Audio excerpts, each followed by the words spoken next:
Okay, check. Check. Okay, seems to be going okay.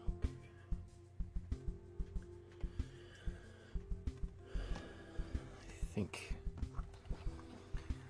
You know what's crazy? It's like 250 people subscribe every week. About 1,000 people every month. That's insane. Just let's see. Okay.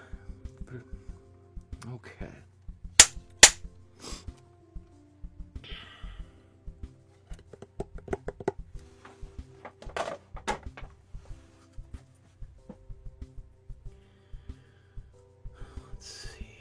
That's all right.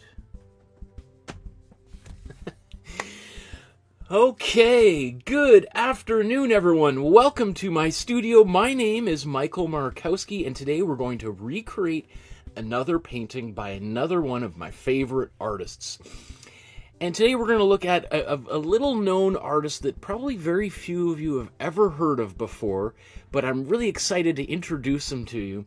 We're going to be looking at this painting called Sunflowers by an artist named Vincent van Gogh. Vincent van Gogh.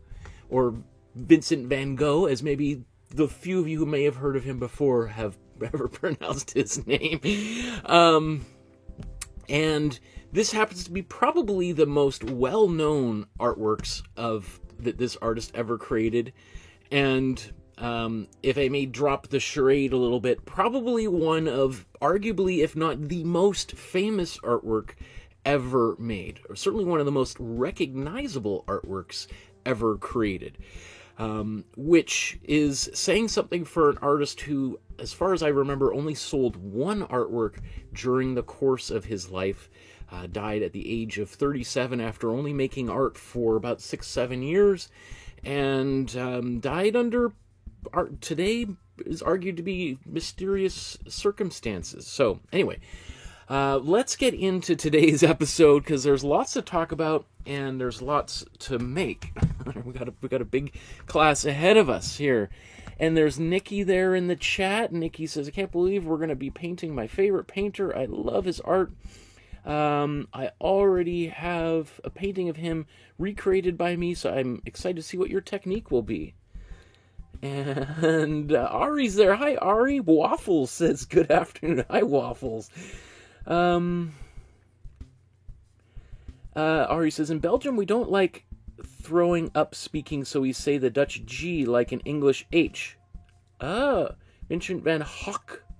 Vincent van Gogh, I believe. Is that and how you might pronounce it? I've seen a number of different pronunciations, so but I will defer to you if you have probably a little bit closer to the truth than me. Okay, let's look at our plan here.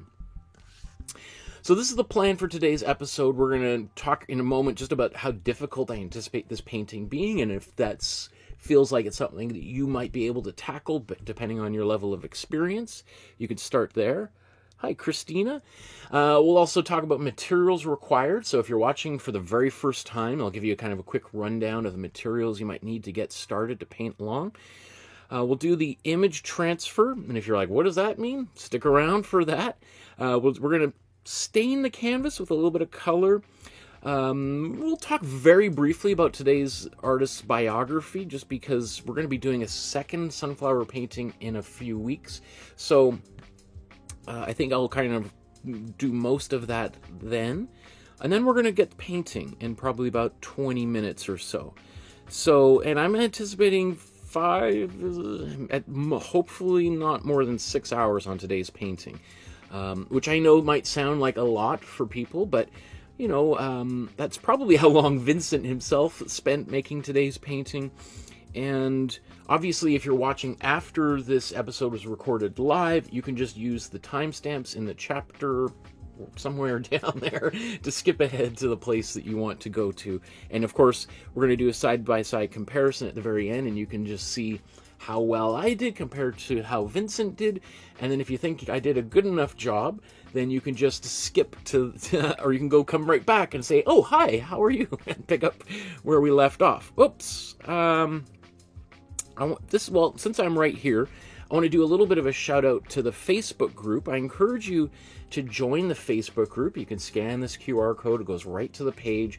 You can join the page and upload a version of the painting that you made today. Or potentially, if you're doing the drawing course, which is the most popular thing I've ever done. There's about 1 million people have done that free drawing course here on YouTube.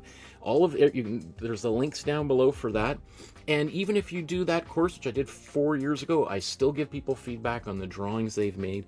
We have another feedback episode coming up at the beginning of October, which I know is a couple weeks from now, but anything on the Facebook group, if you join it, that's what it'll look like.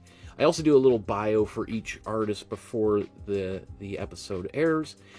And if you want to support the channel, if you feel like anything we're doing here is worth the price of a cup of coffee, $1, $5, $10, $20 million, that helps go to support the channel. It just goes right back into helping me buy a new camera. As you may have known, one of my overhead cameras finally burnt out after 4 years a couple weeks ago, and I had to buy a new one. And so you can use the PayPal link here. You could scan that. It takes you right to this page, which you can use to safely and securely donate to the channel to support the work we've been doing here over the years.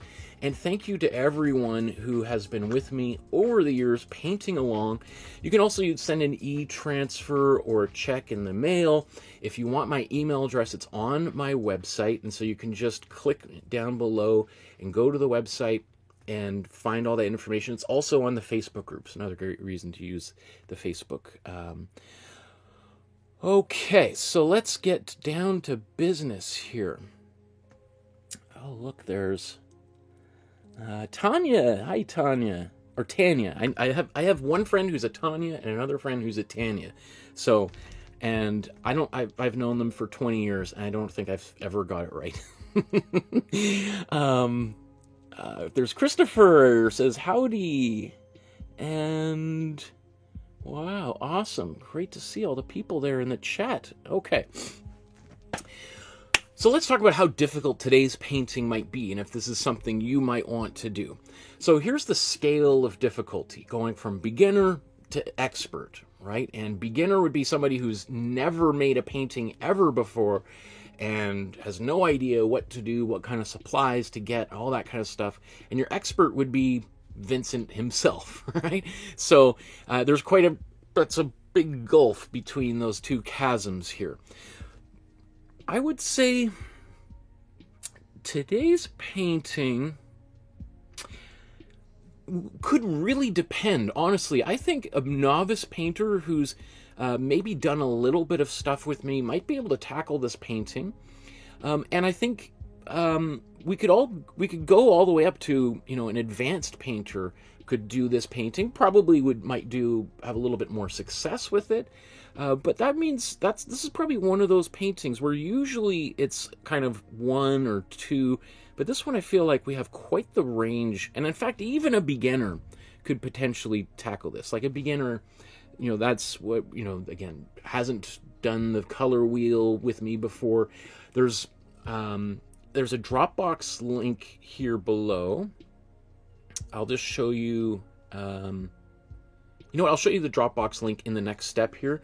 And if the very, very top folder has all the materials to get started, you can download that and print it out, and all of those.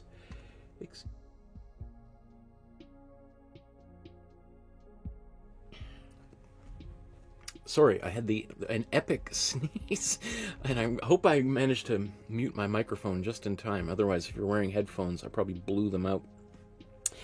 Pascal, hi Pascal, how are you doing? Nice to see you in the chat. So there's our novice, and then intermediate and advanced. I'm not expecting you to read all of this here, but I think this one is something that anybody could really tackle. Again, obviously, results may vary. Let's talk a little bit about materials and what materials you might want to have available in order to get similar results to those that I'm going to get in today's episode. You can scan this QR code. It's going to go right to the Dropbox folder. And at the top of that Dropbox folder, there's a list of supplies that you could, it's a PDF, you can print it out, take it to your local art supply store, or maybe you're standing in an art supply store right now. You can click that link, it'll open up on your phone, and you can just read it all there. And it'll show you my suggestions for all sorts of different supplies to get started. But if you're just watching for the very first time, I'm just going to kind of quickly summarize some of those things. I did a whole 1.5 hour long episode going deep into depth about paintbrushes and all that kind of stuff, so I won't linger too long here. You'll see we're going to be painting with acrylic paint on a 9x12 sized canvas. Probably won't use any of these materials. It's always good to be prepared to make a big mess, right? Because messes happen when you're least expecting them. If you're already prepped, somehow you never seem to make a mess. It's only when you don't have a rag nearby. So what we're going to be using is what's called the split primary palette. And that means we're going to use 2 yellows, 2 reds, and 2 blues. So that's, I don't know how that is. Six tubes of paint plus white. I have a black tube of paint, which I rarely use because we can mix our own black. And I don't think there's actually any black in today's painting. So we may not, even if you had black, I don't think we would want to use it anyway. Pisa Senera. Pisa, how do you say that? Pisa Senere says, hey, I just started your course. It's great. Thank you, my friend. Great to see you in the chat. Oh, thanks, Pascal. Pascal says, hi, Michael. I did do this many times as other Van Goghs we did as well early on when I started. But I'm starting a large version. Ooh, cool. Okay, back to the plan here. So the reason why I like using this particular system of painting is because it really focuses and helps us learn about color temperature. And if you've never heard of color temperature, then I'm your guy, because every paint has a temperature. It's either cool or warm. And understanding the importance of color temperature really helps us create depth in a painting, or the illusion of depth, I should say, because obviously it doesn't get actually deeper, it still stays flat, but we can use color to create the optical illusion that some things are further away or closer. And so warm colors appear to advance, cool colors appear to recede, right? So applying warm and cool colors in the right places can create the illusion of depth. And it also helps you mix colors. When you're painting something like today's painting, and you're just like, well, I don't know what color to choose. Well, you just ask yourself, is it in the foreground or the background? And once you make that decision, then you just go like, oh, well, it's a combination of my 3 warm colors or a combination of my 3 cool colors. And if it's in the middle, well, it's a combination, could be, you can kind of mix and match your warm and cool colors, right? Okay, I'm just going to flip through this list of potential paints that you could use. Now, I'm going to use this Amsterdam brand of paint. As you may know, I'm not sponsored. I'm not paid a single penny by anybody. I haven't been given any free supplies at all over the course of the entire 4 years I've been doing this. That's why I'm so dependent on and so grateful for donations from people like yourself. But this is the paint that I'm using, and this is, I think, the best paint for the cheapest, lowest amount of money that you can get. And it's considered to be sort of between a student grade and a professional artist paint. I see it, used interchangeably, those terms. But you can, so these are the paints that I would get. This is what I'm going to use. If you want to spend more money, just basically 3 times the price for 1/3 of the amount of paint, you could use Golden. It's going to be better, but if you're just starting out, you're not going to notice the difference.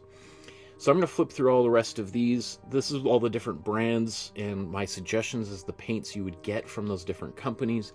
Again, you could look on the PDF on the Dropbox, and you could see this big list there. I haven't used all of these paints myself, so I can't vouch that they're all going to work.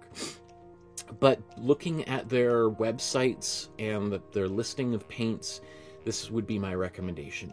You're going to notice that a lot of the names repeat here. But having said that, some brands of paint, I think, don't have the same name. I think sometimes people start up their own paint company just because they really want to name colors after, you know, friends of theirs or something, right? And hey, if I had my own paint company, I'd probably come up with my own names for all the colors too. I think that would be probably a lot of fun. Now, having said that, there are 4 brands of paint here that I do not recommend. These first 2, Museum Color and Peebo, I have used personally, and they do not work for this purpose. As well as this one, Mary's and Fevicryl. Within our community, people have tried using these paints and uploaded photographs and had difficulty with them, so I do not recommend these paints. They're going to cause you a great deal of frustration. The main thing is that they've added too much white, titanium white, as a filler in the paint, as to make it a little bit more opaque. But what that means is every paint it's got a bit of a pastel quality, and especially if you try to make a black, forget about it. It's always going to turn into kind of a gray, which, you know, if you want, I guess you could just, you don't have to mix your own black, you could use black, but it means that the colors aren't going to be as saturated as you might hope they would be. Once you start mixing them together, they're going to lose their intensity very, very quickly. So, anyway, that's what I got to say about that. Wow. Oh, man, there's so many comments here. I'm gonna move forward here, and then I'll pause a little bit in a moment to scan through all those comments. I'm grateful for all those people who are paying attention and watching and chatting here. Is Blick branded okay? I think there might be Blick in that. I'd have to check. I think they depend. I think that Dick Blick, or maybe they're just Blick now, has a number of ranges of color. Anyway, I'm not going to go through that whole list again because it'll take me 5 minutes to find it. Let's now begin getting an image on the canvas so that we can start painting. Of course, you could just take my drawing course, which is free here on YouTube, and again, it's the most popular thing I've ever done. You could join the million or so other people who've done the drawing course, and then you could sketch this out onto a canvas or a piece of paper on your own. But if you want to just jump right to painting and you don't feel confident about your drawing, then I've got a solution for you. So, again, you could scan this QR code. It's going to take you right to the Dropbox, and then you can scroll down to find the folder that contains today's outlines in there, and let me show you where that is. So, if we click on that, if you click on that QR code or go to that link, the link is also down below in the video description. I think it's maybe one of the first or second links down there. You'll see at the very top, here's our supply guide and the resources just to get started, like color wheels, etc. And then these next, I don't know, 100 folders that begin with letters. I know it's totally disorganized. I didn't think 4 years ago when I began this during the pandemic that I would be doing this 4 years later. So things kind of got a little out of control. But anyway, the first half of these folders are kind of easier paintings that I think beginner, intermediate, novice painters could do without too much trouble. There is a folder of Van Goghs earlier up there. But if we scroll down here, I think there might be 2 or 3 Van Gogh folders in here. Each one contains numerous paintings. But today's is folder 118. And you'll see that there's already a number of other paintings we've done. We're going to do this Sunflower's 3rd version in about a month from now. But today we're going to be tackling this one, the 4th version. why we're doing it out of order, that's a great question. It just seemed to be, yeah. Anyway, so this is where the files, if you click that link, you're going to see the original as a PDF, or no, that's a JPEG, the color. Then there's two versions of the outline that I've done here. And so you can download it, print it out, or just keep it on your phone or whatever you want to do. But if you print it out, then you can transfer it onto Canvas. So I'll show you how to do that. This one is for the other one that we're going to do a month from now. And this is today's, right? So you get it printed out, and what we're going to do is apply it, transform it onto this canvas. So what I'm looking at here is I've got a 9x12 sized canvas board or canvas panel, generally the same thing. I do like this particular brand. I've ordered these off of Amazon for the past few years. They usually come in a set of 24 for like $40 or something. So about $2 a canvas.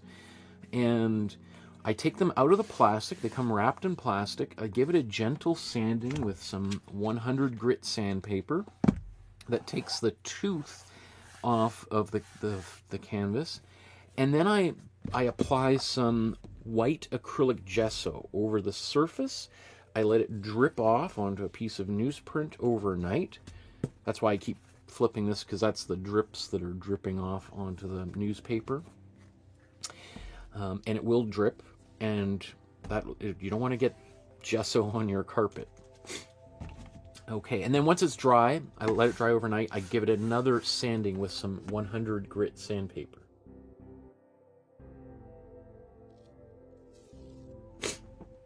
I for sure thought I was just about to sneeze there. I'm in the process of moving my studio.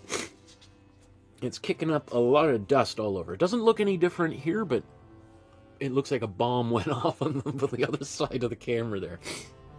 Anyway, so once I've got this here, I'm going to just tape it down roughly in the center. Although one thing you'll notice is that the vase itself is not perfectly centered. It is a little bit to the right.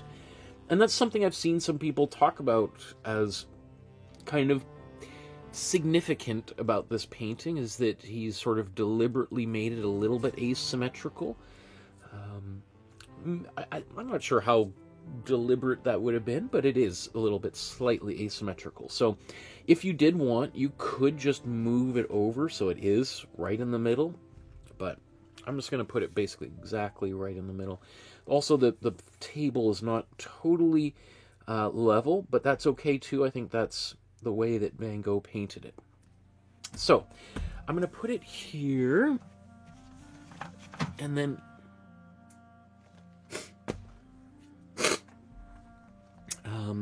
the ghost of the studio just making an appearance.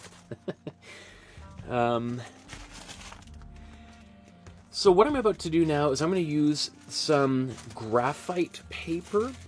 You can use charcoal paper as well, same sort of thing. You can get them at your local art supply store or even fabric stores, because people, when they're transferring patterns onto fabric, will use something very similar. In fact, that's where I got my white graphite paper. I got this from a fabric store. And you can get red and blue paper like that as well. So what that's going to do is, by drawing over here, it's going to leave an impression on here. So maybe I'll just show how that happens very quickly. Right, now we got the lines there. So this is really helpful, because instead of trying to eyeball all of this out, I can just really quickly draw it, and I've got the basic shapes on the canvas. Now, there's a lot of detail here, and there's all this detail in the brushstrokes in the background. I'm not going to draw all of that or trace all of that here. And that's just going to take too long. So I'm going to make a number of little choices to remove some detail just to kind of speed this up. Because these outlines are really only intended to be there to help you get the composition, the general placement of things. I find when people spend too long on this, they end up becoming too afraid of putting a brush stroke in the wrong place, and it just slows the painting process down. It makes people fixate on perfection, and if you've seen any of my videos before, you know that how I feel about perfection. And let me tell you, not a big fan or even a believer that it's even possible for human beings. Okay. I'm just gonna make kind of little.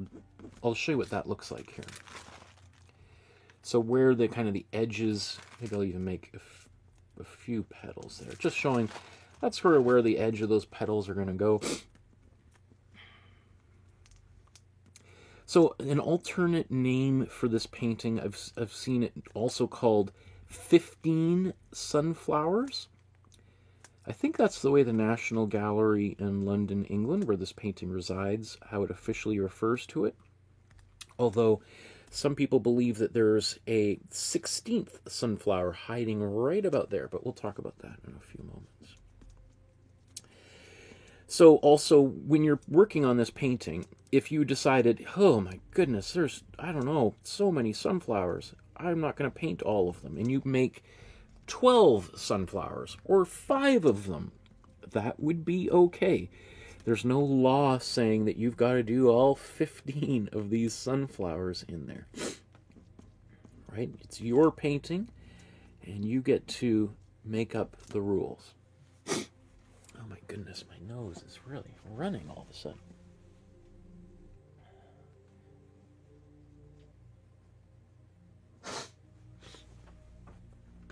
My apologies. Of course, I just do that right next to my lapel mic, so you get to real ASMR of nasal congestion.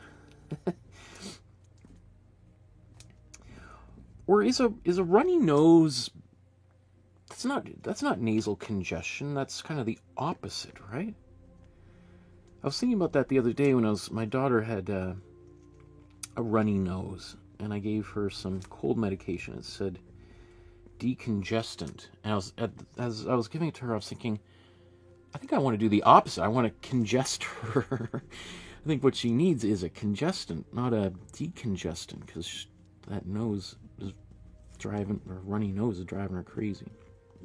Okay, and speaking of congestant, it looks like I ran out of red ink in my pen, but that's not such a problem, because really it's just I'm applying pressure to the canvas or to this graphite paper, and that's what causes it to transfer. If you don't have carbon paper, it doesn't mean like you can't do this at all. What I would do, and I've shown this a number of times, you can just take a pencil, rub it on. In fact, let's just do that here for this one, just so that you can see how this might work, right? I've got another sunflower right there. So what I can do is take a pencil, rub it on here, and then just trace these lines again. And you can see it leaves a mark. You know, not as effective as using carbon paper, but it still works. And if you're in the lurch, maybe you run out of carbon paper and you don't have that material when you suddenly want to feel inspired to paint, well, there's a solution.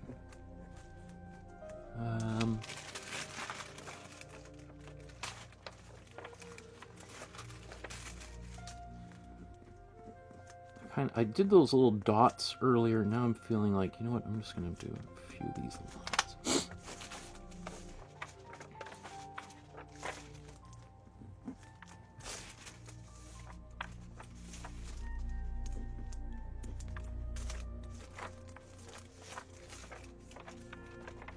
So right now I'm just looking, seeing like, do I have enough information on here to do what I want to do? Okay, there's the famous signature. I might wait till later to do that. Although, you know what? Maybe, you know what? I'll do that right now. I was thinking about doing this later. 'Cause sometimes, especially if this is going to be a darker color, I kind of like doing that later, but the color's not too dark, so I think I can get away with it right now. Okay. Good enough. As my grandfather used to say, good enough for government work. Which, even to this day, I remember when I was building shelves with him 30 years ago in my parents' basement. He would say, you know, we would put some shelves up, put the level on the shelves. You know, certainly wasn't level, and he's like, good enough for government work. Is your dad back with the vodka yet? Let's take a break. My grandfather and my father's side of the family were Ukrainian, so there was never there's always a reason to have a little bit of vodka. So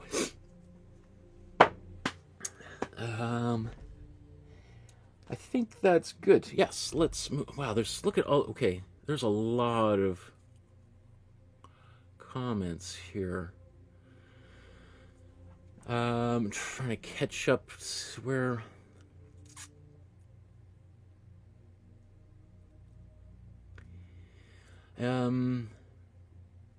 Nikki says, the interesting thing is that I made my painting based on a short episode of yours from that same painting many years ago. I'm very grateful for your tips. And that was how I improvised my painting. Yeah, so I did a version of this, one of my very early video I did on YouTube. How long ago did I do that? Maybe almost 10 years ago, I think. And that has hundreds of thousands of views as well. But it was also sped up. It was like maybe 6 or 7 minutes long. And whereas obviously we're gonna go through the entire process without any edits today. Pascal's gonna see this one in person. Awesome.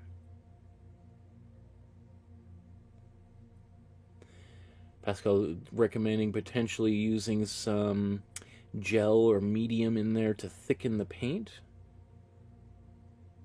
to get that impasto look.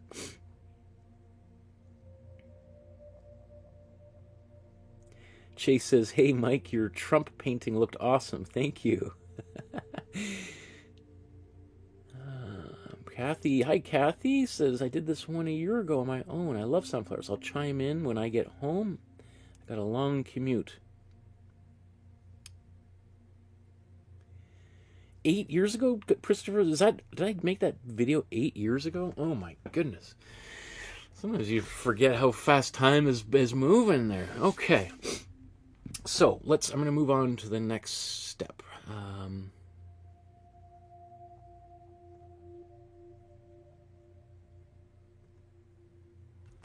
I'm just going to...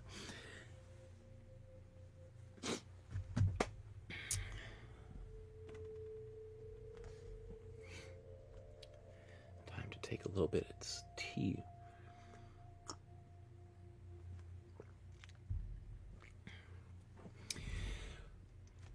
Now, this is the point in the episode where we stain the canvas, give it a little bit of color. And there's lots of reasons why we might want to do an imprimatur. Imprimatur literally means the priming layer or the prime layer, the first layer in Italian.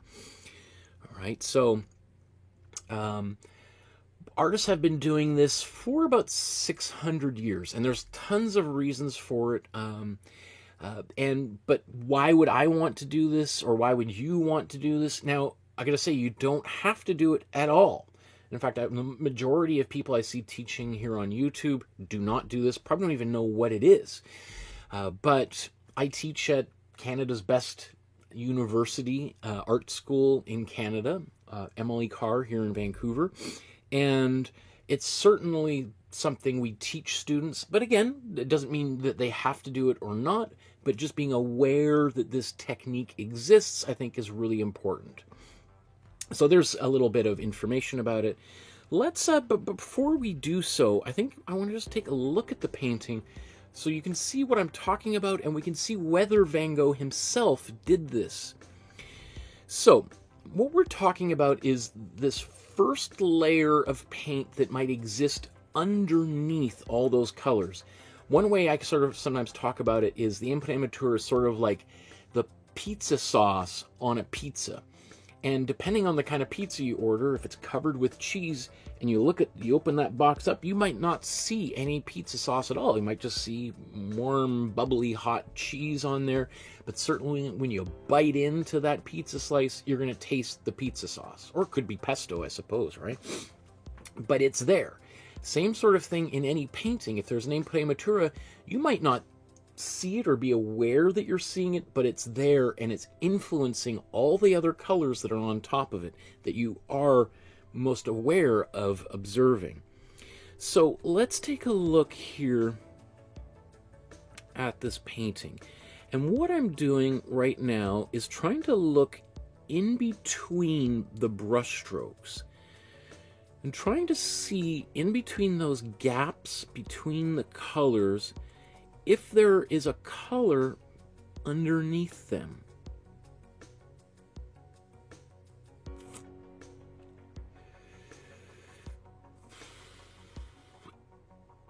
And, you know, one of the things that Van Gogh is famous for, just like Pascal mentioned earlier, is that thick impasto. Impasto basically just means highly textured paint, where we see, you know, it's the kind of, you're like, oh, I want to touch that. It looks so goopy. And if you've ever seen this painting in person, or the majority of Van Gogh's kind of mature works, the paintings he made, kind of probably his most famous paintings, they're not super thick, but if you touched the surface, of which you definitely do not want to do, get yourself kicked out of a museum, you would feel the texture, and you can see those in person. Anyway, as I look at this, I cannot, you know, it's funny, earlier I was reading this incredible book. I'll just kind of show this. The Sunflowers Are Mine. I think I'll mention it again briefly when we talk about the artist biography. And when I was looking at this earlier today, I thought I could see the raw canvas under here. Where's that image? There's a close-up. Okay, so I'm going to zoom in on this. And then you tell me if you see something different in this photo. Let's put that.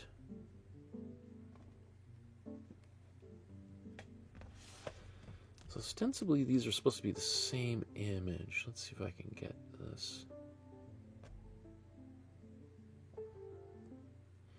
You can see how different the color can appear in a book versus the original. All right, so that, of course, that causes all sorts of problems too. But, you know, when I look at the original, like little gaps, like right there, which, is that same location? Right there, that's okay. In the book, that appears to be kind of white. You see these little bits of white. So I was thinking when I was looking at this earlier, oh, maybe he didn't use an imprimatur at all. Maybe that's just the raw white of the canvas. But as I look at this image, and this is right off the National Gallery of England's website, I I don't quite see those same details there. So that's, huh.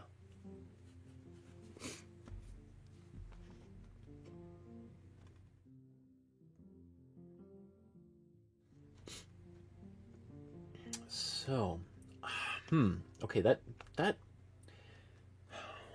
kind of changes my plan a little bit. I was kind of, okay, So, because I'm not sure, I can't quite determine for sure what Vincent himself did here, I'm going to go with kind of what I typically do here. Which is to put a warm yellow imprimatura down on the surface here. So I'm going to use my warm yellow, and depending on the brand of paint you're using, it could be called a lot of different things. That tube is just about out. Let's see if I got anything left here.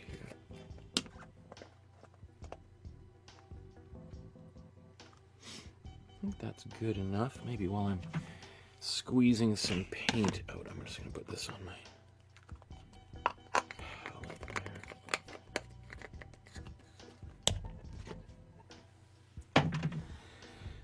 I forgot my, I knew there was something today. I forgot my water. I just need to get my water at the sink just 5 steps away here. So I'm just going to mute my microphone.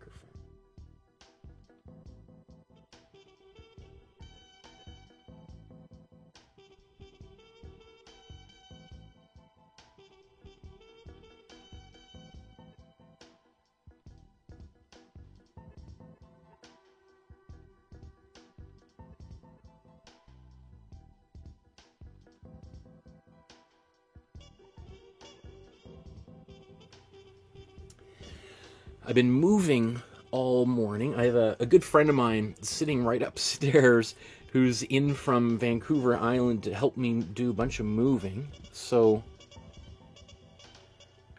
sometimes, you know, when your routine is just a little bit off, you just it's like,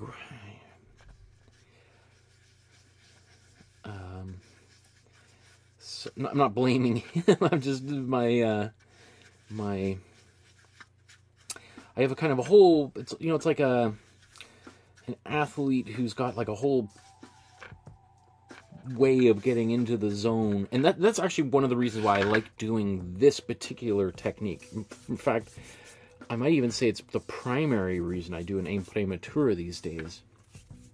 Is it's really all, for me, about helping me leave the quote-unquote real world and enter this more creative space, because I can just be like, I can do something that I'm literally painting right now, or technically you could say I'm staining it, staining the surface, but I don't really have to do much thinking, and this helps me just sort of exit the left brain and start getting into a more creative headspace.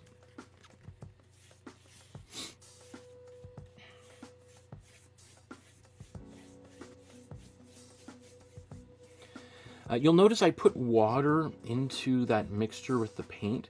That's the only time I ever use water when I'm painting with acrylic paints. There's no law saying you can't use water, but it's generally not recommended. And the reason why is, you know, think about, we clean our brushes from, get the acrylic paint off our brushes using water. And so what water does is it breaks down the bonds that are holding the pigment to the surface. And the reason why that's not such a problem at this stage is because we're painting this directly into the white gesso. And gesso is basically plaster and acrylic paint, so it's going to absorb water really well. Hence, essentially what we're doing here is staining the surface. It just absorbs in there really quickly, so it helps make this process move along a little bit faster than it otherwise might. Now, I think I'm going to do an additional layer of paint on here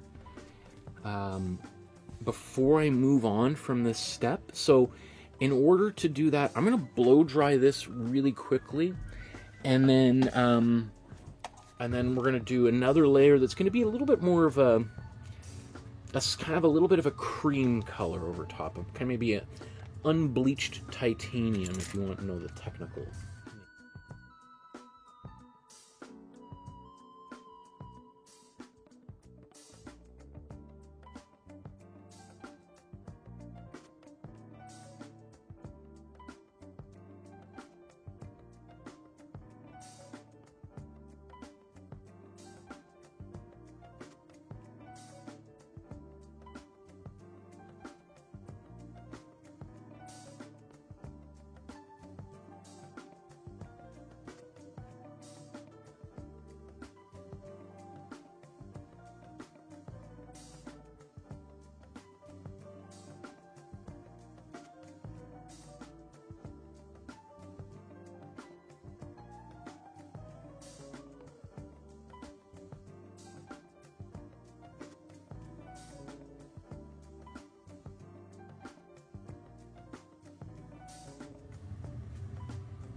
I love it when people in the chat just have their own conversations.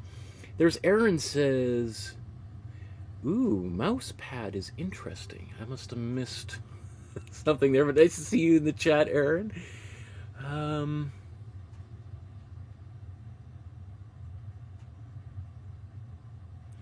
Aaron says, "Don't they say in his books how he did it?" You know, I'm sure there is information. Van Gogh's probably one of the most written about and researched artists of all time. And there is plenty of documentation, yes. But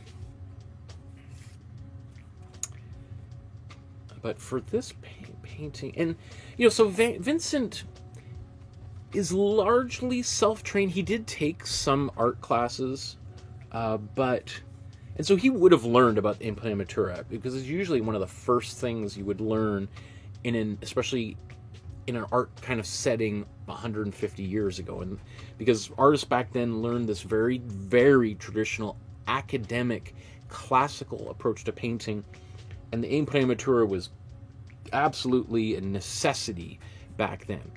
But Vincent also really started his career during the rise of the Impressionist painter, hence why Van Gogh is considered to be a post-Impressionist painter. And one of the things the Impressionists were doing was experimenting with not using an imprimatura. So that's why some of Van Gogh's paintings absolutely have an imprimatura, especially his earlier ones. But when he gets to this stage, which was really only about,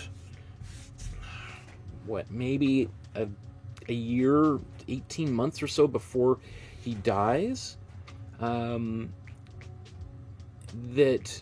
he's painting pretty much every single day, and he might have foregone the imprimatura a number of times.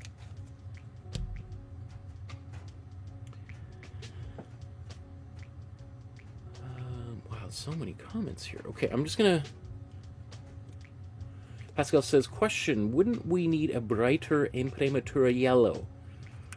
Tanya says, there's brighter.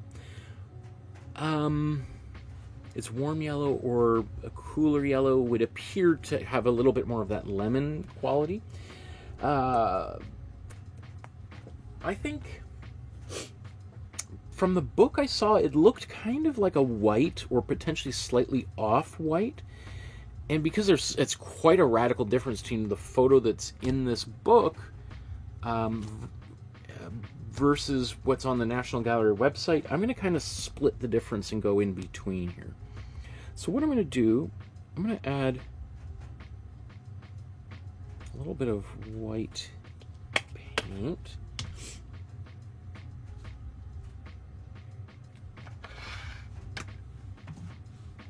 Again, you could just skip this whole step and you're probably not going to see much of a difference whatsoever. In which case you're like, so then why are we doing this? Well, I kind of want to get... I'd love for my painting to be as kind of close as possible with the materials I have. And I want to show people at home how they could basically make a pretty faithful reproduction of it. And this step, I think, would get us pretty close. So, okay. So what I'm going to do,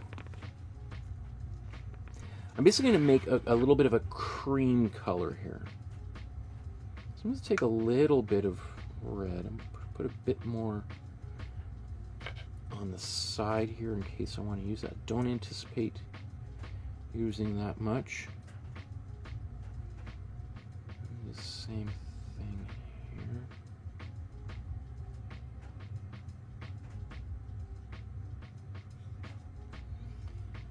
And then I'm going to take a little bit of blue.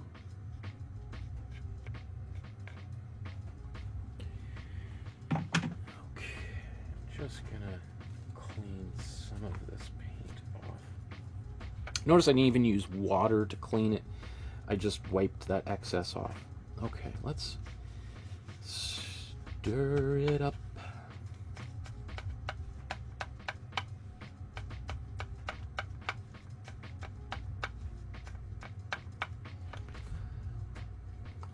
Now it's still really creamy. I think I'm going to put more white in here. Put more white on my palette up there.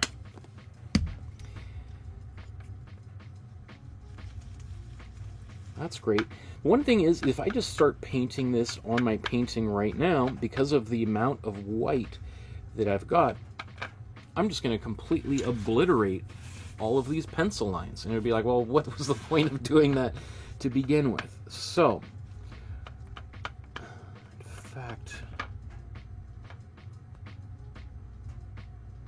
I'm just debating whether I want to put even more white in here. I probably went a little bit too heavy on the yellow.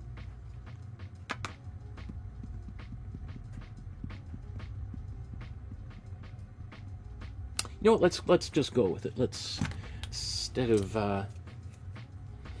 again, this is going to make a difference, but it's not a deal breaker.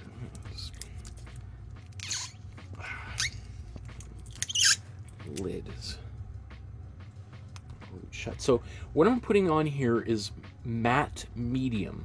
So it's basically just paint without any color in it. And you can see I put quite a I might even put a bit too much of this. You can see there's not like there's beakers and test tubes, and I'm not really measuring or weighing things out. It's all kind of by eye.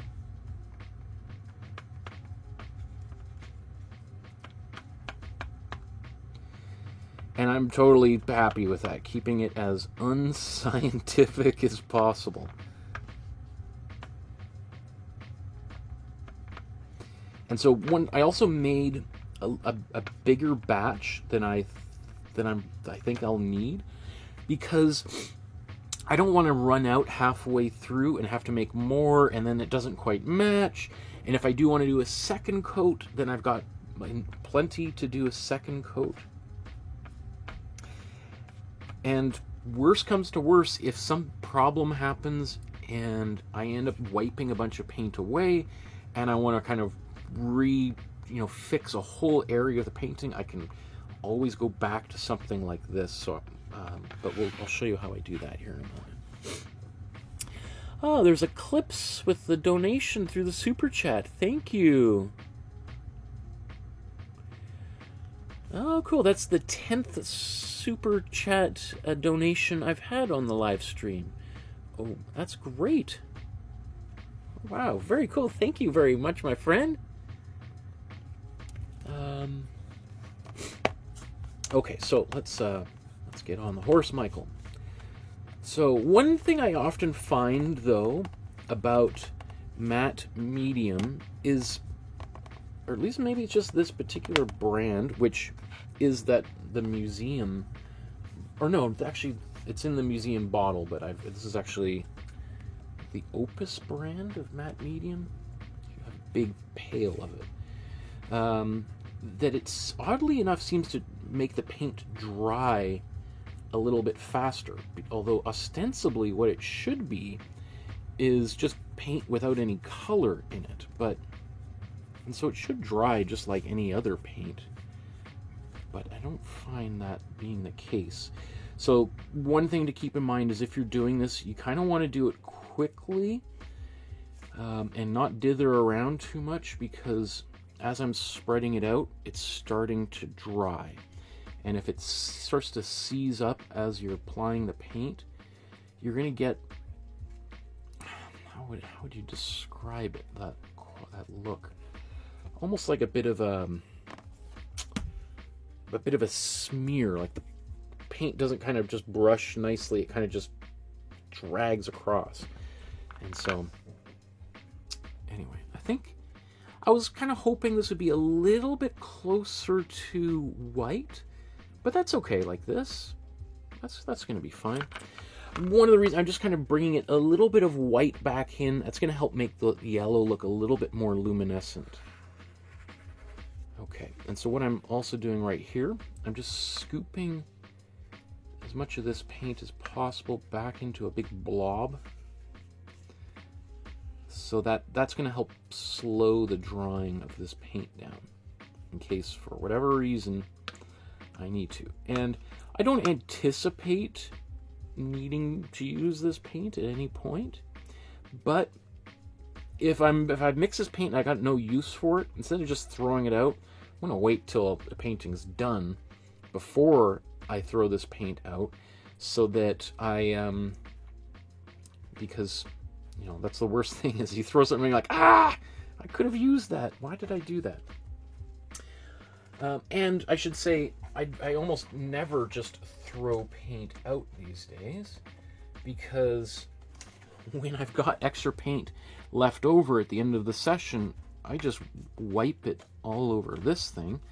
This is my version. We did this on the show a few years ago in December 2021. This is based on Jay DeFeo's painting The Rose. Jay DeFeo was a great painter, New York painter in the 1950s and 60s, a kind of an early feminist icon. And there's a version of this painting at the LA County Museum of Art. Big, heavy, highly textured canvas. You can see how thick those globs are. Anyway, so what I do when I've got extra paint at the end of the night is I just wipe it all over this thing. So keep that to the side. Okay.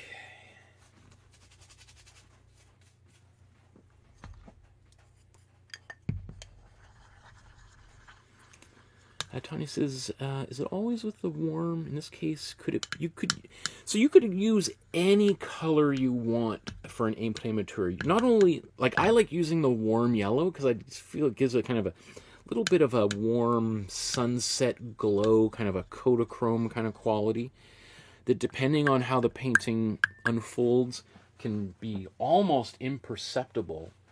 And the only time anybody might even really be aware that they're seeing it is sometimes on the edges, a little bit of that paint shows through. But some artists, some even classical academic artists, instead of using, the traditional one would be to use a warm brown, kind of a reddish brick red kind of color that probably was intended to mimic the look of wood, particularly like very hard woods that artists used to paint on back in the day. When they started to transfer from painting on walls onto wood panels. And then when they started painting on stretched canvas, they would probably try to mimic the look of wood, just so that the traditional applications and mixes of paint still worked. But there were academic painters back in the day who would suggest painting like a green. that terre verte color. Often that would be used for some portraits, or you might use like a gray, which is called the grisaille, and you might paint the entire painting in a gray monochrome and then just glaze color over top of it. And then there's painters today who sometimes use fluorescent pink, or, you know, you could consider like the painting we did, Coolidge's Dogs Playing Poker. We did that maybe last year, you know, or black velvet paintings. You could consider that to be kind of like an imprimatur, even though velvet is obviously not paint, but it gives that, it's that foundational layer which gives a certain kind of effect.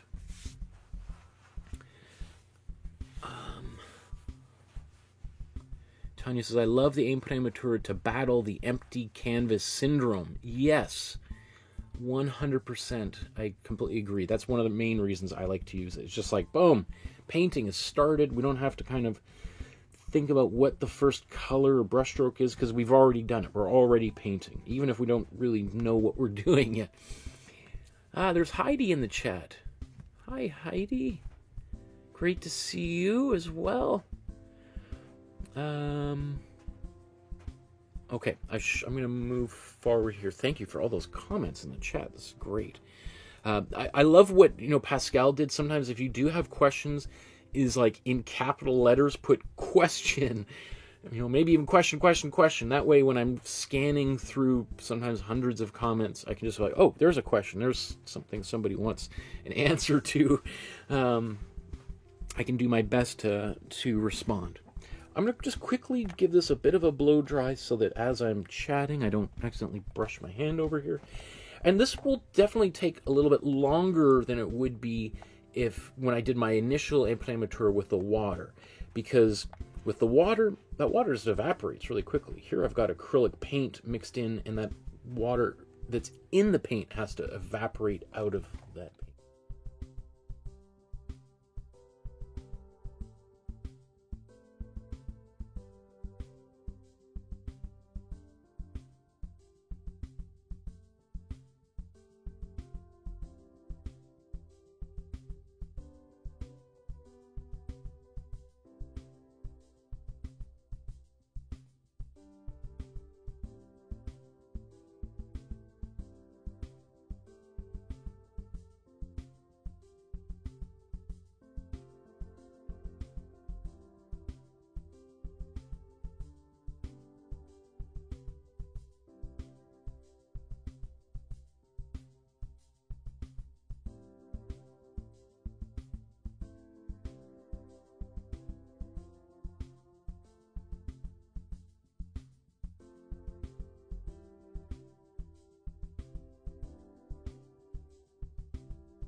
Just gonna put that up on a block for right now to get nice. I don't typically do this. I have done it probably maybe 50 times out of the 350 painting episodes I've done here on YouTube. But it's not something I do all of the time. Often I just put that warm yellow done. Boom, let's move on to the next step. But in this instance, I am, just because I think this gets a little bit closer to what Vincent himself was doing.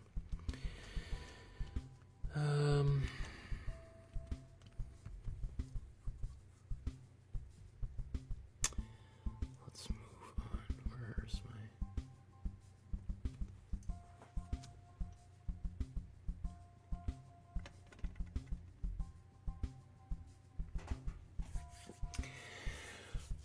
Okay. While this is still drying, and it's even though it might be dry to the touch, you know, it's not too thin, but not too thick either. There's probably a little bit of paint underneath there, and the longer it can dry, the better. I could paint right on top of it right now, no problem. But I kind of like having, if I'm not in a rush, there's no reason why that can't lit. Anyway, let's talk a little bit about the biography of Vincent van Gogh and why he's such an important artist, and specifically about today's painting. Okay. First of all, I should say that this is, I think, the 8th episode I've done on Vincent van Gogh. So I have done episodes where I've probably talked for maybe 2 hours about very specific moments in Van Gogh's life. And so if you watch some of those older videos, there's probably 5 or 6 hours of biographical history and stories that I've told. So I'm probably going to keep this one relatively brief. And I know some of you are like, you're going to keep it relatively brief, right? So let's set the timer. Let's place bets. Do we think, what's the over and under on 1.5 hours? But I also have a friend sitting upstairs on my couch right now who's been helping me move all day. So I want to try to be as efficient as possible tonight. But just sort of the broad summary is Vincent van Gogh is born in 1853, dies on July 29th, 1890, at age 37. So, Vincent really, his career as an artist lasted, depending on how you look at it, somewhere between 10 years to, at the lowest end, 6 years. So either way, a very, very brief life as an artist. Prior to becoming an artist, he had tried numerous times unsuccessfully to follow in his father's footsteps and become a priest. And when he was rejected by the church, by the seminary, in his attempt to successfully complete his training, it was, it's a blessing for us because we get to see the art that he created as a result. He threw himself full-time into art. But it was also a period of one might also say kind of kick-started a certain level of depression in his life where he felt he had really, really deeply disappointed his father.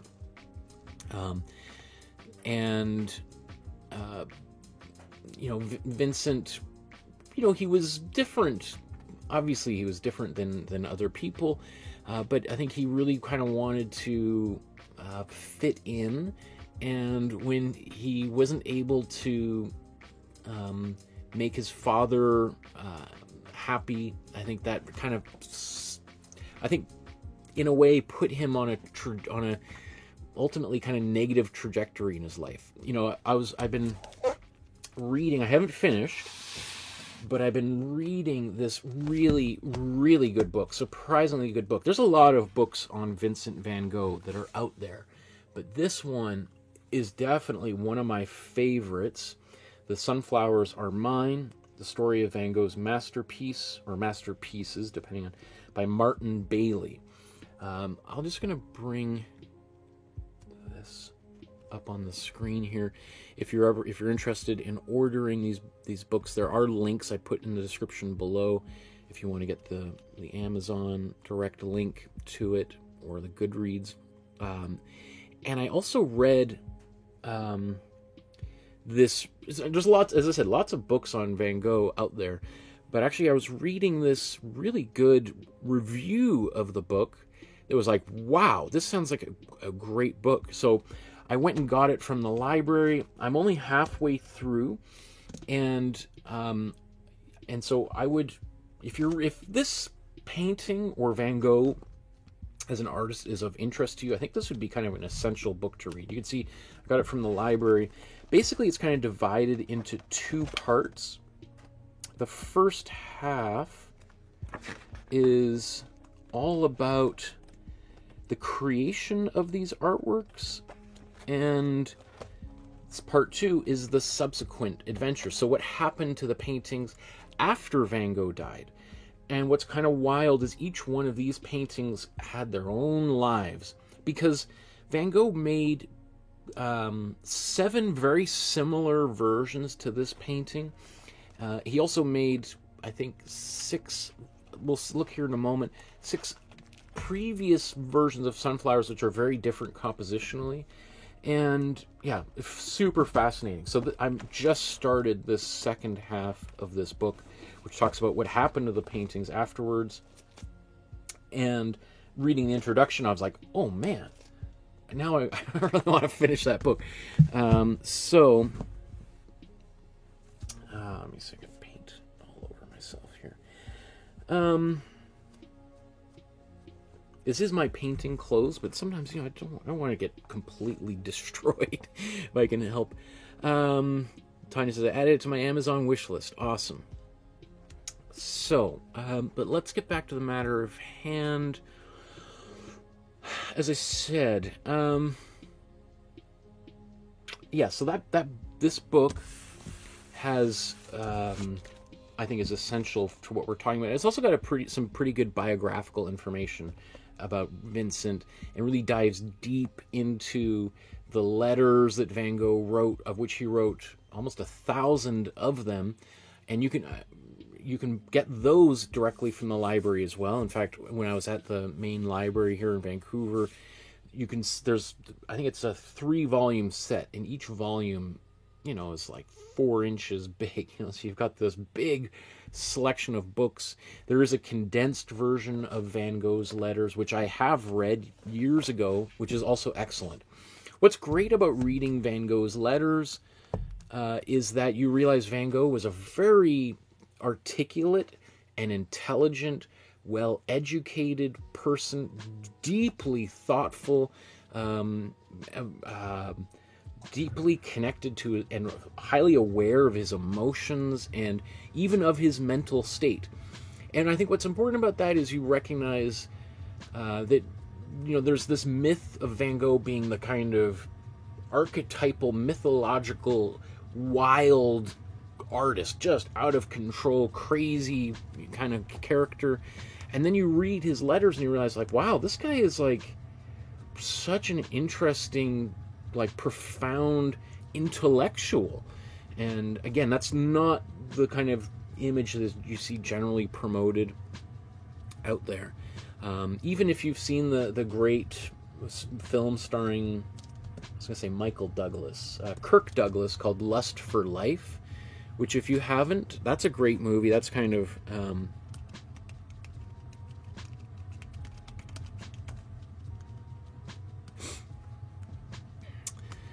it's the story of Vincent van Gogh. It's told in it's almost like a pulpy kind of movie, which is kind of funny looking at this poster for it.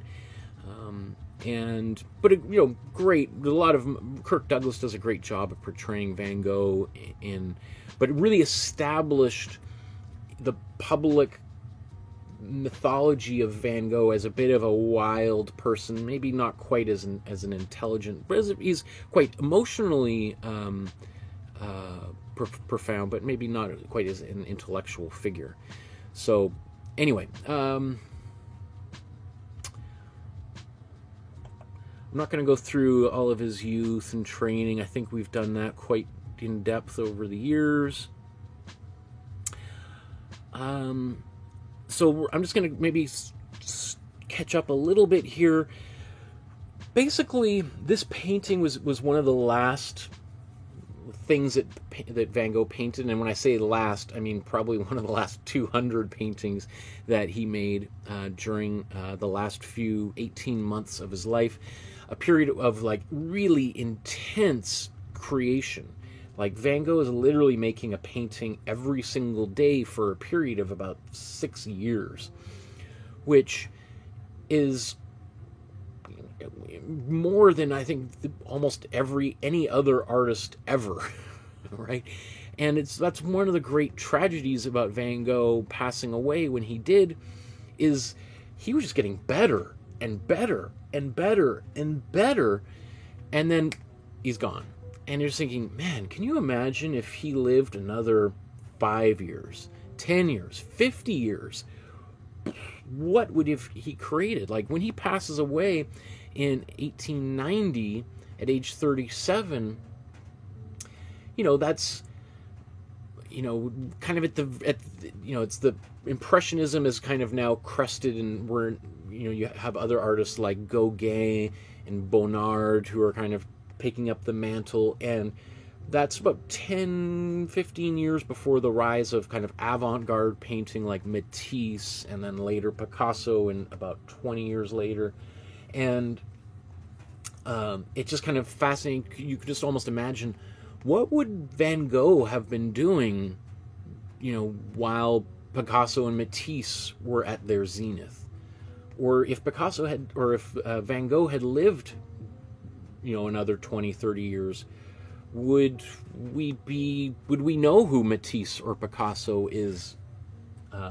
Because would his influence have gotten so big that his shadow would have really changed the trajectory of art? Because while Van Gogh wasn't, famously successful financially during the course of his life, he was beloved by a number of avant-garde artists during those last few years of his life, because Vincent's brother Theo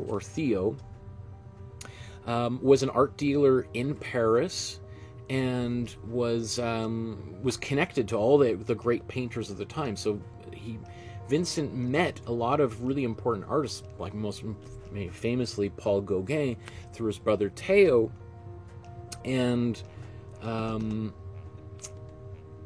those artists, and Vincent is sending his work to his brother in hopes that Theo could sell them. And so when artists that Theo did represent in Paris saw his brother's Vincent's work, they're like, "Who is this? These are amazing paintings." And he's like, "Well, it's my brother. He's a little,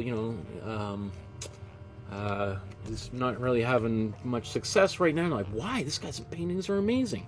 So once Van Gogh dies, his brother Theo also passes away about 6 months later, and it's really actually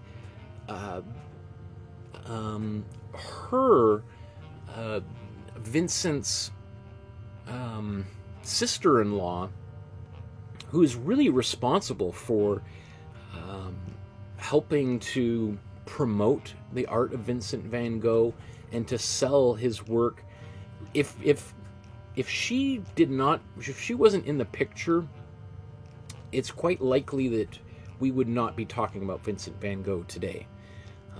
He might have been known as a kind of minor artist, but I think the fact that once Vincent died and then Theo died, she was kind of stuck with all of this artwork, and she's now a widowed wife with kids.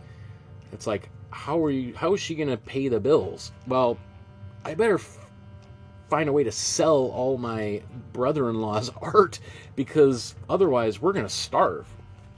So through circumstance and her great work and effort, she helped kind of spread the myth of Van Gogh and to promote his work and sell it, probably at least originally for survival's sake. Anyway, so long story short about the Vincent's life, he kind of moves around a number of times in his youth, goes to England for a period of time, which is, I don't think we've done any paintings of his related to his time in England. I'll put that in the back of my mind, because a lot of people are kind of surprised to hear he spent time in London. But long story short, he starts moving further and further south in France, and one of the places he goes to is the city of Arles. And Arles is, in fact, let's just zoom out a little bit so you can see where we're talking here. So, here's Paris, and then the Netherlands, where he's originally from, right? And then you've got London across the channel there. So over the last few years of his life, he's sort of working his way down south. And one of the reasons why he comes down south is that a lot of artists had been going further south because the weather was great. You know, it's sort of like, you know, if you don't have any, you know, children, or you're not in a relationship and you're a single guy and you're an artist, you know, why not go to the south of France? It's like, why not go to Florida or Los Angeles, right? Where the weather's great and the sun is always out, and it's not snowing like it does in Paris. And famously the south coast of France, known as the Côte d'Azur, or the kind of the French Riviera, is this where the light is really beautiful. And this artists have known this for thousands of years. Beautiful weather, great sunlight, makes for just, you know, a lot of, especially, and I've been there myself. I've visited many of these locations. We'll talk about briefly here. So Van Gogh goes further south there, and he kind of just falls in love with the landscape, and he moves into this house. Here I was saying I'm not going to talk very long about this, but I'm going to try to wrap things up in about 5 minutes. Van Gogh moves into this house, which he called the Yellow House, which does not exist anymore. The house was destroyed during the Allied bombing of this area during World War II. And let's just see. Oops.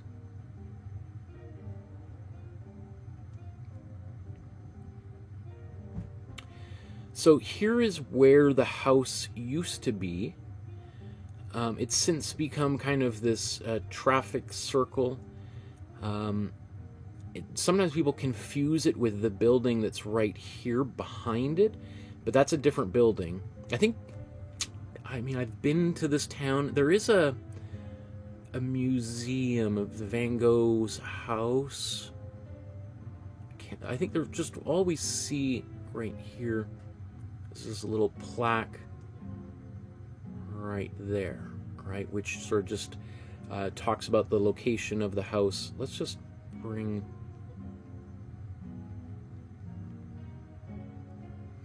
But what's really neat is, if you ever do go to the south of France, because of the popularity of Vincent van Gogh, anything related to where he was, or perhaps where he painted, is marked. There's signage, there's people selling knickknacks and postcards and posters and umbrellas and anything you could possibly put a picture by Van Gogh on. And so there's a really nice walk along the water here, this promenade.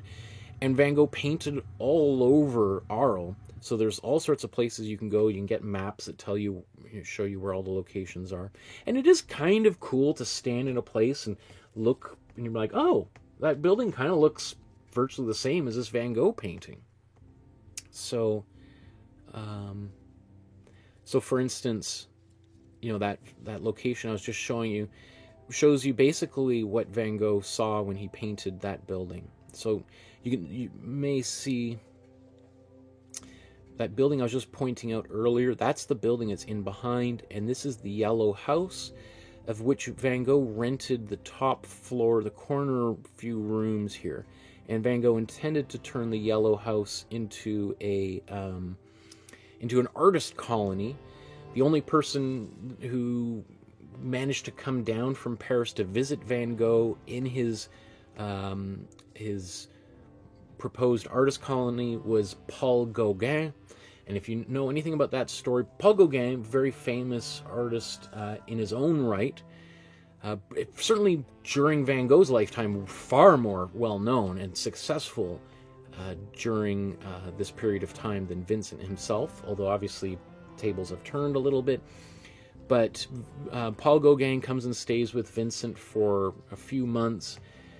But they are two big, you know, it's like two big gorillas in one little cage. Two guys with giant egos and hyper-passionate characters who really like to drink a lot. Well, you can imagine how that played out. There's a big argument Paul Gauguin leaves. Virtually on the same day, Vincent gets a letter from his brother announcing his... Is it the engagement? I think it's announcing it's either the engagement or that his wife is expecting. Either way, Vincent gets this letter from his brother saying, I'm not going to be able to give you as much or maybe any money going forward. Just got to let you know, give you a heads up that, because Theo had been supporting his brother Vincent for the last few years, basically ever since Vincent failed to get into the seminary, or he failed at his attempt to become a priest. Theo was supporting Vincent, sending him money almost weekly, and now Vincent learns, the money is not going to be coming in the future. Later that night, Vincent cuts off his ear, wraps it in a cloth, and then, depending on the various different stories, either gives it to a young woman who's kind of helping to clean a brothel, or a woman that worked in the brothel, doing various different things that might happen in a brothel herself. So, and then that leads to Van Gogh, getting basically run out of town by the mayor of Arles and put into a hospital, or what would have been called a sanatorium, insane asylum at the time, and from there things kind of pretty much go downhill very quickly. I got all these links up here. All of those links are down below. How do I wrap this up as quickly as possible? I just want to say, one of the reasons, so there's so much we could, literally people have written books about it. So, one of the reasons Van Gogh painted these sunflowers is, first of all, sunflowers are all over France. If you've ever, especially the south of France, they grow almost like weeds, and we see them today as being really gorgeous flowers. They were, I think, seen as kind of gorgeous flowers back in the day, but not really used for, like, today's sunflower oil is, there's a whole industry around sunflowers. And while some people, might grow them for their beautiful qualities, that was pretty much the only reason they were used back in the day. And so they kind of become a bit of a symbol of life and fertility. They're bright. They kind of look like the sun.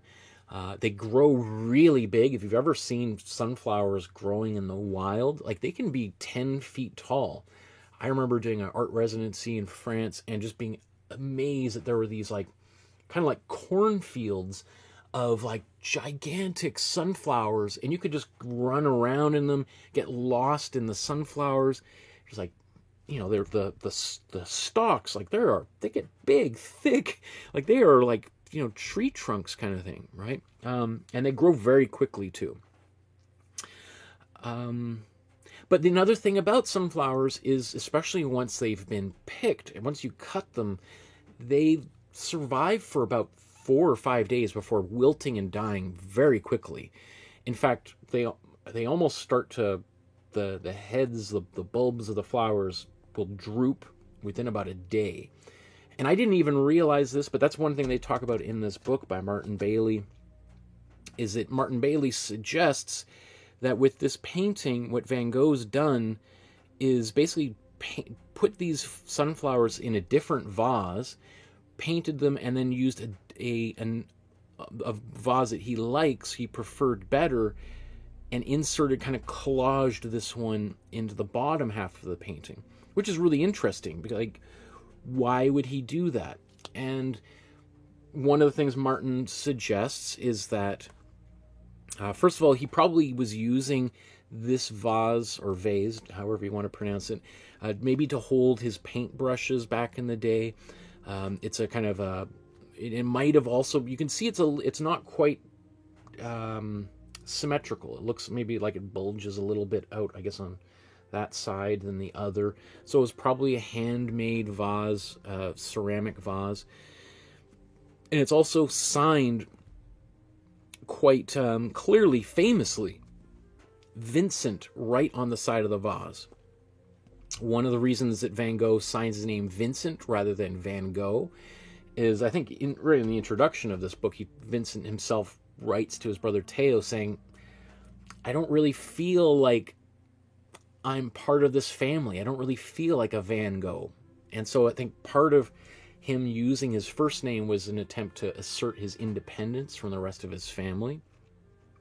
The rest of his family is quite conservative, and besides Theo, thought Vincent was a bit of a weird character and kind of a bit of a failure and kind of this ball and chain that is kind of dragging the family down. And so I think Vincent, he obviously, being a very sensitive guy, took that to heart. And so I think him using his first name as opposed to his last name, again, is a way of kind of separating himself, creating a separate identity for himself from his family. But the other thing is that these sunflower paintings were intended to be in Paul Gauguin, the bedroom that Paul Gauguin literally slept in. And so when Vincent is preparing the Yellow House for this art colony, and he's invited, he knows that Gauguin's coming, he's like, okay, he writes about this to his brother Theo, like, I got to get this place all set up and ready, and I've got to make some amazing paintings, because Paul Gauguin, who's relatively famous artist at this time, or at least, highly thought after by artists like Paul Gauguin and the Impressionist, and that what is becoming the Post-Impressionist movement. So Vincent wants to make a big impression on Paul Gauguin. And he's also aware that at this time, Paul Gauguin is making his own ceramic vases and signing them with his own name. So one of the things Martin Bailey suggests is perhaps Vincent is like, it's a little gentle rivalry, being like, I know you're making these vases and you're putting your big name right on there. Well, I'm not really good at ceramics, but I can make a painting, and I'm going to make a painting with a vase similar to what you've been making, and I'm going to put my name right on it. So this is my vase, just like you've made your vases. Also, quite famously, in a letter that Vincent wrote to Paul Gauguin, he's talking about how he's really interested in painting sunflowers these days, and he talks about how there's a number of other kind of well-known artists at the time who are kind of famous for painting this flower or painting that flower, and Vincent himself says, sort of roughly translates as, but the sunflowers, those are mine. Like, I'm going to be the artist that becomes, identified in the public imagination for painting sunflowers.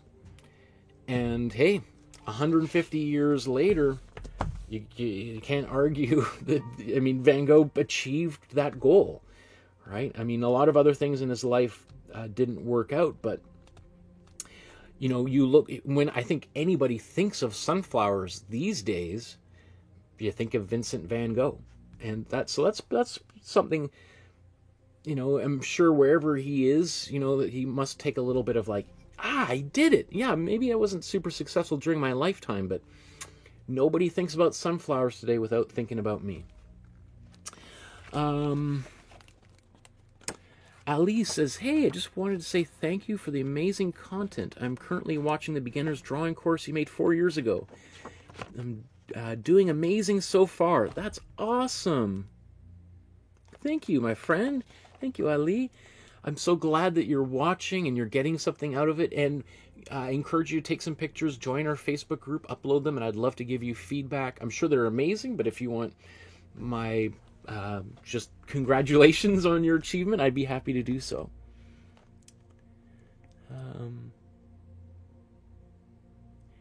Aaron says, will you be okay now that you can't see the drawing underneath? I'm assuming you're just talking about this painting. You can see as it dries, I can see my pencil lines coming through. And that's one reason I added the matte medium into that paint, because if I didn't, it would just look totally cream and I wouldn't see any of my pencil lines. But great question. Lisa in the chat. Hi, Lisa, and thank you for the donation through the super chat. You're an all-star. Well, this is great. Thank you so much for everyone's support. Oh man, there's so much. As I said, there's a whole book. If you're really interested in getting to know this period of Vincent's life and the story behind these paintings, you can get this book. Maybe just before I move on, I just want to mention that there were other sunflower paintings that Van Gogh made before, and these are considered to be like the first sunflower series he made. These ones he made in Paris before he went to the south of France, and they're beautiful, but they're darker. There's almost a menacing quality, like I mean, these sort of oranges and dark blues and blacks. You know, if you were to tell me these were Halloween themed sunflowers, I'd be like, yeah, kind of look kind of scary, right? Like the petals have like, you know, like they look like flames, they're on fire or something. They don't have, maybe there's a quality, a joyous quality in the sunflowers he makes when he gets down to Arles. And you can see these are also made earlier on in his career. So these are made in, I don't know, is there dates here? I think these are all like 1885, 1886. And then so when he moves to Arles, this is the first part of the second series of sunflower paintings he makes. And so I just want to show these kind of quickly. The second version of the second series. This painting we're going to do in October, so a few weeks from now. This is also, it tends to be these, and this is the painting we're about to do today. These two paintings are often seen as sort of the most famous of the sunflower paintings. And then I think this is so then he starts kind of painting copies of the earlier sunflower paintings. So he kind of goes back and copies them or repeats them. Probably not because he thought he was going to be able to sell them, but probably because he liked them and thought, well, maybe there's something about it I might be able to improve. Also, perhaps being able to give them away or trade them to potential landlords or to some of his doctors or friends. I mean, there is the fact that this is also a very thought to be, you know, an almost identical copy to today's painting. This one's at the Van Gogh Museum in Amsterdam, also very, very similar to today's painting. This one is in the Sompo Museum of Art in Tokyo, although I have seen some people who highly dispute the authenticity of this painting.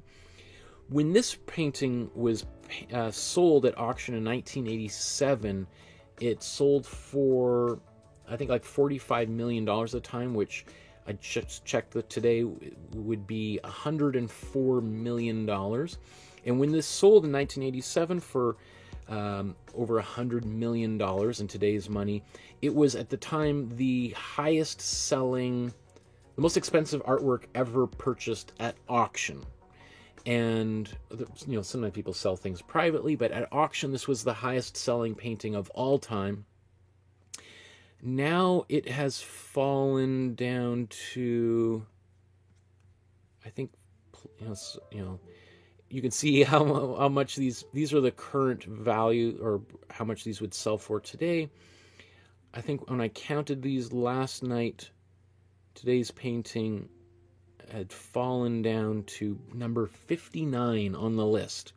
So you can see how expensive paintings can be these days. So if you're thinking about getting into the really expensive painting market, you're maybe 40 years too late or 30 years too late. Because pretty much this painting, which again, some people believe to be a fraudulent version of the original,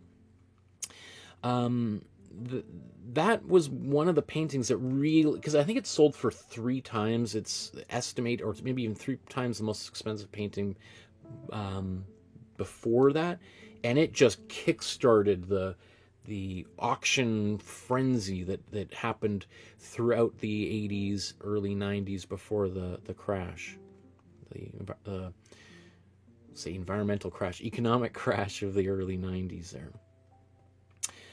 Okay, oops. Is there anything I want to say?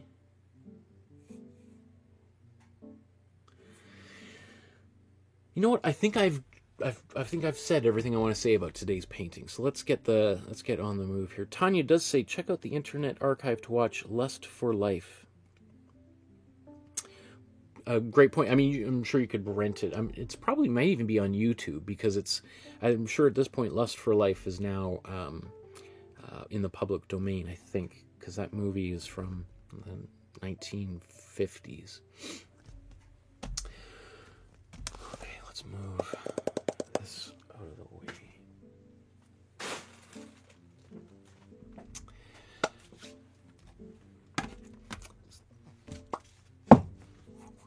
Okay. Often what we do at this stage is to do a bit of an underpainting. And there's lots of definitions of what underpainting can be or should be or is throughout art history. And even myself, I've kind of changed my ideas on how I might describe underpainting. Often artists might fold the imprimatura, the underpainting, and even, let's say, the background layer all into one singular step. For our purpose here, is the way that I like to teach this, is that I kind of think of the underpainting now as just an opportunity to kind of block in or outline a few details here, particularly like eyes and lips, nostrils on a portrait, so that if I paint more stuff over top of it, I won't lose those details. I kind of think of it as a placeholder. For our purpose, though, when I look at this painting, I feel like if I don't quite get that sunflower in exactly the right place, it's not going to be that much of a problem. It's not like this is a face, and if I get the eyes, it's not going to look like that person. So I think for today, I don't think we need to do it.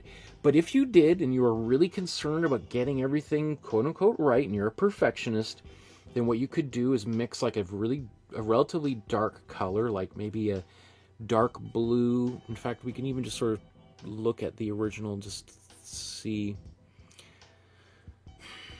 Like you could make like a dark green, perhaps, and do a little bit of outlining. You could,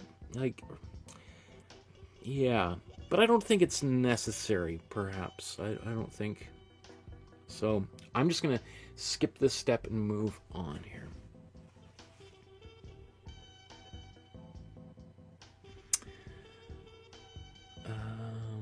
Oh, awesome. Thanks, Tanya. Yes, so that Lust for Life is in the public domain now. Awesome.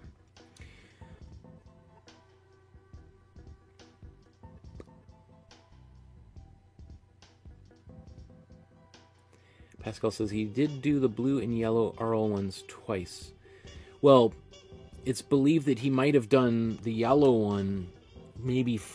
well, it's possible he did 4 versions of the yellow one.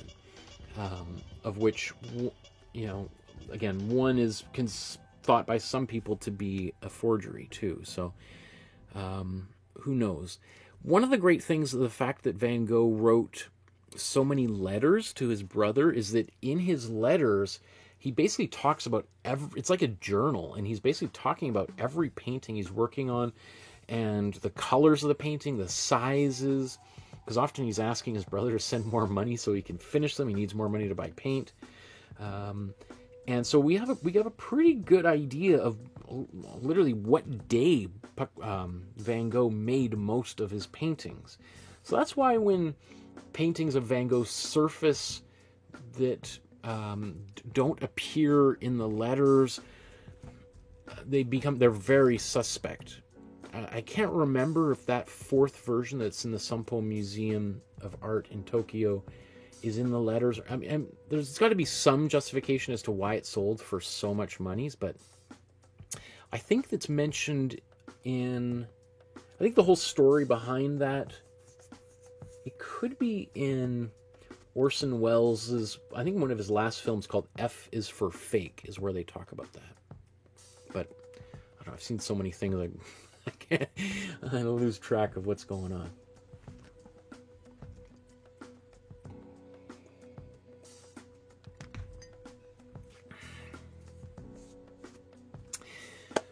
Let's start painting some of the background in. And that's usually the way I like to work. I like to work from the background and work my way forward. And then sometimes circling back and touching up the background once I get a little more in the foreground done. But I think with this painting, we can probably get most of that accomplished and then move on. And I should say that, you know, ideally, knock on wood here. So let's look at the background and think about what colors we want to use. One of the great things with this painting is how bright it is, how much those yellows are just, how intense they are, right? It's very saturated colors, which at the time it was painted, some people are like, no, if you ever thought Van Gogh was crazy, just look at his paintings. Look how garish this painting is. Today, it's one of the most popular paintings on display anywhere in the world. It's considered to be, you know, there's basically just as many people make a point of seeing this Sunflowers painting in London as go see the Mona Lisa in Paris. It's by far the star of the National Gallery in London. So much so that like the floor is worn. There was a famous protest that happened just last year where some young people threw tomato sauce all over the painting and then glued their hands to the wall as part of a protest on oil. There's a link to that in the description below.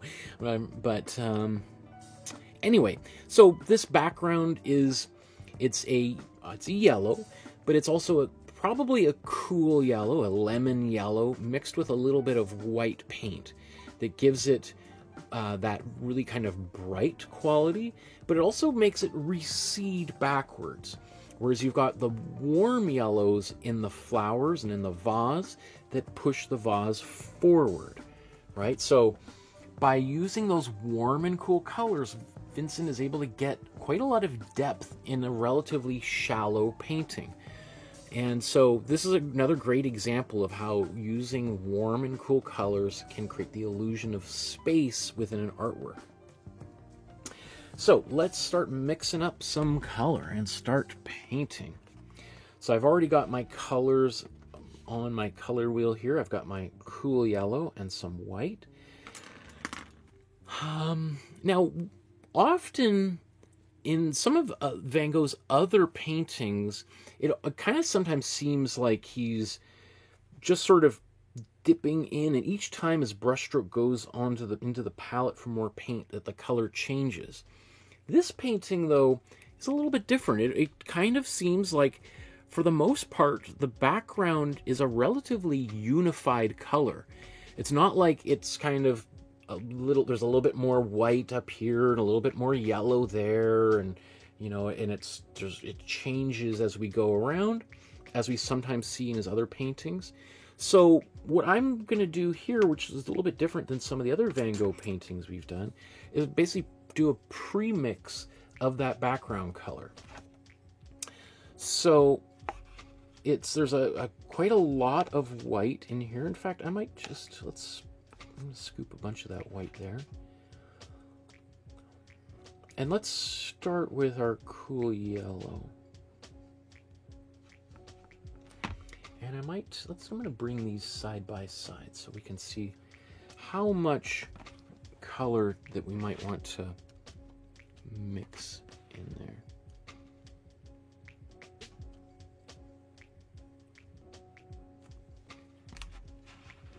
Or sorry, how much white we want to mix into that yellow. Because right now, that's too saturated. We want to dull it down with a little bit of white. White will dull the color. It's going to make it a little bit more pastel. When we add white to a color, we create a tint, or we're tinting that color. All right, so you can see it's kind of getting a little bit lighter. Make sure to mix all that white in before I start painting with it, because I don't want, sometimes there's big globs of white or yellow in there. So we're going to add a bit more white.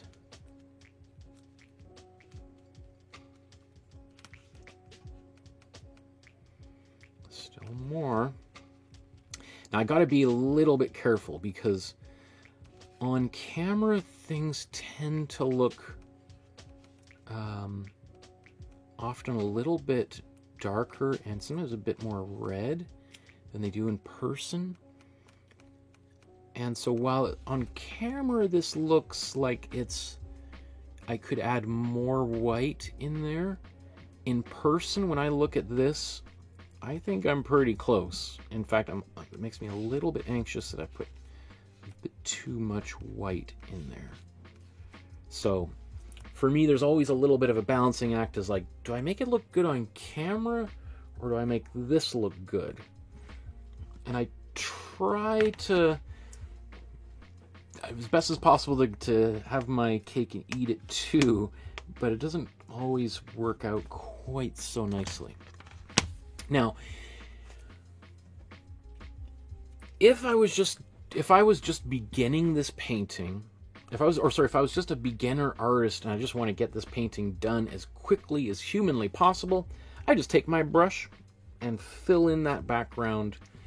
I'd probably be done in about 3 or 4 minutes tops. However, the way that Vincent painted this painting is different than that.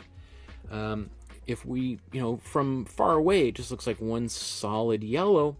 But when we back up a little bit, we can notice, and I hope that's coming across on camera, look at how he's got this kind of cross-hatching, almost kind of a weave of color. He's got horizontal brushstrokes with vertical brushstrokes. And he's kind of going back and forth over top of the whole surface that way. And that's one of the things I love about Vincent's paintings, is how, and his drawings too, by the way, is how he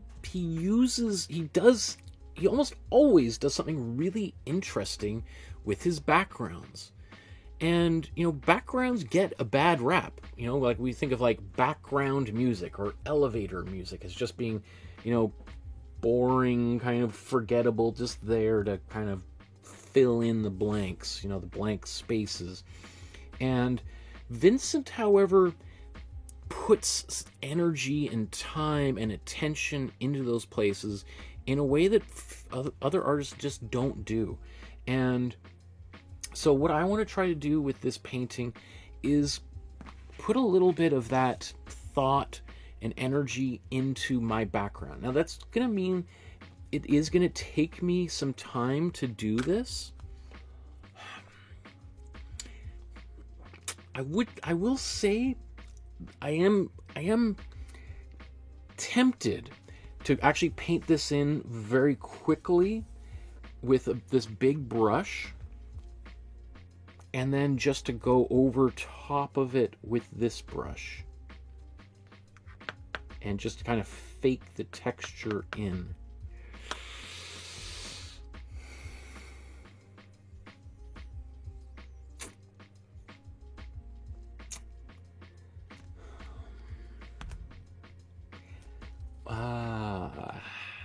If I do that, I could be done this background in about 10 minutes. If I paint it all with cross-hatching, it's going to take me 25 minutes. I forgot to plug that in, darn it. Okay. So what does that mean? My camera just...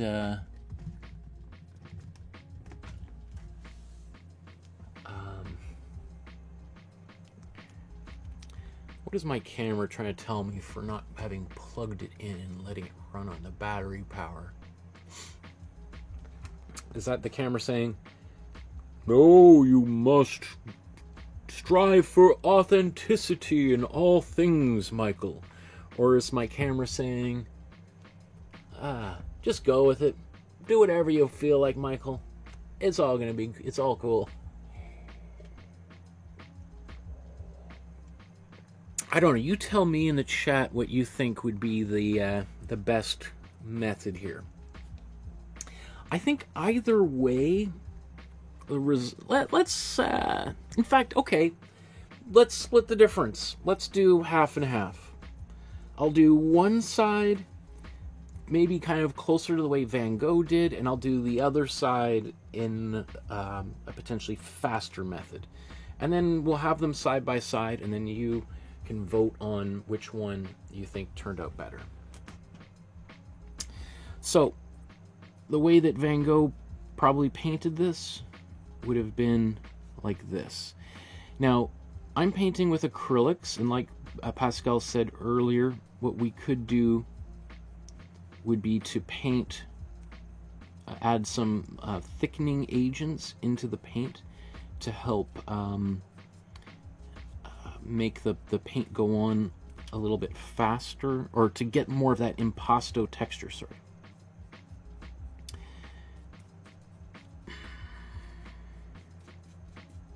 Actually, this is going on a little bit faster. I mean, it's also, this original painting is pretty big. In fact, I just want to just share with you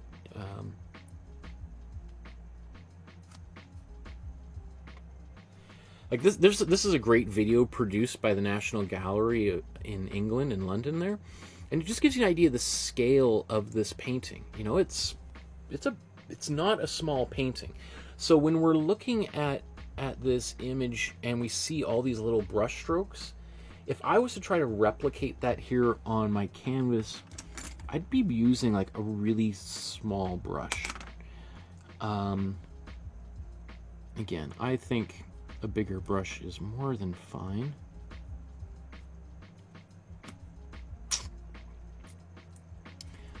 So just while I'm here, let's just lay this paint in on the other side.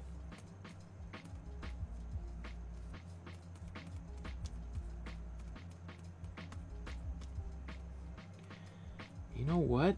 I think I might. Okay, I'm making an executive decision. I'm gonna paint this with the big brush first. That's gonna save me a lot of time, and then I'm gonna go back and put in some texture over top of it. I know this is not going to be quite as authentic.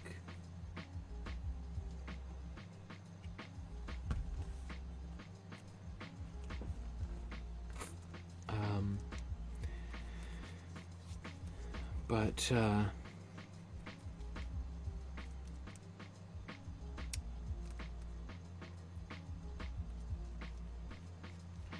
know what? I'm going to go pretty much just right over top of a lot of these petals, because that's going to make it much easier for me to paint later on. I mean, I might not need to go back in and paint in and around all these petals. If I can just do this, like here, let me show you what I'm doing here.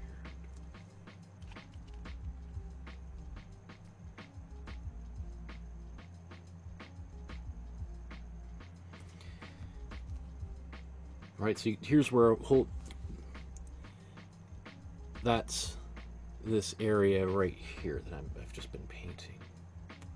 All right, so I'm just gonna paint.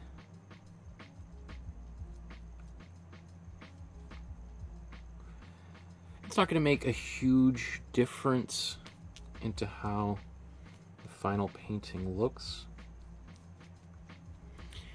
It does perhaps mean that maybe some of the imprimatura, or even that stain I put down there, or not stain, the first layer of kind of that peachy cream color I've put over top of it, is basically just going to be negated, or not negated, it's just going to be almost imperceptible.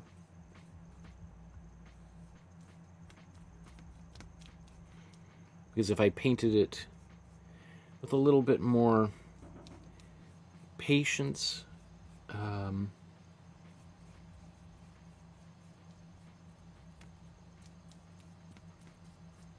some of that would maybe come through in between some brush strokes.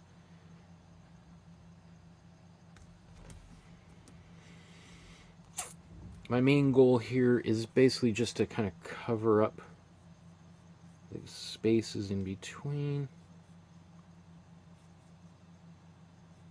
Let's just do that.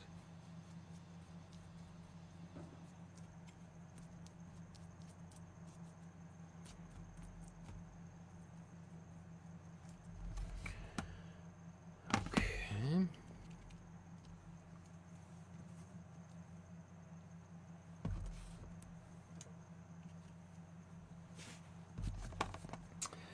I'm just going to put a bit of this on the edges. Sometimes I just like leaving little clues as to how it was made to somebody who's particularly curious. If they look at the side of the painting, they might see a bit of the warm yellow coming through. They might see a bit of this.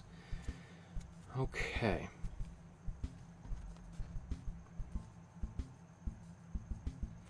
So what I'm going to do now is I'm going to quickly blow dry this.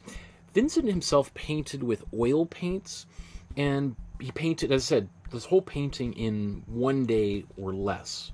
Like, he's painting, maybe did this whole painting in about 6 to 8 hours, maybe at most.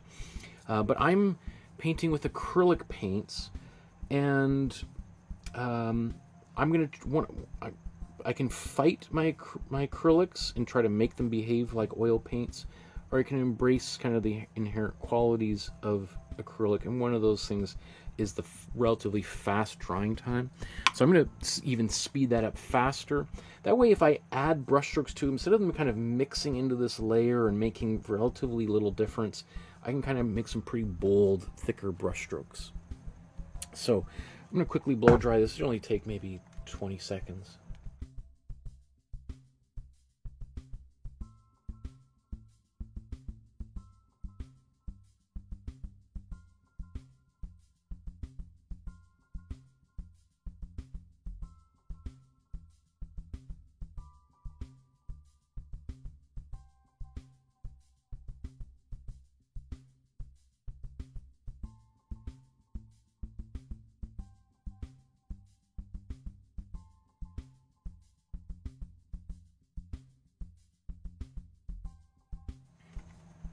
Okay, I think that's good enough.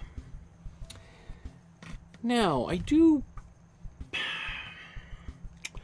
I'm wondering, I do have gels or somewhere around here. I have gels that I can use to thicken the paint. I've got all my gels or fluids to thin the paint nearby. I think all my thickening gels are back here. Give me 1 second. I'm just going to bring those out.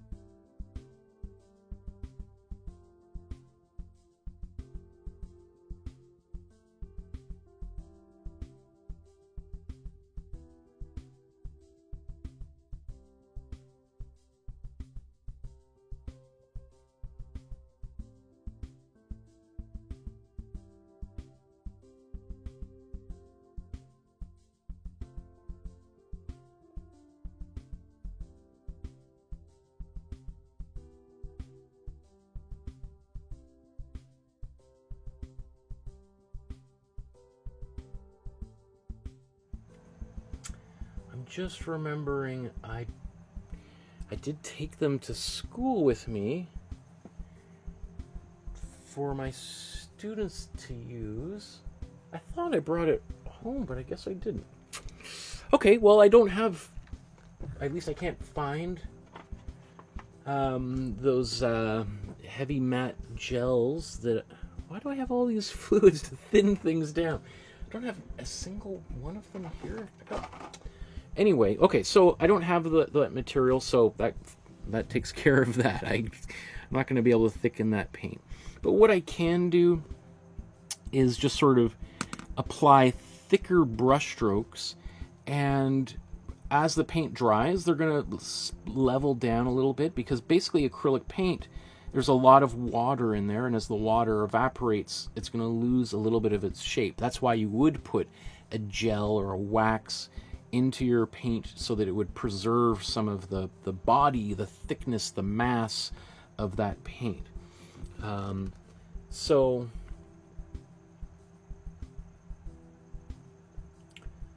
I'm just going to paint without it. It's going to be maybe a little bit of a bummer because I'm not going to be able to have quite such a thick impasto-like surface. But I think it's going to be fine. So what I'm going to do here is do my best. And, you know, it's one of these things where you might say, like, well, that's, you know, easy to...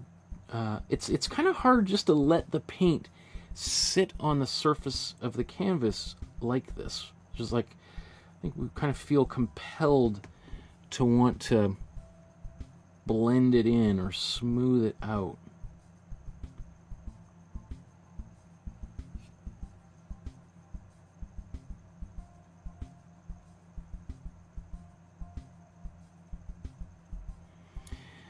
Those brushstrokes are pretty big and goopy right now. The thing is without any gel in them, they are going to lose some of their shape. I would say they're probably going to shrink down about 50%.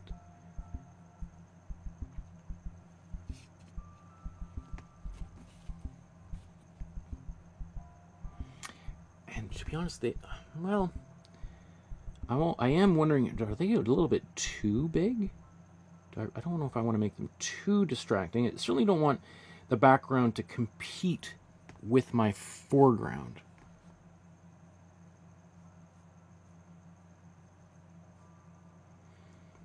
But if I'm going to do this, it's going to mean I'm going to have to, with the rest of the painting is going to also have to be pretty goopy too. So that that's kind of fun. It's going to force me to be kind of bold with my paint application today. And why not, right? The one thing to keep in mind, though, is when I am using this much paint, this acrylic is going to take much longer to dry.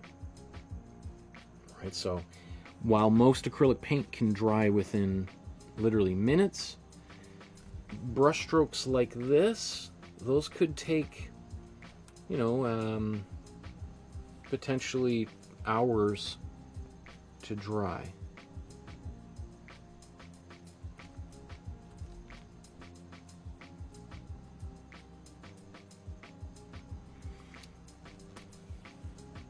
I don't know. Part of me looks at those and wonders if that's too much. I'd be interested to hear your opinion. Do you think that that's too thick?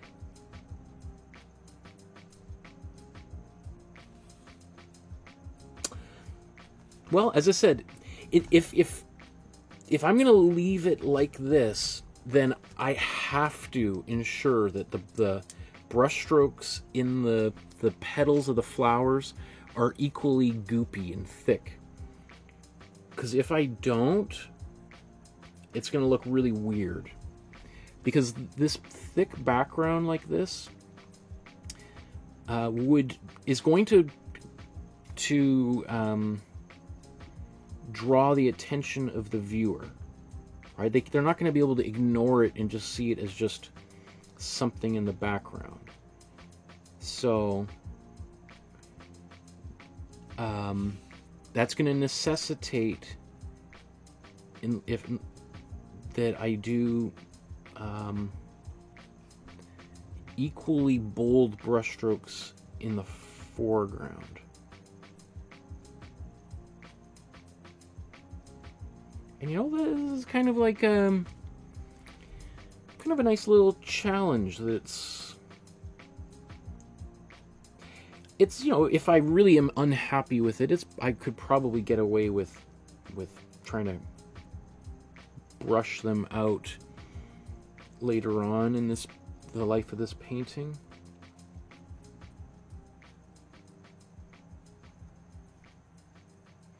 And what's kind of interesting, sometimes if you look at paintings, even Van Gogh paintings that have a lot of texture, if you look at them, sometimes you'll notice that some of those big areas, highly textured impasto areas, look kind of flat. Like it looks like somebody laid a book or something over top of them. And probably, well, I don't know if it was a book, but it might have been when they were being moved around or stored after Van Gogh died. They were all just stacked up. And because oil paint can take months, if not years, to dry, especially if you're painting like Vincent was with pretty thick impasto, it's likely that some of those brushstrokes were still wet. Maybe the surface, they were dry to the touch, but inside they were kind of soft. And so when something was pressed against them, they kind of I don't know what's the word, pressed down the texture. Christina says, will it go down at all? I was wondering if you could flatten those somewhat without messing it up. So it's, yes, let me see, let's bring this back here. You can see pretty textured surface. But, we'll come back. Let's keep an eye on this right now. I'm anticipating that while this dries, it's going to lose its texture quite a lot. Some of these smaller areas where there's very small amount of texture, they might not completely disappear, but they'll be almost invisible. It's the bigger areas that are going to remain relatively visible, but even then, we're going to see probably a shrinkage of about 40%. So while they're pretty significant right now,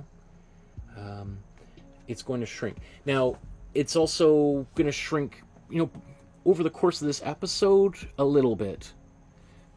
But I'm anticipating being done in about 4-5 hours at most. Knock on wood. And if we look at this at the end, we're doing a side by side. You're like, oh, I actually did pretty good. But it's when overnight, as the paint inside dries, the surface area might be dry to the touch, where we're more likely going to see that kind of change. So it's always kind of hard. You're like, well, that's also we don't really know exactly what it's going to look like. And I can imagine that being frustrating if you're new to painting. Like, I don't know, it's hard to plan ahead. But it's kind of like welcome to art, welcome to painting. And for many artists, that not knowing, as Donald Barthelme once wrote famously, is something to be desired and sought after. And often one of the reasons why artists make artwork is to have a discovery rather than to just illustrate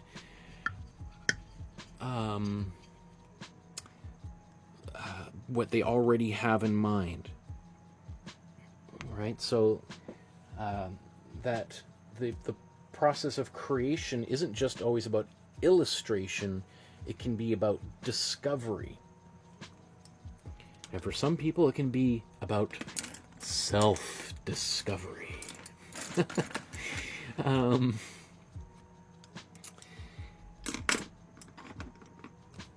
Right? Or, as Bob Ross would say, finding those moments of serendipity, the happy accident, right? Where something happens you don't expect, and you end up falling in love with it, embracing it, and transforming that mistake into an opportunity. Kathy said, I remember the fisherman painting with the big nose. I would say it's okay. I'm waiting to see how you do the texture on the brown flowers in the foreground. Mine's a little flat. Like the fisherman's nose went flat. Yes.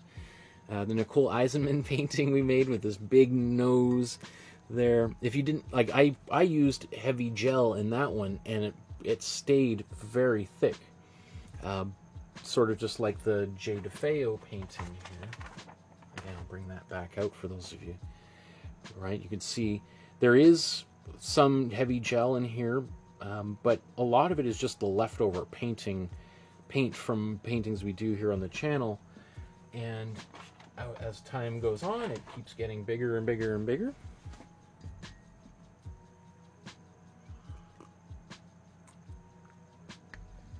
Okay. A lot of texture right now, but part of me is like, oh, I think I want to get rid of that. It's too much. But the other part of me is like, you know what? This is going to force me to use a lot of texture elsewhere, which makes me really a bit nervous, but also feels like, oh, this could make it really fun. This could be like, ooh, pretty goopy painting. And, right? Isn't that partly why we make art, is to have a little bit of fun? So, let's, I think that's good for right now. I might go back and add a little bit more texture in and around those leaves and things as the painting develops. And I think that's also, I should show what I think Van Gogh himself did.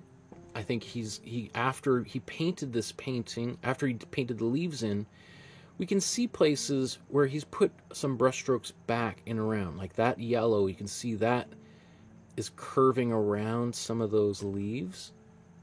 Right? Like look in here, you can see that's a brushstroke that was clearly done after other marks. That he painted this green, and then he put that yellow right back in between. Look how goopy it is there. Same, oh, you can see it a lot right here. Him outlining, going around. Yeah, I mean, that's one thing I love about Vincent van Gogh's paintings, is how there's zero attempt to hide the process of creation.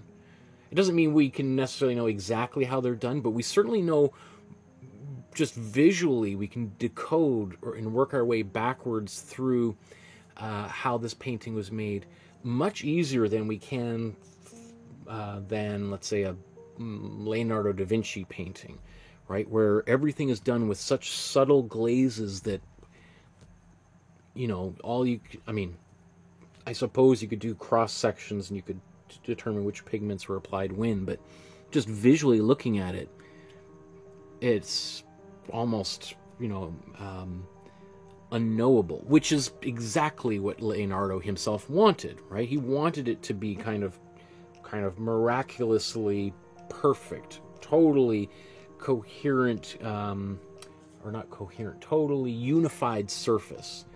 Versus here, you know, it's like all the puzzle pieces are there, and you just have to put them together. Carolina says, accept the challenge.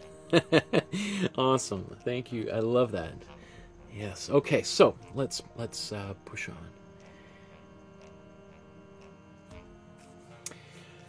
Next up, let's start putting in the flowers and the vase and the table, and start bringing the main subject of the painting to life. So let's look at the painting again, and just thinking to myself, where do I mean, it doesn't really matter, but do I want to put in the table, vase, or the flowers first? What makes most sense? Or even the green, maybe even.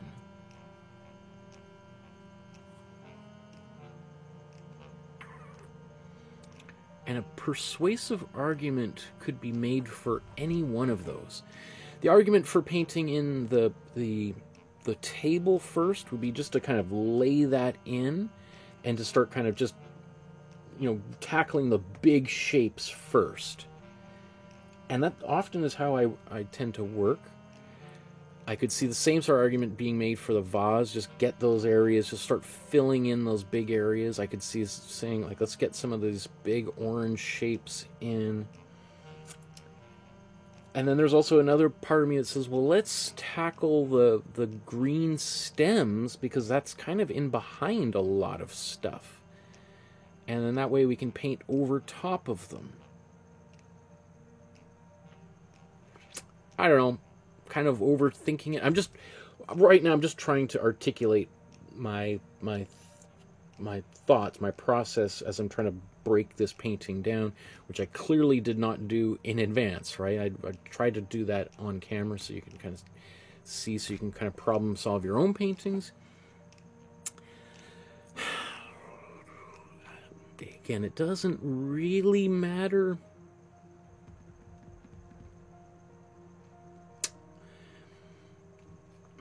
I think I'm going to go for the... I'm going to go for the big shapes first. I think that would make most sense. I think I'm going to try to go for the table, and then the vase, and then I think I'm going to go to the green stems, and then do the orange bulbs and things last here. So let's think about that color. So we've got our cool yellow in the background, right? Creating that, giving us some sense of depth. And ideally we want to move forward with warmer colors. And so, but this table, you know, think about the bulbs here. That's obvious. That's definitely a warm yellow, a warm brown. The vase here is pretty much looks like warm yellow right out of the tube. So when I look at the table, to me that sort of looks like kind of, there's some white in there. And I think what Van Gogh's doing is very carefully kind of putting a little bit of white into a warm yellow. And I think there's even a bit of cool yellow in there. And actually, as I look, oh, okay, okay. I didn't notice this before, but this does look like a bit of imprimatura coming through. It actually looks like linen almost, a little bit, like, look here. Or did he paint that like a gray and then paint it over top of it? There's something underneath the bottom of this vase that is darker. And so I wonder too, perhaps it's possible he painted this darker, maybe like a gray, and then maybe one of his final things was like, oh, that's too dark, and then might have probably wiped it away, because oil paint, you could wipe it away with a rag or use a palette knife just to scrape that off. But of course it's going to get into the weave of the canvas a little bit, and then paint it back over it. Okay, well, let's paint the table, and as I'm thinking about, we'll think about how we want to tackle the bottom of that vase. Okay, so let's mix this color.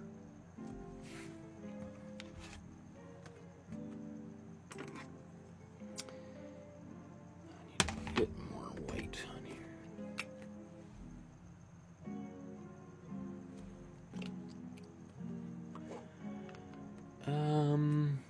Aaron says, are we actually painting this or what?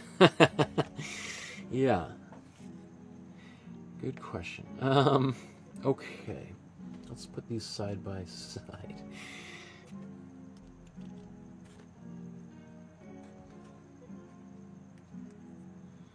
So I'm going to take a bit of my cool yellow, and I'm going to take some, oh, it might be too much, my warm yellow. Let's see how that looks.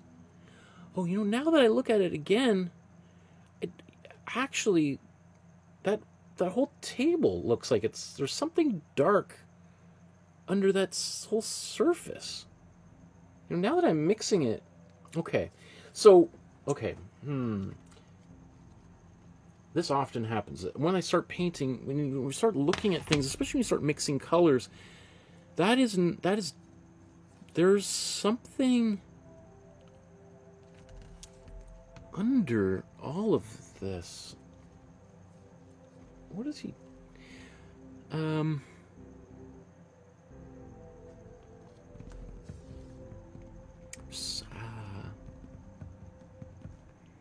What would complement that? There's some kind of gray or blue under here that he might have painted and scraped off.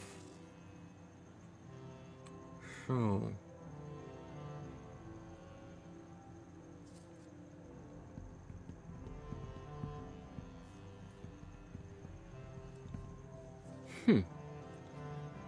super strange. Okay, I want to try to get that. I want to get this effect. So, instead... do I want to make a purple? Is purple too bold? Let's do it. Let's make a purple. I think purple will look gorgeous. So, I'm going to take my cool red and my warm blue. I'm going to mix this up.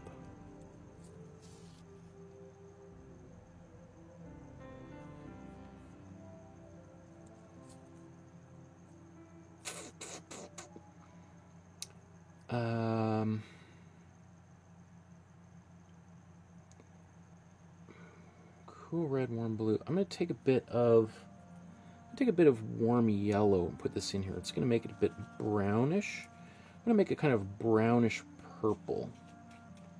I was contemplating just now maybe making a black and adding it to this, but I think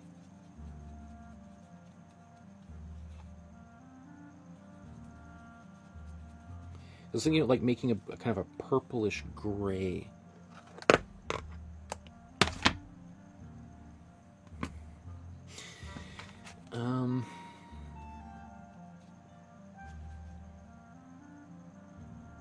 That's good. I'm going to add a little bit of matte medium here just to thin it out because it's pretty opaque.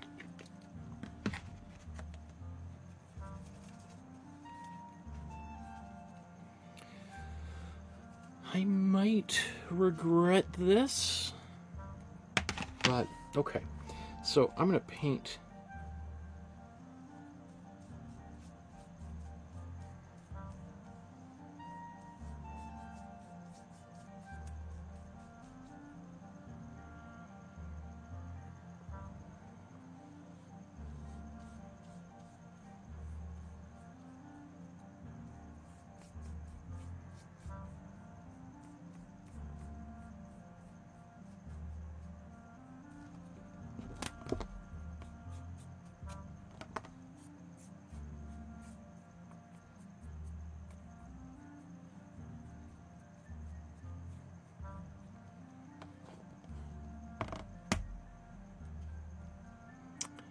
don't think there's that same dark color underneath the top half of the vase, although maybe that's a green.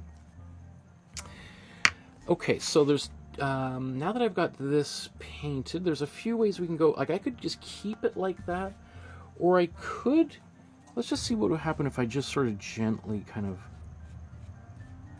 it's already, the matte medium in there is drying pretty quickly, so it's not really allowing me to wipe much off, but I'm just going to kind of just gently take a bit of the surface off here. Okay.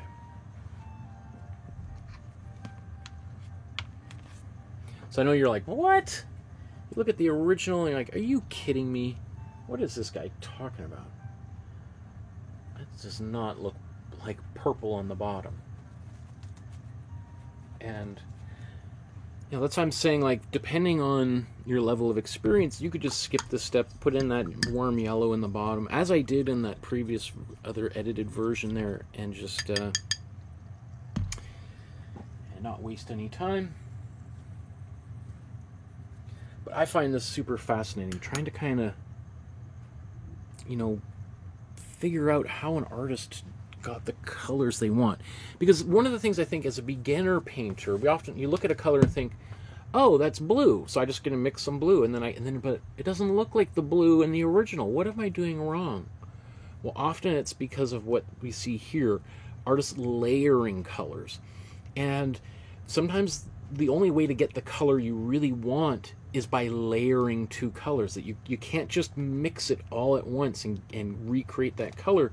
The colors are mixing optically. They're sort of mixing in our brains as opposed to on the palette, right? So I'm going to blow dry this.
I love all those comments. Nikki says right at the bottom there, hey Michael, do you know what color flowers you'll use for the petals? This is a tough one to color to try to get close to his. Yeah, as soon as I read that, I'm like, ooh, I'm trying not to think about that yet. Because that kind of mustard color, that is kind of complex. I imagine it's basically like probably a warm yellow with some blue in there that actually kind of approaches a green, but looks yellow because there's so much other yellow, but it's kind of a yellow with a little bit of greenish qualities to it. Yeah, anyway, we're going to try not to think about that too much because I got bigger fish to fry at the moment here. Okay, so let's now look at mixing this color again. So actually the same sort of thing is I'm going to take a little bit of that blue, bring that into my warm yellow here.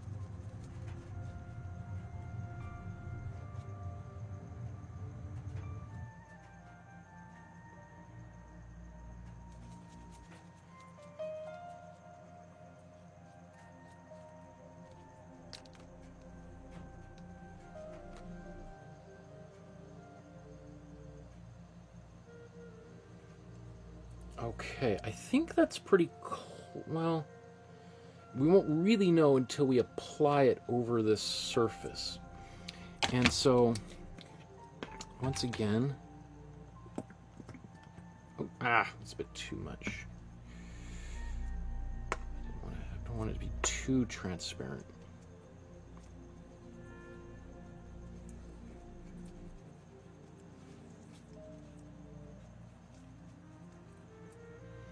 You know, if I was just mixing this paint on its own, I probably could have used this mixture without any matte medium painted right on the background. I think it would be fine.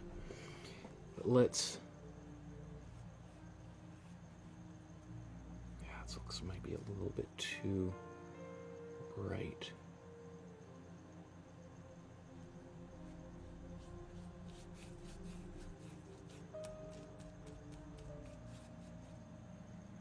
Looks a little bit, must have been more of a blue under there. I was thinking purpled because I wanted to kind of use those oppositional colors. Looks very red, hey? Darn it, I got it wrong. Okay, not a disaster. We'll make it work. We'll figure a way to make it work. I'm just gonna take this same color.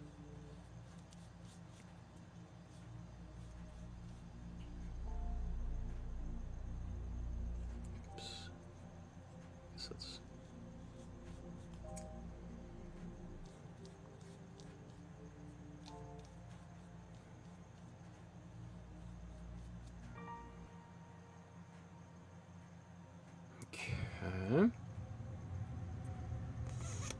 Well, I got this color here. I'm just going to put this in here. Just some placeholders.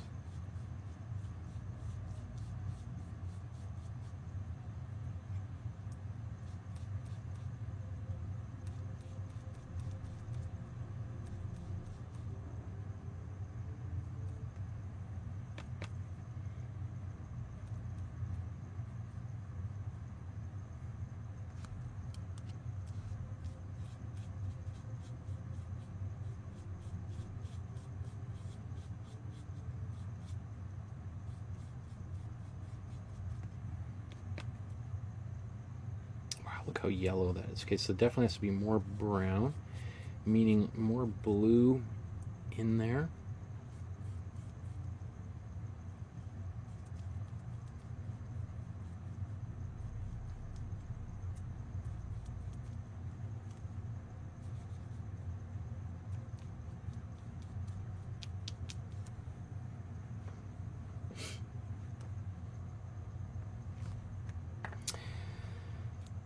Okay. Just while I still got this yellow.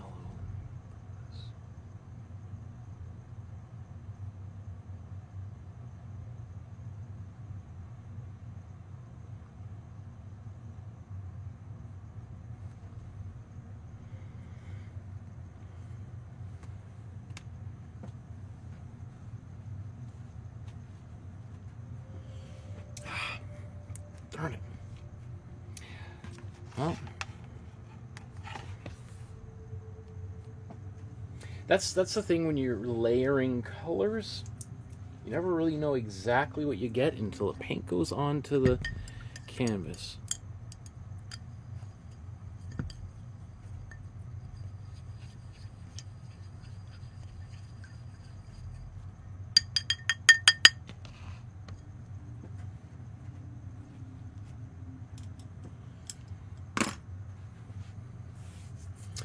I mean, again, I think what Van Gogh did is he painted that color and changed his mind and painted some yellow over top of it. Yeah, definitely. Okay. That's drying pretty quickly. So while that's drying, let's just do a little test. What if I take a little bit more blue?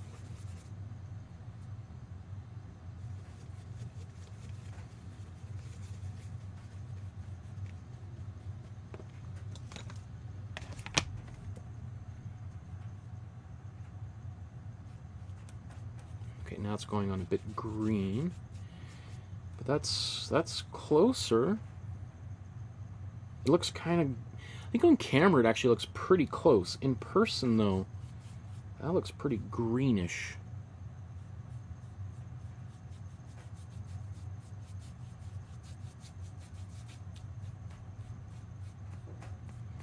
I think what I'll do, I'll paint it like this, and then I might paint some yellow back over it later.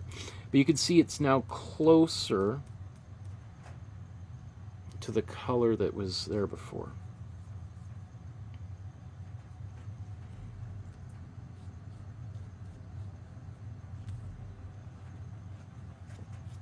It's just a bummer that I wish I had done that underneath, and then that warm yellow over top I think would have been more effective.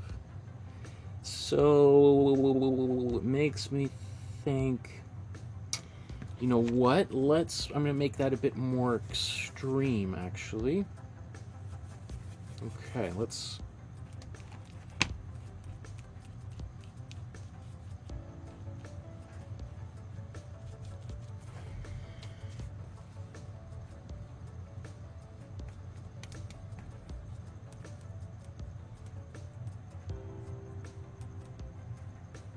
the reason why, so what's happening here is because the paint is almost dry, but not fully dry, I paint over top of it, it wipes away and just peels the layer underneath off.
Okay, so I'm going to try this. I'm going to put that same warm yellow back over top of what I've just done.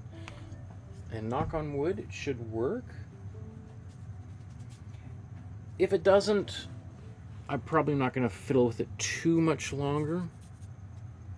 Which I'm sure people familiar with it be like, yeah, we'll see how that goes, Michael. We'll see how little fiddling you do with that. Okay. So let's see. Is that going to be opaque enough? I don't think we'll know until we do it, so let's bring them back.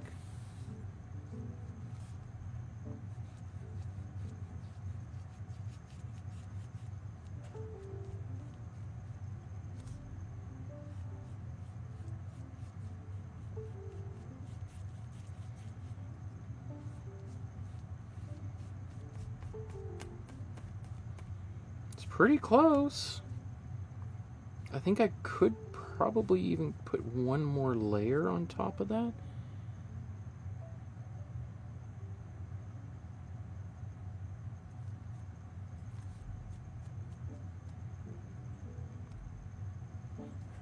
Right?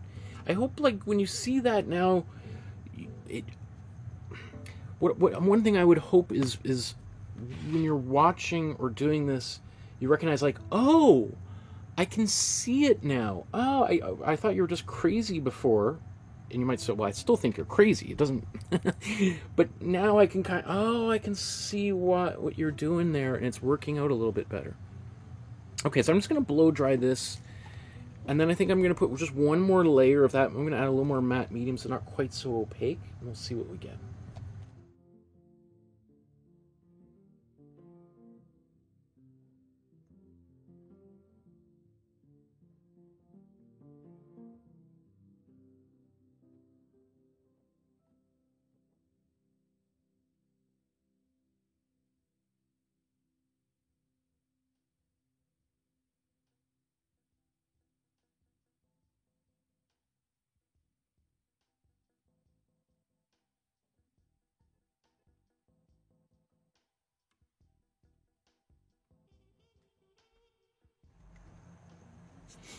Okay, let's bring them back.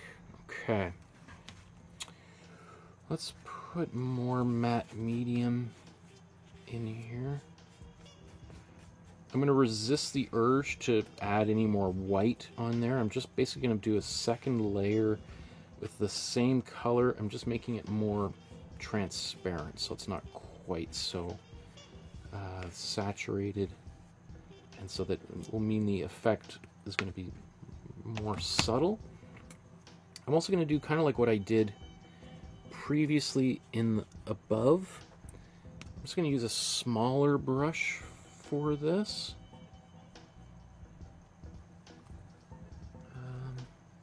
Man, that might be too transparent.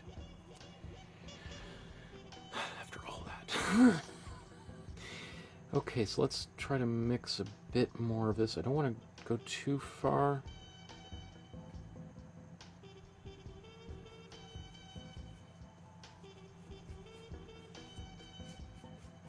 Just a little bit more pigment in here.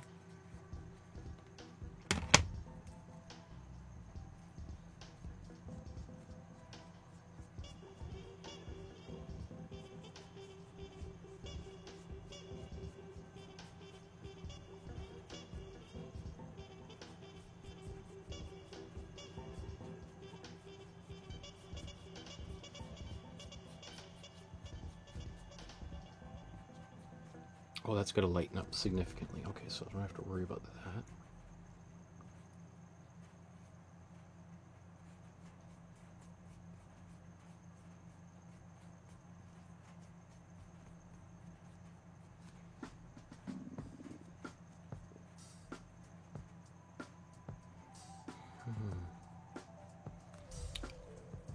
feel like I need to do another layer of that. I think I'm getting closer.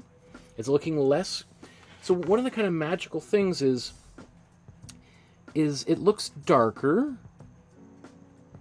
And yeah, there's blue in there, but it doesn't really look green. It still looks yellow, but it's not yellow, right? Like, that's the beautiful thing with color, and why painters start to get kind of obsessed with this kind of stuff. Is it's like, yeah, that's yellow, but what yellow is that? I can't mix that yellow. How do I do that? That's the when you start to get what I'm doing right now, that's when, unfortunately, you've gone too far, and now you're a painter. And I'm sorry, but you're just going to be obsessed with nuances like this that nobody else cares about.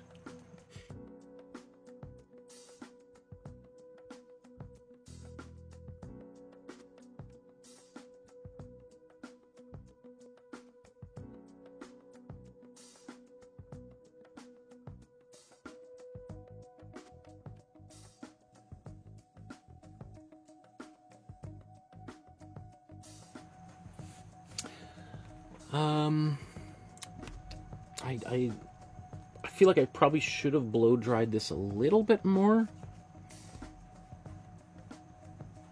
So it does make me worried that I'm going to peel some paint off.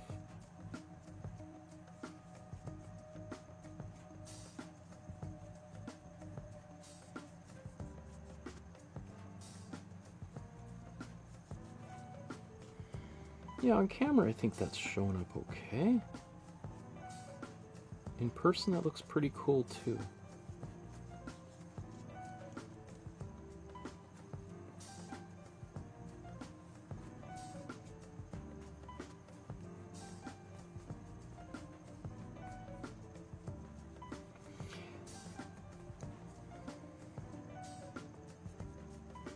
I'm starting to feel like that might be going just a, well, on camera it feels like I might be going a little bit too far. In person I feel like that's actually just right.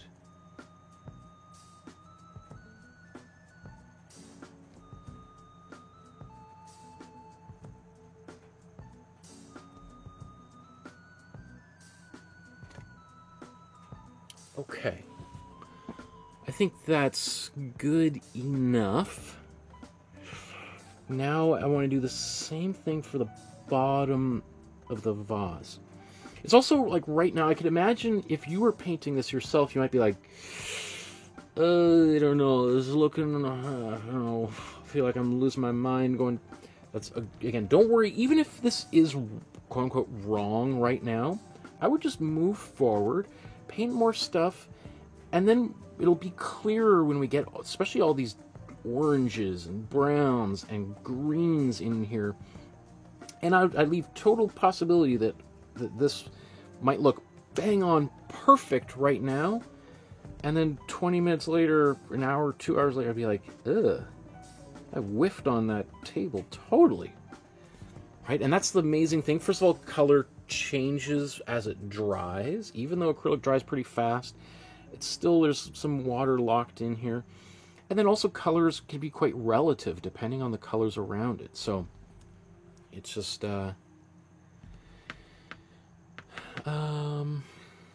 yeah, so I'm going to mix, I'm just looking at the vase again here.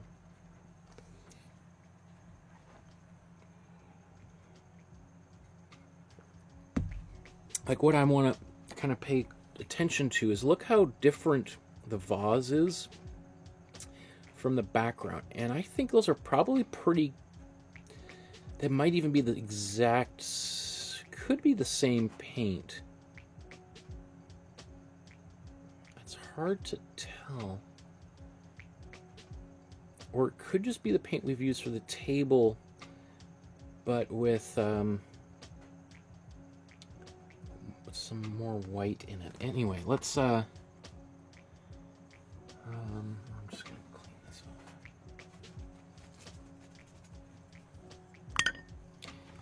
Let's just, I think you kind of get what I was just doing there, so maybe I can now that I've achieved a bit of that lesson, I can kind of just speed forward a little bit. Again, I got somebody sitting upstairs waiting for me to finish so we can do something together. Let's put these side by side.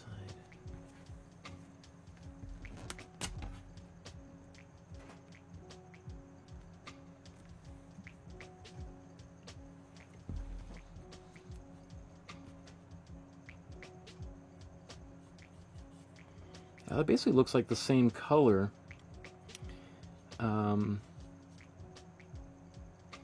Just with some extra white in it.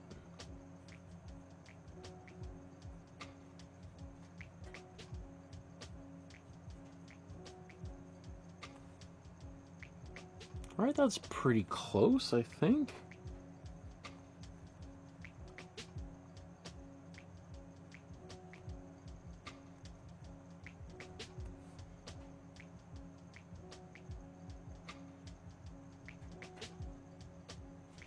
One thing I'm doing is I'm just looking at mine, kind of squinting my eyes and trying to look at the original and just trying to look as carefully, because one thing I do this all the time when I'm drawing, I kind of squint my eyes so I can see the contrast between light and dark, but it can also be helpful in painting to squint your eyes so that when you look at those, basically you end up just seeing the overall color without everything else, and then you can kind of look at them side by side and be like, I think, right now when I squint my eyes and look at this, it feels a little bit more grayish, which is not surprising because if we had that kind of greenish purpley color and then we had yellow, it's going to be almost like a black, and then we put the white in there, it goes gray. But I don't want to fiddle with this too much longer, just because it's possible that it looks less intense than Van Gogh's, because Van Gogh's, outlined it with those blues and browns, and that's also going to influence how our color appears. Okay.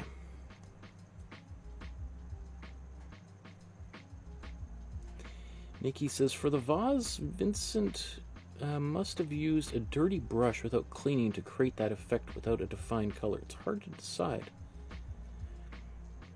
Yeah, it's possible. I mean, I'm sure he's painting very quickly. And often, as many of you might know, when you're painting quickly, you might be a little bit less concerned about cleaning your brushes. And sometimes you're just like, I'll just use this one, and maybe it's got a little, I'll just wipe it a little bit off and let's use it, right? Especially if you don't have a lot of brushes around. You just sort of use what's right there. And he says, quick question, please. Is it better to paint in acrylic or oil paint? I've always been curious to try, but not skilled in oil. Maybe because it's more work to do and finish the painting. I don't know. Great question. Christina says, I have no patience for oils. I wish I did. Yeah. I get that question all the time about oil paints and the difference, and could I teach an oil painting class, all that kind of stuff. The simplest answer is that oil paint is I've used the difference between Apple computers and a PC. Apple computers are like your acrylic paints. You can just sort of take it right out of the box, start using it. You don't really need to know anything about anything, and you can just start making a painting. Pretty much works very simply. And some people love that about Apple computers, and some people love that about acrylic. Not that you can't make acrylic complex, as I'm sure you may have seen. Or oil painting, though, is way more customizable. And I find when I'm painting with oil paints, it's almost like I feel more like I'm a chemist or a mad scientist.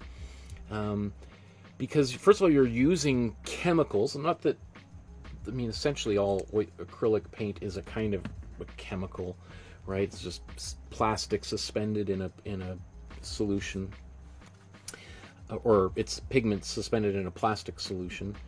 But oil paints are like, you're often mixing and stirring, and you feel like you might as well have, like, you know, Doc from Back to the Future or something crazy, Einstein hair and a lab coat. Some of the chemicals can be pretty toxic, like if you use turpentine. Even odorless mineral spirits, which are odorless, are still pretty toxic. So it's like a PC computer. PC owners, one thing they love about those computers is you can literally open it up and you can put different things in there and customize it to your heart's content. Apple doesn't want you to do that, so they don't let you open it up, right? You open it up, that voids the warranty. So oils, like, first, I also love the smell of oil paint. That linseed oil smell, oh, I love it. But some people hate it. Some people do not like the smell of oil paint.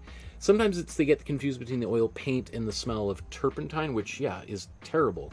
But the alternative to turpentine is odorless mineral spirits, or OMS, which you use for cleaning your paintbrushes and also for mixing into the paint in the similar way you might mix water into acrylic, even though, again, I don't necessarily recommend you do that.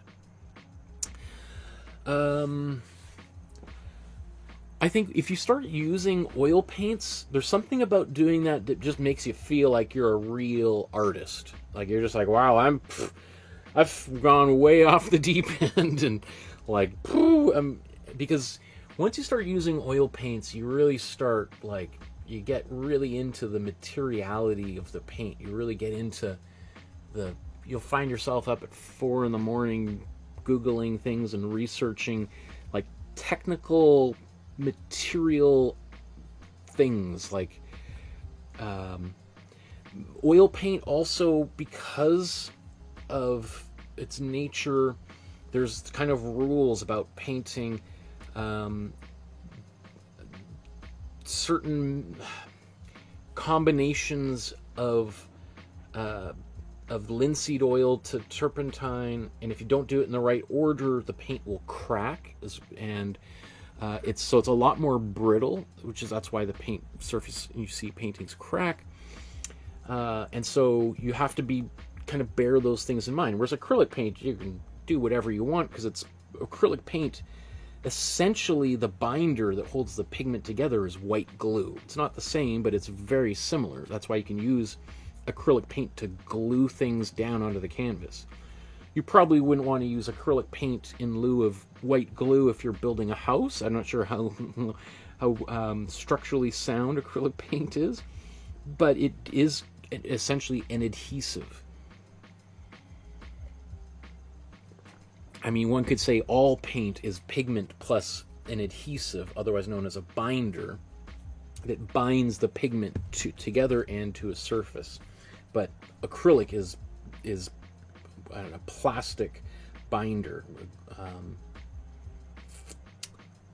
Yeah, I don't know if that answers your question.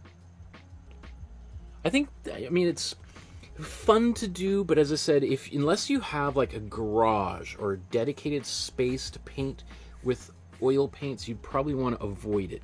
Because if you've got roommates, you've got a partner, a husband, a wife, children, grandparents, or parents living with you, they might not like the smell of the materials involved in oil painting. And, you know, if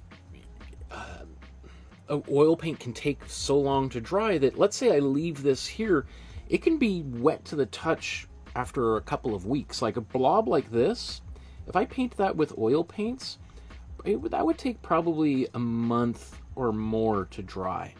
So you could imagine if you've got cats, right, who might like climbing around on things. You know, if this acrylic paint I could leave here, and yeah, maybe it's still going to be a little bit wet inside, but for all intents and purposes, the surfaces are going to be mostly dry in the next few hours. And if a cat walked over here, unless there was some really thick paint, it's not going to get all over the cat's paws, and that's not going to get all over the kitchen or the carpet. Oil paint, though, unless you had like a place where you could, like a studio, a garage, where you could just leave that painting there, or you could hang it somewhere where it's out of the reach of other people or children. It's not, people can't brush up against it and get it on their sleeve. It's a challenging medium to use. That's why so many people like acrylic paint these days. Like, I remember when I went to art school 20 years ago, the majority of, like, the goal was like, okay, we'll teach you how to do a lot of this stuff, color mixing and acrylic paint, because you're getting on the bus every day back and forth to school, so you want something to dry quickly. But no serious artist is going to use acrylic paint, right? It's a student material. Well, that attitude is I wouldn't say it's gone. There's still some people who believe that, but, you know, I mean, it's, I would say 50-50 art, contemporary artists selling paintings for millions of dollars at auction use oil paint or acrylic. Sometimes use acrylic to get the paint started and finish it with oil paint on top.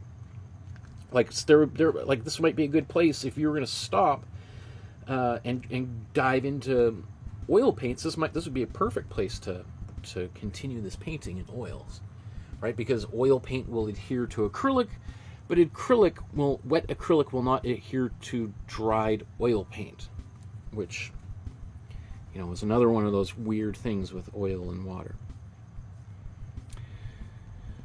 Okay, diddle daddle.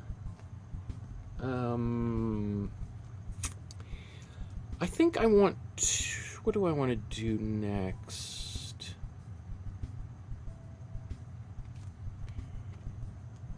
Got to do something next. I am debating in my mind similar sort of things with these guys, and I'm wondering potentially mixing up an orange and putting some orange underneath these fellas.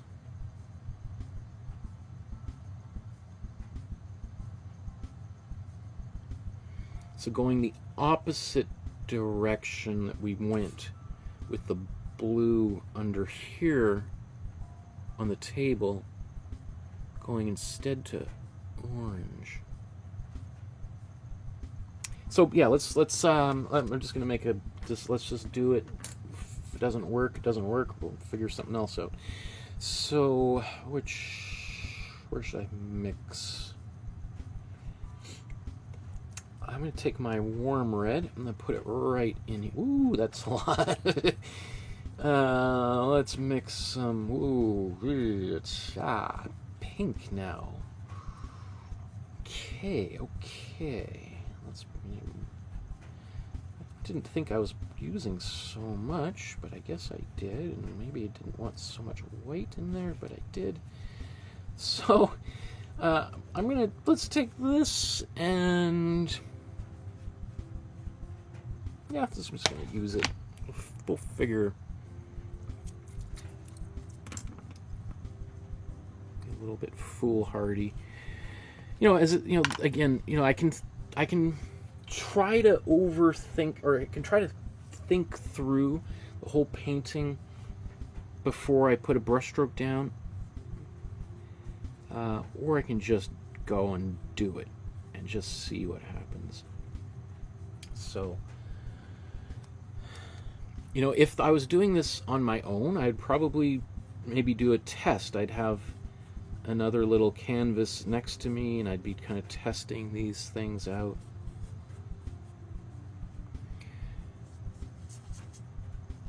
But here, when I'm doing this live on camera, I'm like, time is a wasting. Let's just make a decision and live with it. We'll figure it out.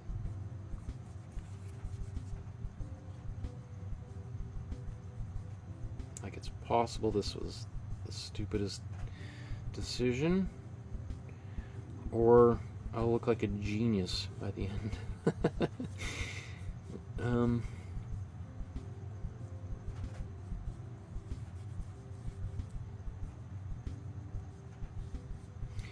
But one thing I am doing, you can see how quickly I am painting this, right? I'm not diddle-daddling, trying to make it nice and perfect. I kind of like it being a little bit sloppy and messy.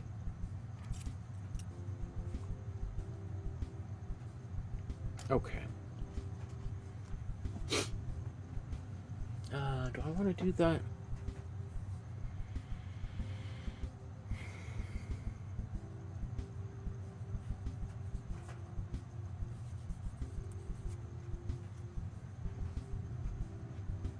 Okay, good enough. We'll see how that works eventually.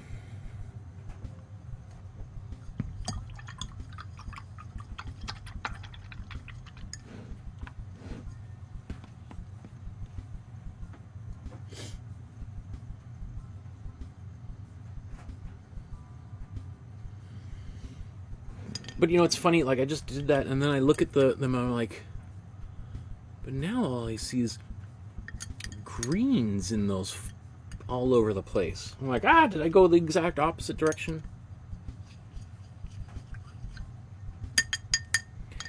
Well, you know, it's just like what I did down there. I went one way, realized it was the wrong way, backtrack and go the other way.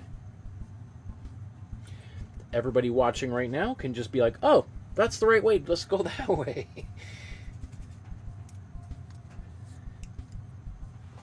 But, you know, when you're doing this on your own, sometimes you got to go the wrong way to know where the right way is.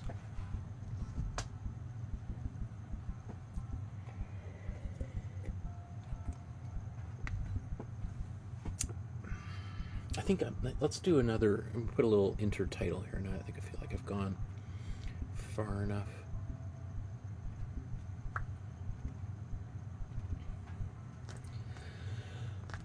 Now that we've got, I think, the bottom part of this painting, I don't know if I'd say locked in, but pretty close, I think, for at least now. And I put a little bit of color into the bulbs of the flowers. Let's put some green in. I think that's what I want to do next. I think I'm going to put some of the leaves and the stems in place. And I think that's going to go a long way to help give some structure into this painting where everything seems to be floating around. So let's look at the original. Okay, so this green is a pretty cool green. That's our cool yellow and cool blue, and maybe a little bit of white even in some places. So that's that bright green. We see a lot of it throughout this painting. This one up here is a cool green with some more cool blue in there. The only place where I see some warm green is, let's say, that little leaf there. And then, again, depending on the way you might think about it, these leaves, the petals, I mean, are a kind of a green. They're like, it's a warm yellow with a bit of warm blue in there. So I think it's, you know, if you want to think about it technically, I think technically, the more I look at it, the petals of these flowers are kind of greenish. It's a warm yellow, warm blue. Like maybe, I don't even know if there's any red in it could be a 5% red to make it a little bit on the brownish side. But let's cross that when we get to it. Let's put in some of this cool yellow. What's the best view here?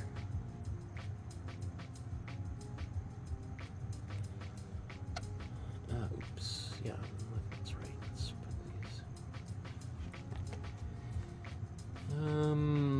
Do I need a bit more cool yellow on my palette?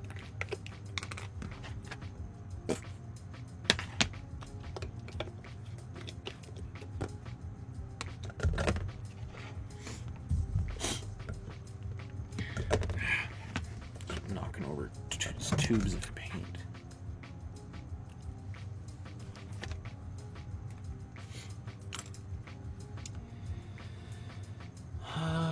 So, how do I want to do this? Let's, where should I, I'm sorry, I'm thinking where I should paint.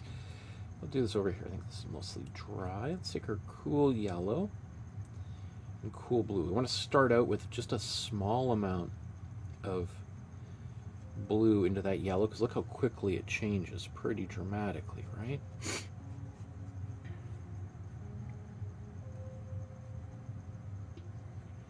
Now that's quite lovely. It's pretty saturated. It's probably almost about as saturated as it needs to go.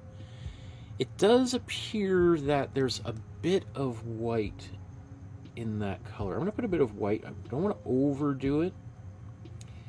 It's, I think, quite likely that I'll use this and then go back and paint maybe some of these places again without any white.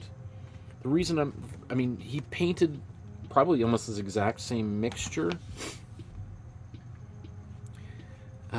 but some of the areas he wants more saturation with, he painted, and then it looks like probably went back in. It's hard to tell. It's hard to tell.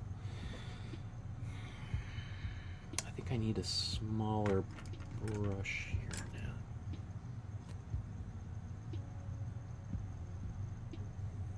Just seeing if, let's see, it might be too big even.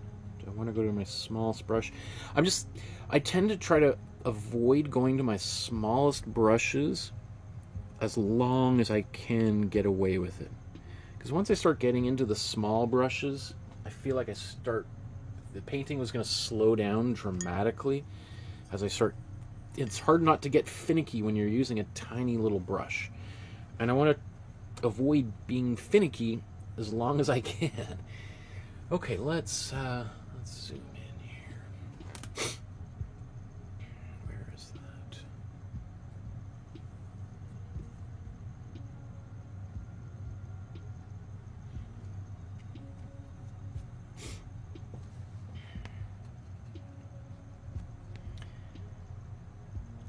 I'm going to start with just the stems first.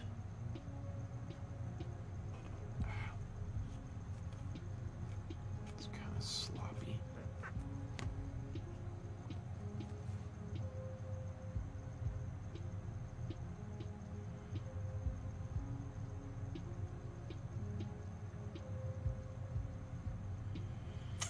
You know what? I feel like that's still quite transparent. I'm going to add a little bit more white into my color here.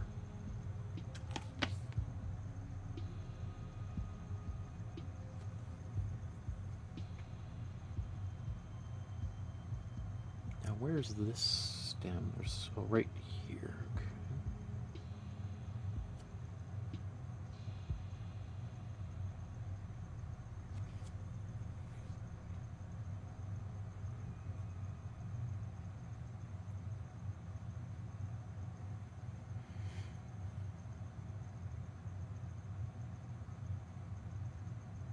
I notice I'm not worried about kind of going a little bit too far. I would almost kind of rather go a little bit too far and then paint over top of those later on.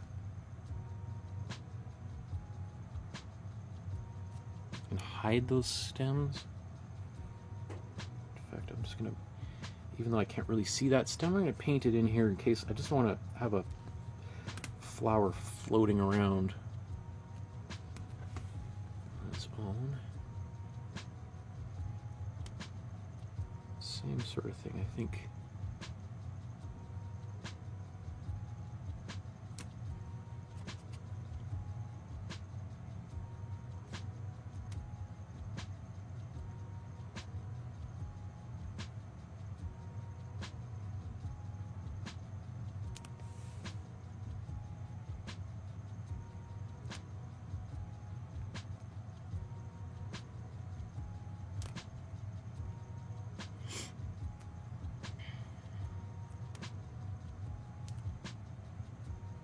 Again, I can't really see that stem there. I'm just going to put it in there anyway.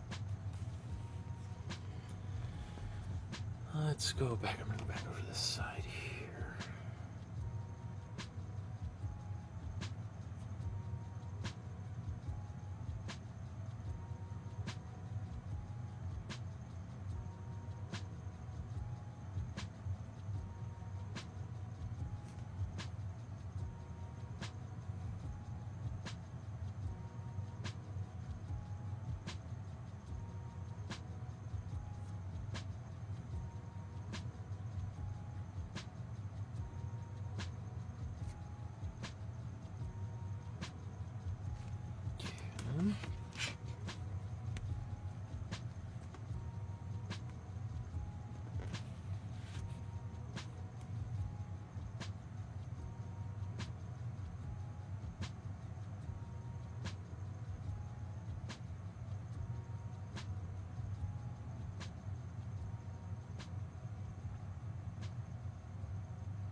Again, it's not dark enough because I've had to put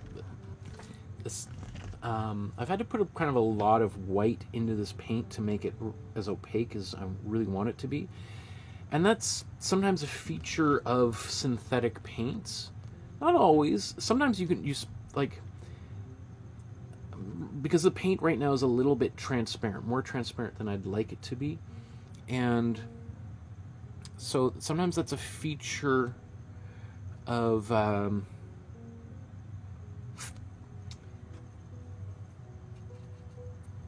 synthetic paints, that they're a little bit less opaque.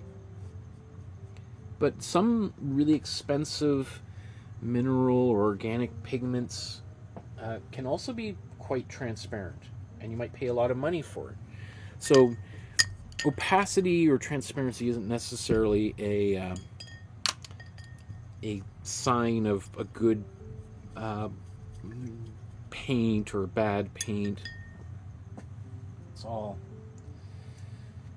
depends. But sometimes I do find synthetic paints tend to mostly be fairly transparent. That's why, cheap acrylic paints often have a lot of white in them, as we talked about it way back at the beginning, because they feel like the colors look too transparent, and if people buy them and they're using them, they're too transparent, they're like, it's too streaky, I want it to be more bold, I must have got bad paint. It's similar to like soap. Like soap, when you use, this is something I remember reading, kind of like a little known fact, that if your hands are clean and you use like really traditional old-timey soap, there's barely any foam gonna show up on your hands. Versus, or no, is it the other way? No. If your hands are really clean and you use old-time soap, it's gonna foam up big time. But if they're dirty, they won't foam up, but it's because it's doing its thing. So, yet people sort of associate a lot of foam in soap with cleanliness. So that kind of foamy quality of soaps is just something that manufacturers put in there to make us believe that the soap is really doing a good job. I think I got that right. It's one or the other.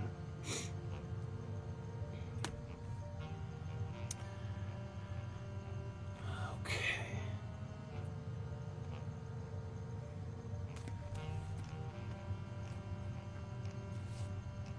So I'm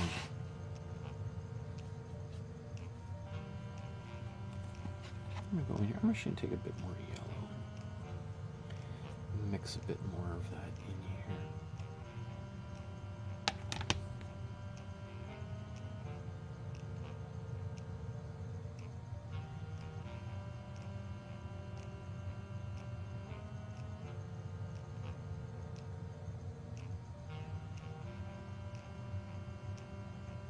Actually, I think I need to go the opposite way.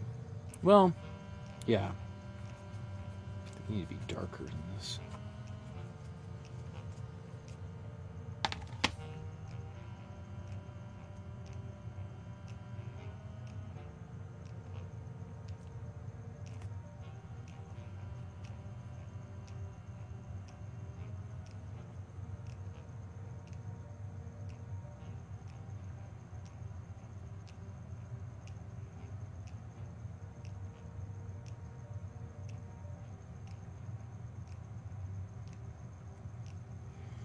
It's also, at this point, I really don't have my...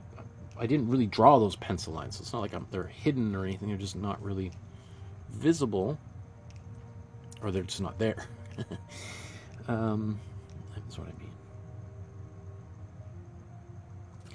And I could see that being kind of frustrating. For me, it's just kind of... It's actually more liberating. I'm like, I don't have to worry about painting exactly what's there because I can't see it. It's not there, so I can actually just have fun and play around a little bit.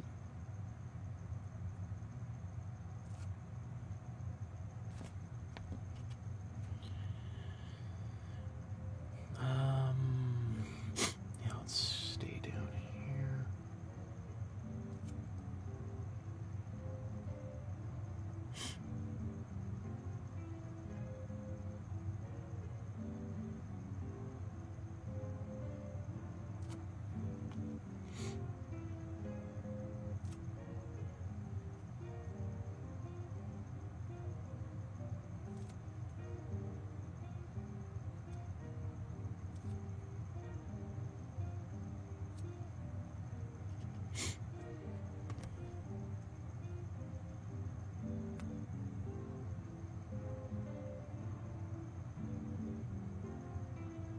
So this color has much less white in it.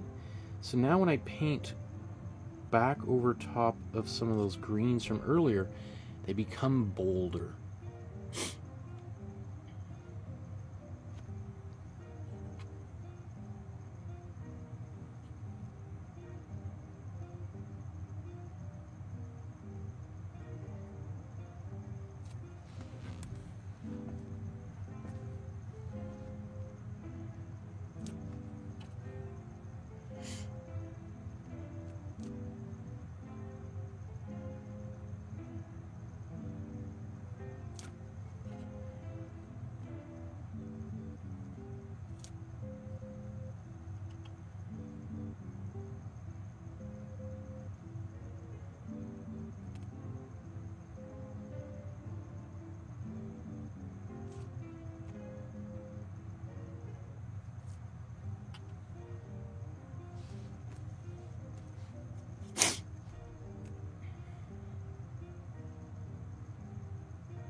Stamped paint all over the painting there. That's okay. I'm just going to take a rag here and just wipe that off. So you can even see how kind of mostly that textured surface is at least dry to the touch. It might still be a little bit wet inside. So if I did press on it right now, it probably would flatten a little bit.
So you see there's lots of big yellow petals going to come back over top of this here.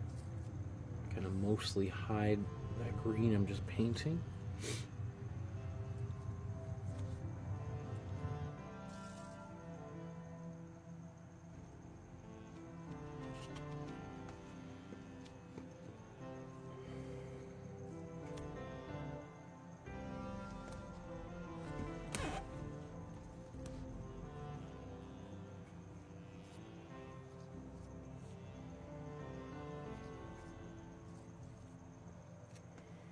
One thing that's a little bit on the back of my mind, I'm like, that green is pretty bright, pretty saturated.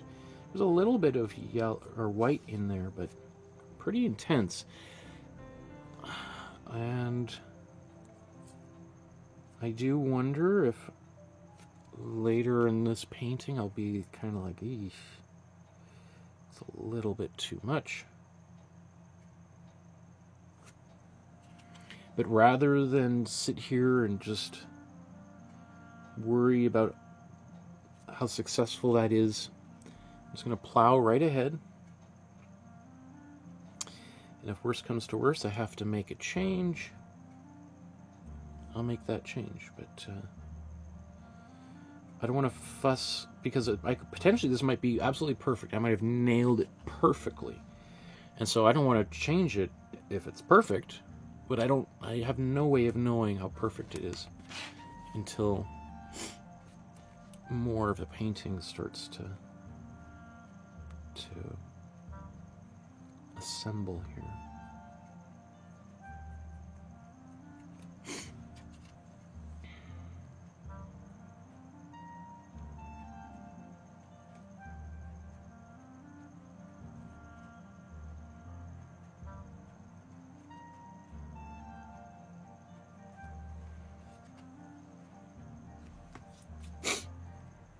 Maybe just a little note on painting technique here. Let's do this side. One thing to think about is if I try to make these kind of like points, right? It's easier to do that, depending on the size, obviously, of the paintbrush. But it's easier to kind of start with a bigger point and then get kind of these little wispy tails, as opposed to, I mean, some people find it easier to do it like this, start with the point, but often I find if I start with the point, it tends to get bigger just almost naturally.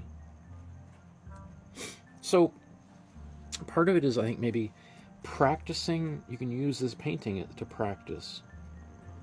Like, so in other words, should I be pulling, and would it make more sense just to turn the picture in order to get something on the other side? Or does it make more sense to start to do the opposite, where we start from the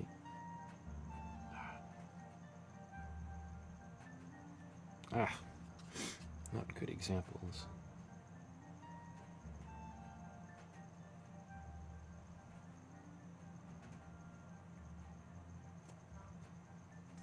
Right? Does that make sense? Like, it depends where you start the brush stroke. For some people, find they can get a sharper point by when they lift off the surface. So they start and it's wider, and then they lift off and they'll get a sharper point. Whereas some people prefer to start with the point, and then as they go, press harder and it'll widen the bristles.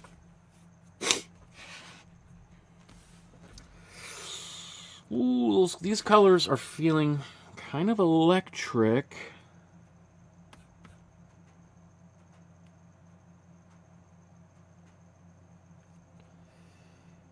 I'm worried about them being too saturated.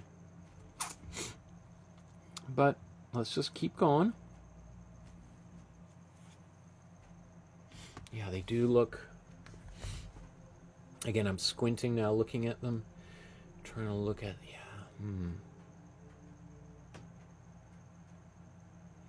But when these browns arrive, it won't be quite so, it won't contrast quite so strongly with these oranges.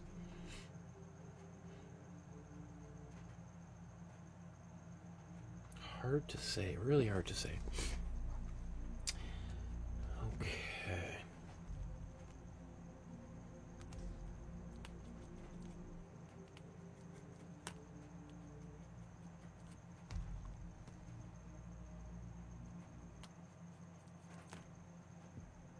And I'm even getting a little bit of my hands accidentally printing onto the yellow in the background.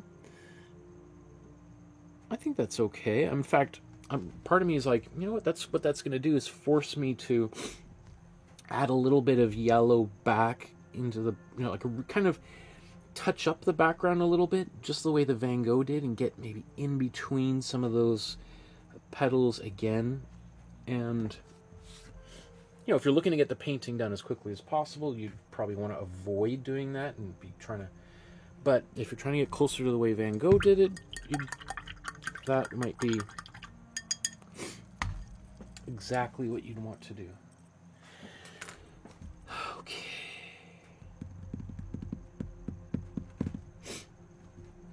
What should I do next?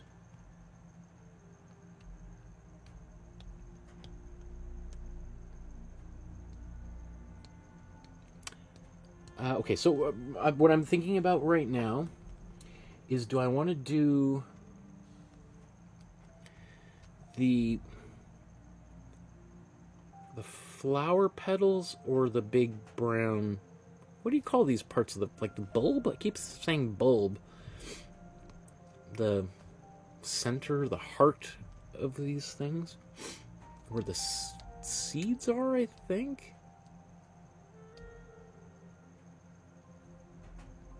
And so what I'm trying to do is I'm looking to see which is what's on the top and what's in behind.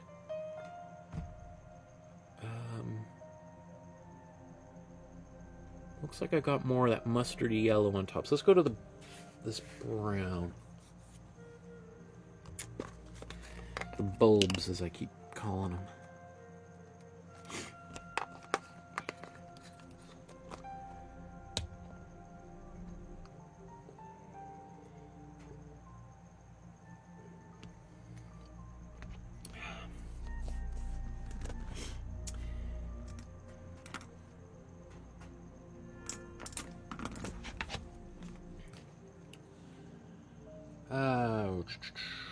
Oops, that's pretty zoomed in.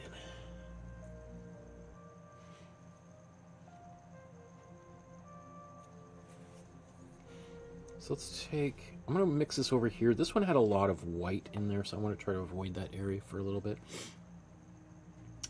Let's take our... I'm just wondering if that might be a little... Well, actually, it's not too bad. I was a little bit apprehensive for a second there, thinking I might have put a bit too much red. We'll put some... it's probably too much blue, but let's just use it. Oh, actually... Not bad. I actually think I did a pretty good job there. So in terms of ratios here, this is maybe 80% warm yellow to maybe 15% warm blue and 80% warm yellow, 15% warm red, 5% warm blue. And I think that's going to get me pretty close.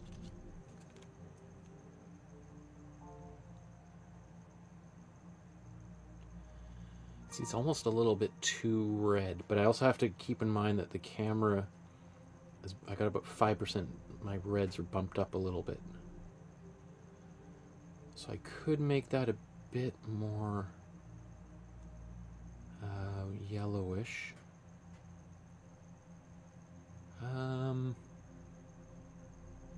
I don't know, I see that color in there. The only thing I think I want to make this thicker. I want more of an impasto quality. You can really see the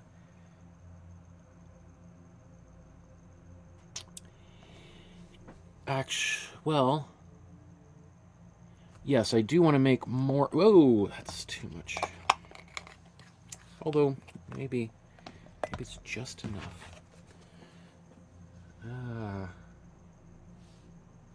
Yeah, let's use it. We'll use it.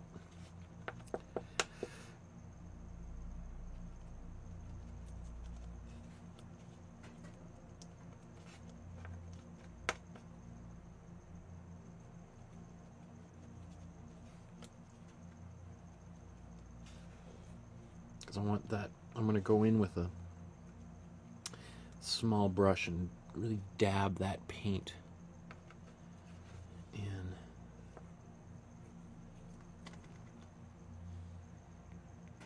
Yeah, it's kind of still quite reddish, so I think I would change those ratios to be probably like, if it's 80% warm yellow, it's like 10% warm blue and 10% warm red. Maybe even 15% warm blue, 5% warm red.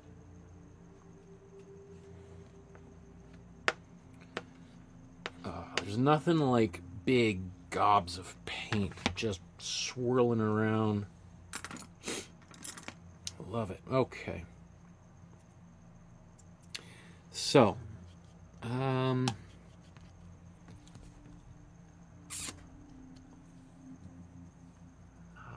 go about this. Well, let's just first see how close I might be to the original color. Not bad. One thing is you can see how transparent this is, though.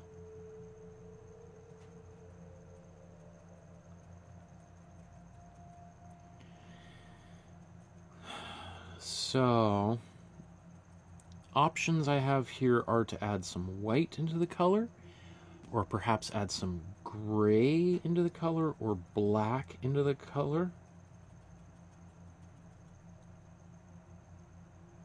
in order to increase that opacity, or just to paint thicker gobs of paint all over here. And I think I'm going to just go with more paint. You know, like more cowbell.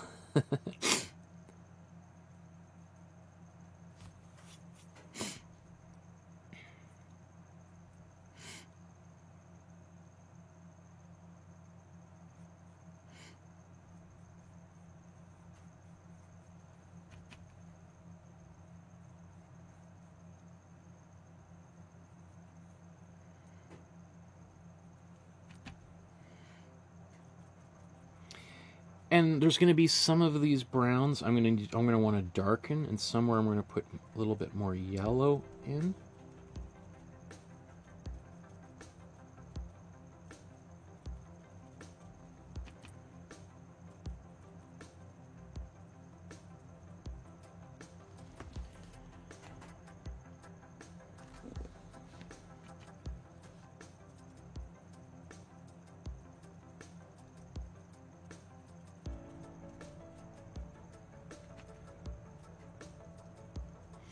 One thing I should say is applying paint like this can be pretty hard on your paint brushes, because I'm just sort of smashing that brush into the surface.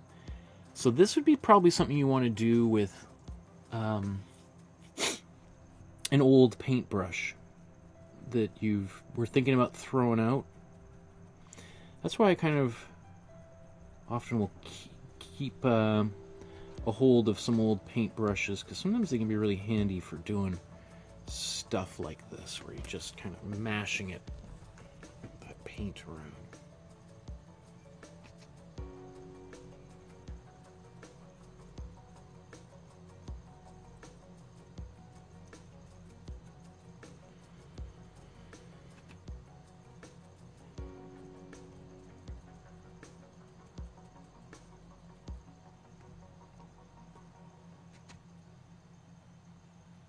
Oops. No, that's...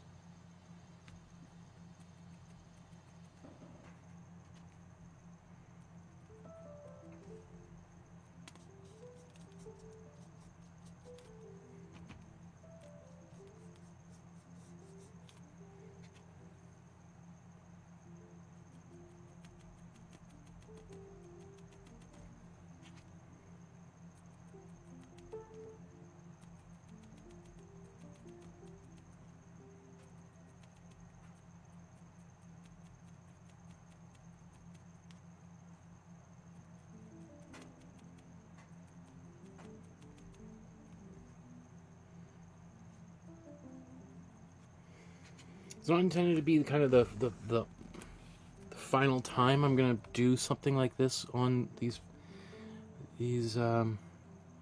flowers.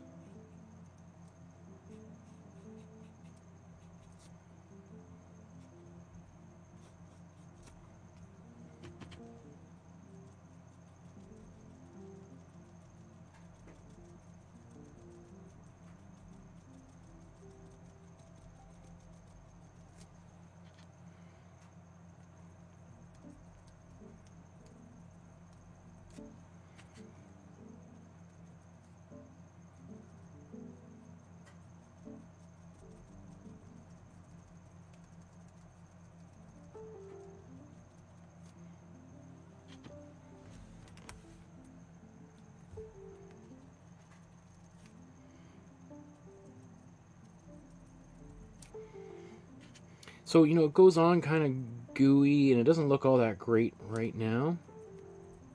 And I can already see it kind of starting to die down. It's kind of losing some of its texture as it starts to dry down. So, you know, ideally I would use some heavy matte gel or something in there to help preserve the impasto qualities. But as I mentioned earlier, I don't have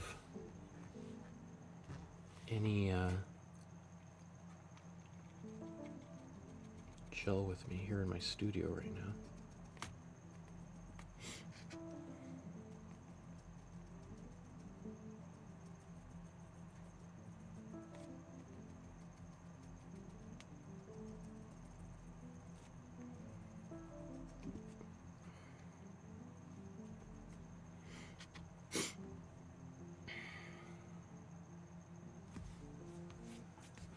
Okay.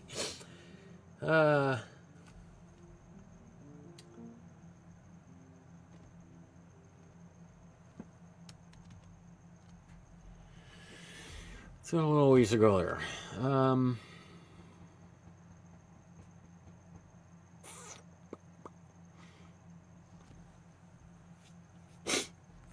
So actually, probably what I want to do next is I want to blow dry this, or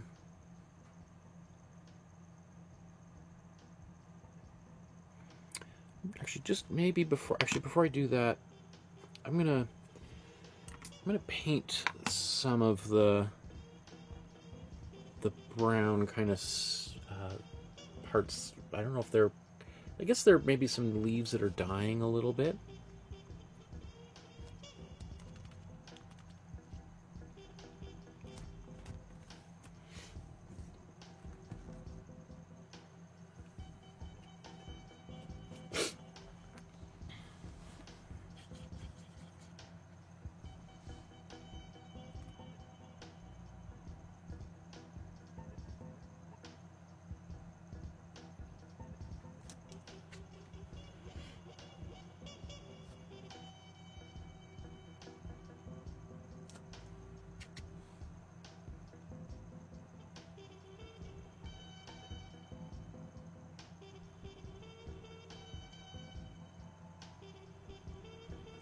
So some of these I know are going to be lighter, but I kind of feel like if I kind of put a little bit of some color underneath them. Okay, so once again, I've accidentally, you know, put my hand, it's got paint on it. I'm going to leave it like that because that's going to encourage me to go back and fine-tune those areas with the background later. Usually I would just try to clean that up. to preserve, like keep my background clean.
I think these would be technically outlines. And actually, I think I can do a bit of the outlining of this vase right now.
I'm not digging the way that those big things look.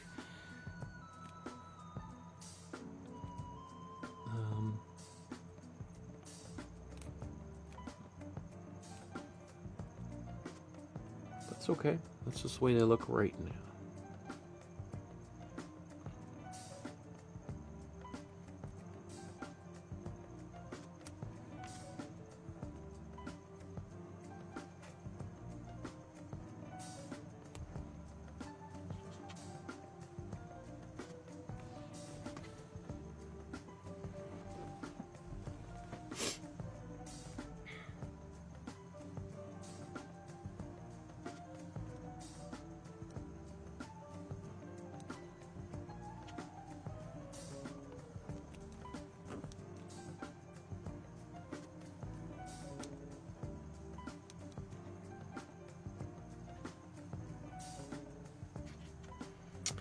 Oh, I've got my little friend, the mouse, making some noise again.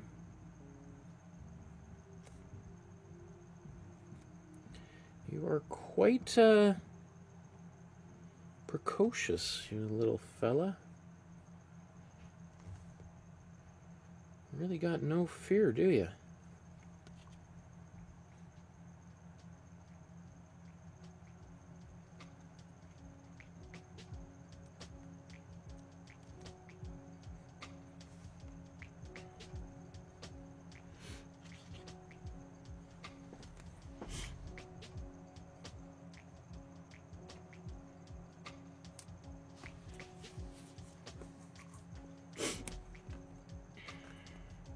Okay.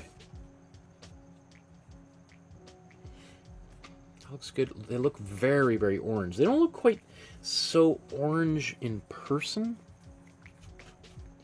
but certainly on camera they are quite as more orange than I want. There's Barbara in the chat. It's 3:40 a.m. here, just checking in to see how it's going. Fabulous colors. I painted Van Gogh sunflowers on my garden. Clogs. I thought garden dogs for a second. Still there every time I see them. They make me smile when I put them on. I'm amazed the paint has survived on the plastic rubber clogs. Maybe I should have done more gardening.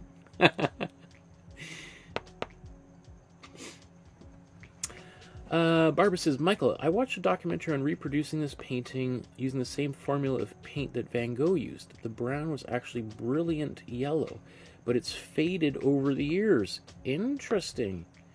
The artist restorer was astonished at the brilliance of the color.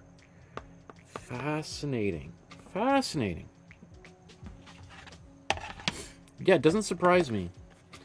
I think it would... That's one thing I often think about when I look at paintings is like, I wonder what this would have looked like had we been there in the artist's studio. Like, how much different would it have been? I'm going to take a lot more blue and mix it into this mixture to get a bit of a deeper brown.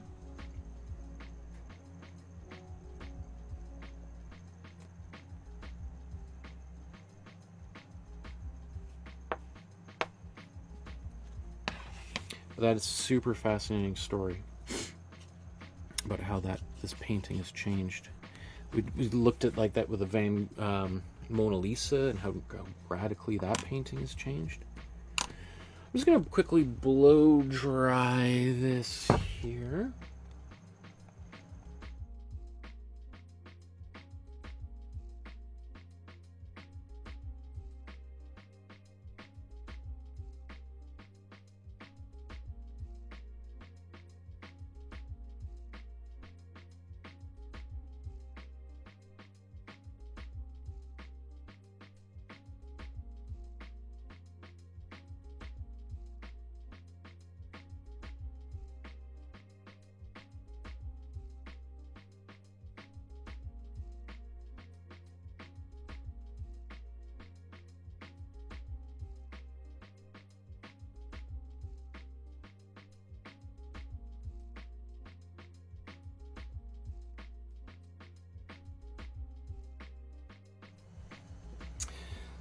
So,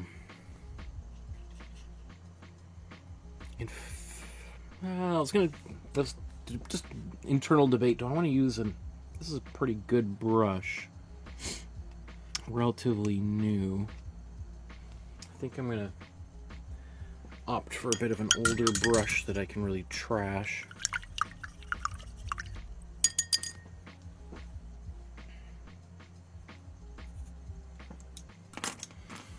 So for instance, like, I don't know if you can see that at all. This brush has seen, probably been in 100 paintings or so, and it's started to kind of, it's got I might even have left it in the water too long, and now it looks like a hockey stick. So I'm gonna, let's see, oh, some of this is still wet.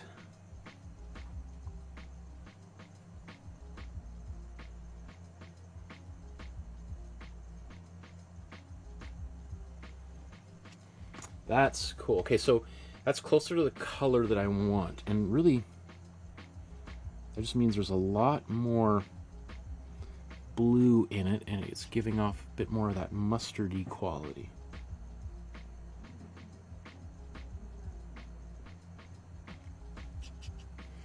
Not mustardy equality, but mustardy quality.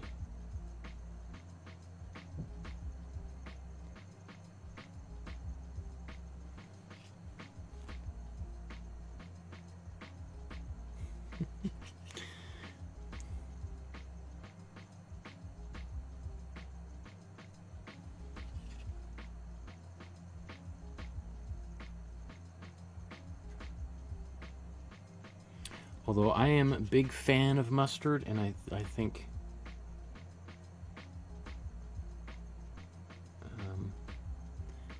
mustard deserves to be on par with all the other condiments. It's about time we rise up and support our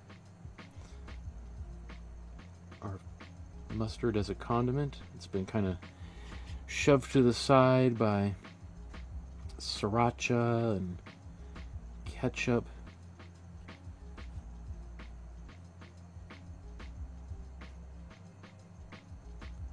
You know, I grew up with the famous Grey Poupon commercials on TV. Probably quite famously spoofed in Wayne's World, the movie. You know, where two, you know, fine gentlemen are in the back of, what, I guess one is in a Rolls Royce, and what is the other? Is the other guy drive up in just a sports car? Or, excuse me, sir, would you happen to have any Grey Poupon? He goes, yes, why, yes, I do. They pass the Grey Poupon through the windows of the car. Intended to show how elevated, sophisticated people eat the Grey Poupon, as opposed to the rest of us who get the, what do they call it, the just regular mustard. Do you know Canada is one of the largest producers of mustard? I think is the largest producer of mustard in the world. When I was in, last time I was in France, I went to the town of Dijon, and I went to the Dijon. What was that? Is it? I don't know. I thought it was the Grey Poupon factory, because it was one of the manufacturers of Grey Poupon. Had a beautiful town, by the way. Dijon, gorgeous. If you're ever nearby, make a stop. Great little art museum as well.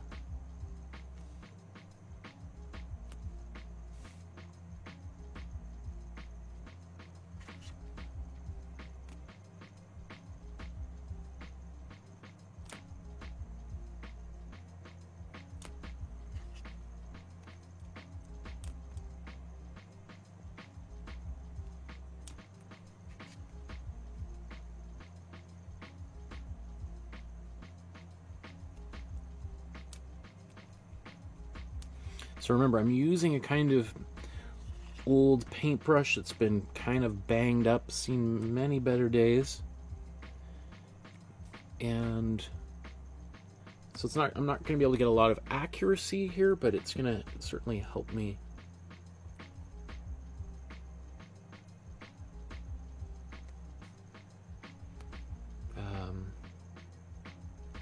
just quickly build up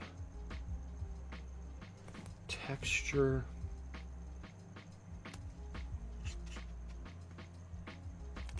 The increased amount of black, or sorry, of warm blue, is also giving it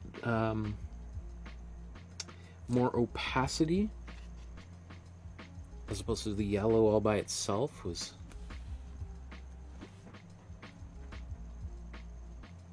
pretty thin.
Okay, I did tell my friend I would be done ideally in 2 more hours from now. So let's see if I can bring this all home. So what? So this is looking much darker right now. So it's definitely swung pretty far in the other direction. Right? It's now gone from being, you know, kind of a little bit too light and kind of worrying about that, to it's like, whoa, this is looking kind of dark. That's okay. That's okay. Just keep moving forward, because we're going to put some lighter browns back over top of all of this. Or not over all of it, but over some of it anyway.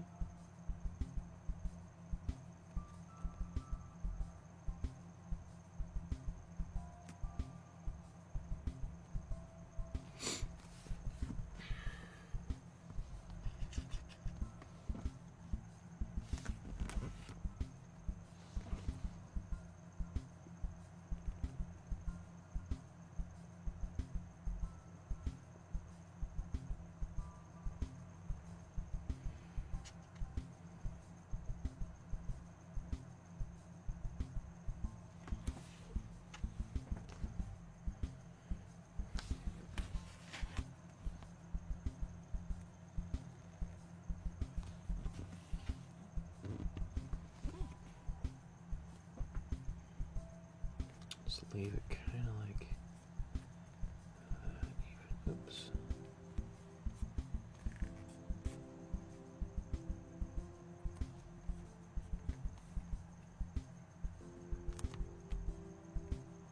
I had it right the first time, right?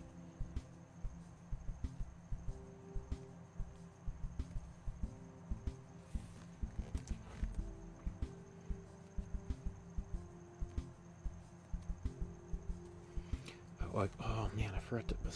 I didn't paint that in the way I wanted yet. Okay, well, let's zoom back out. I'm getting there, step by step by step by step.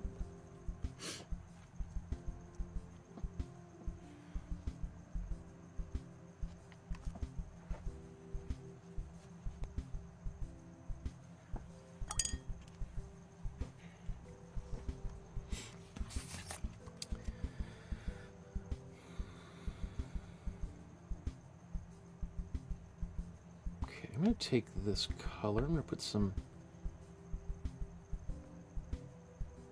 that might be too, well, actually that's not bad. Some white in there.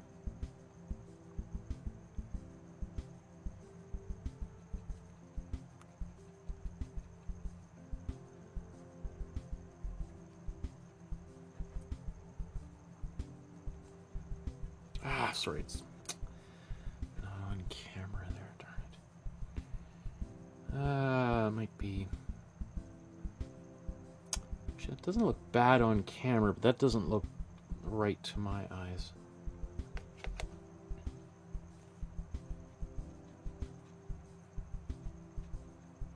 Might have to use a version here. It's got a little bit more white in there. So essentially this mustard color, this is my warm yellow, maybe 80% warm yellow, 15% warm blue, 5% warm red, and then white to lighten. And actually quite a substantial amount of white, at least at this stage here. I'm probably going to want to blow dry this, and then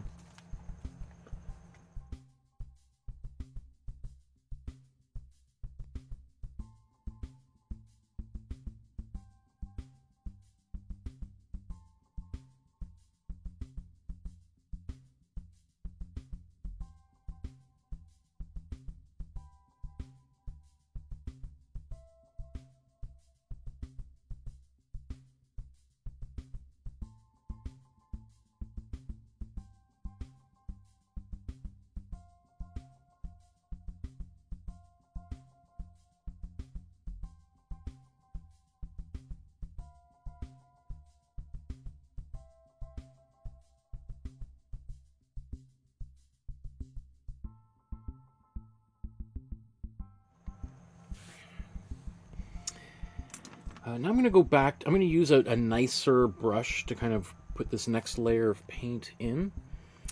Nikki asked Barbara about the documentary. Barbara says, it's hard to stay awake. Oh, I just checked. I saw your message. It was in Dutch with English subtitles. It was the Van Gogh Museum who commissioned it. Okay. Thank you, Barbara. It's like one last comment before I fall asleep. Must inform people. My eyes want to close, but must. You're so sweet, Barbara. Okay. So let's see. I mean, I'm hoping this color. Okay, pretty good. It's maybe a little bit I might have to do a couple coats of this. It's kind of a fine balance here between getting the color right and getting the opacity right. Because I put too much white in it, it's just going to be too pale.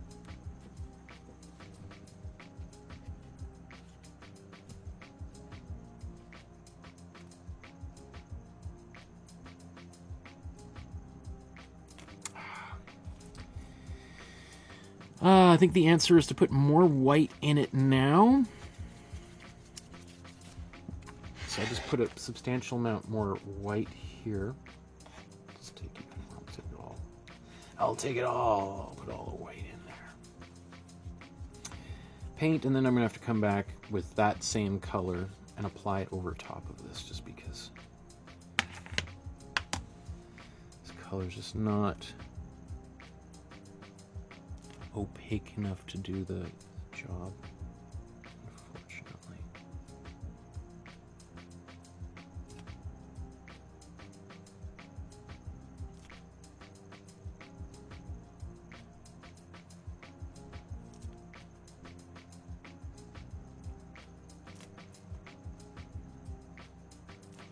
But since there's so much white in there, it definitely does block things out that were below it, underneath it.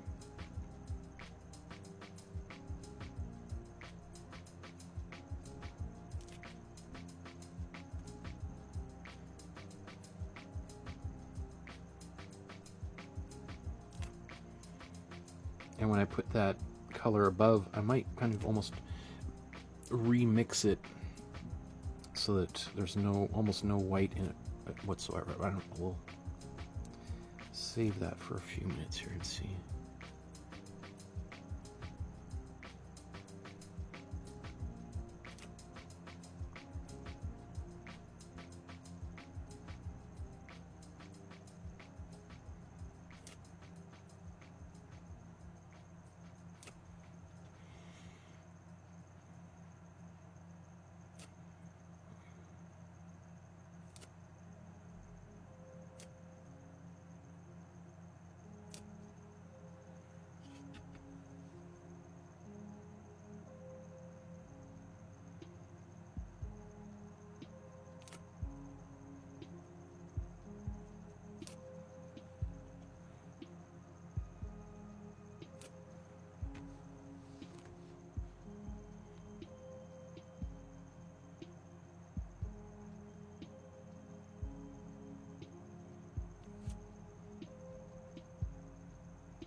I'm still trying to be fairly aggressive with applying kind of thick paint if I can to get that impasto quality, even though I plan to paint over top of it.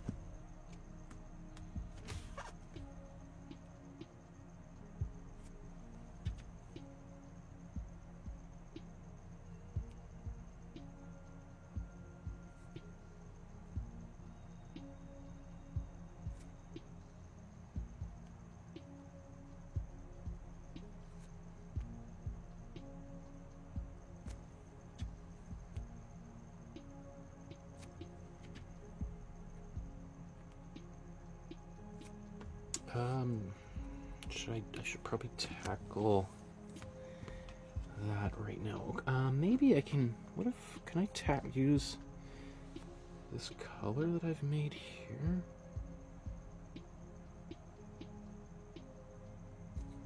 Oops.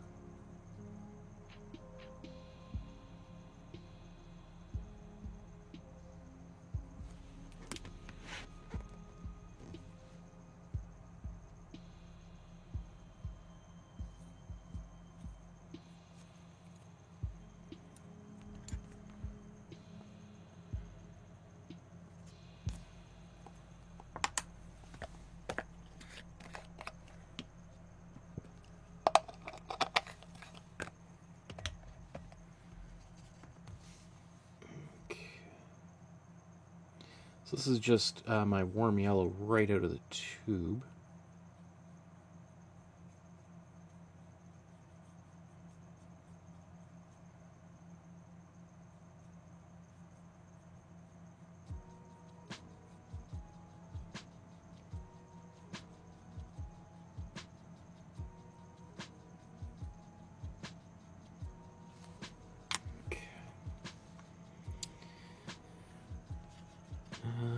I'll let that area dry since I just painted that. Let's go back up here.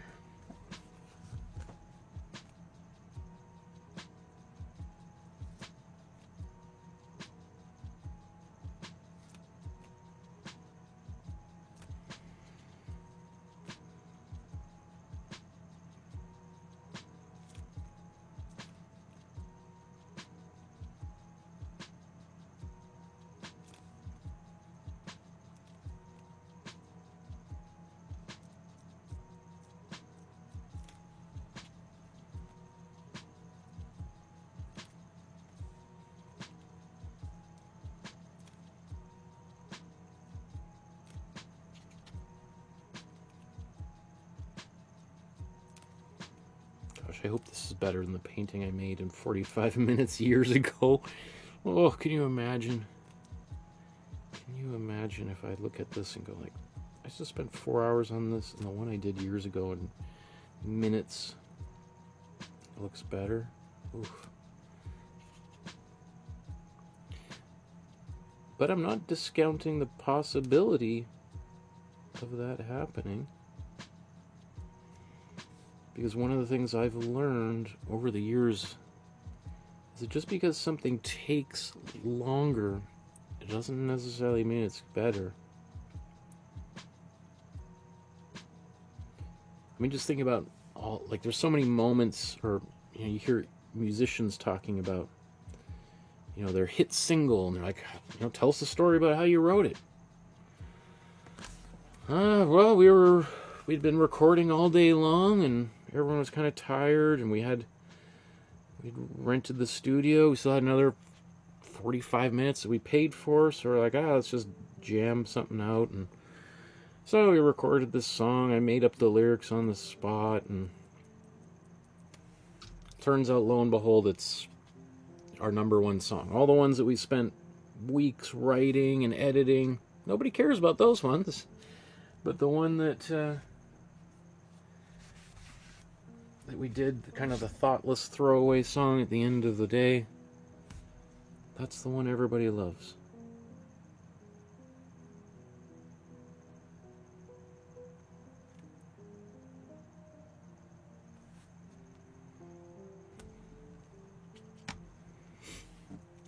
Go figure.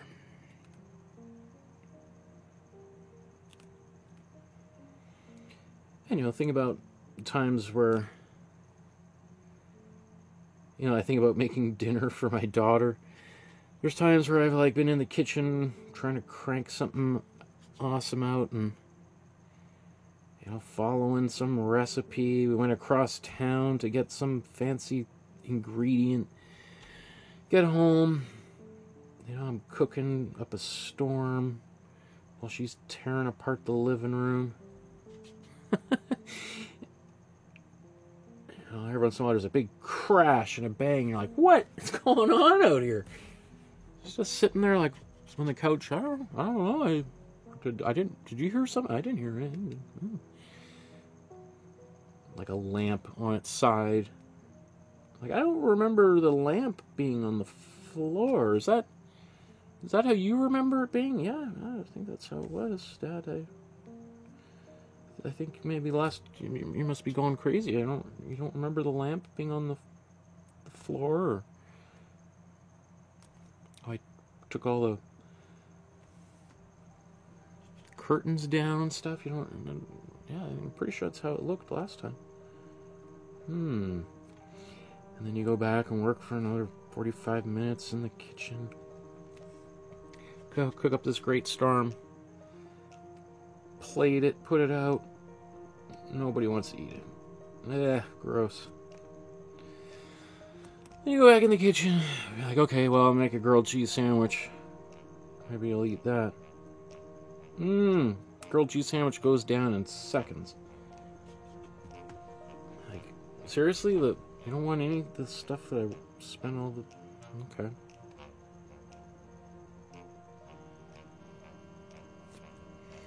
So it's possible that after all of this,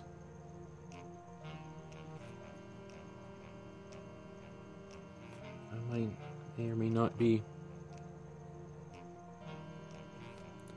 too enthused with the results. And such is life, right? I mean, right now, I think it actually looks better on camera than in person.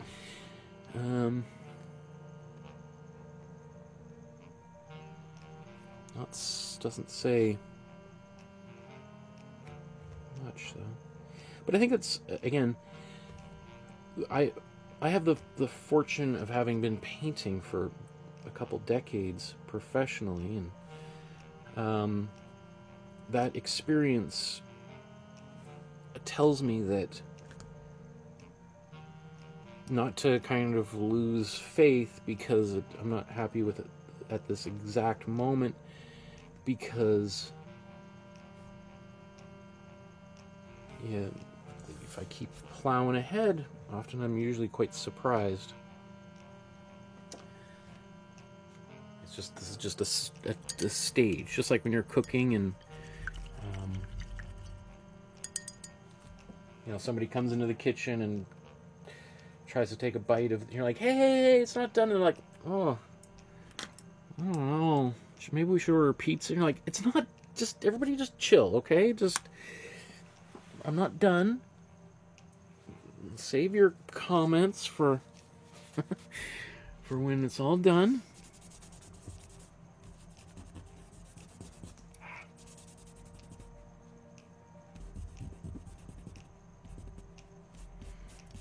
Sorry, there was I just have to be careful about wiping too much away. I do see a little bit of yellow on my rag.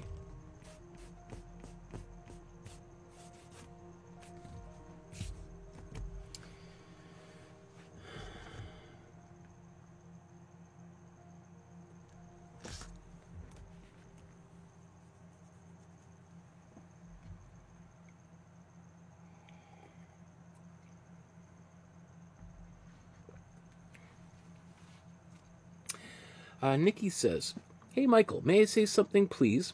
I have a friend in Nashville, Tennessee, who had the incredible opportunity to see his works up close at the museum.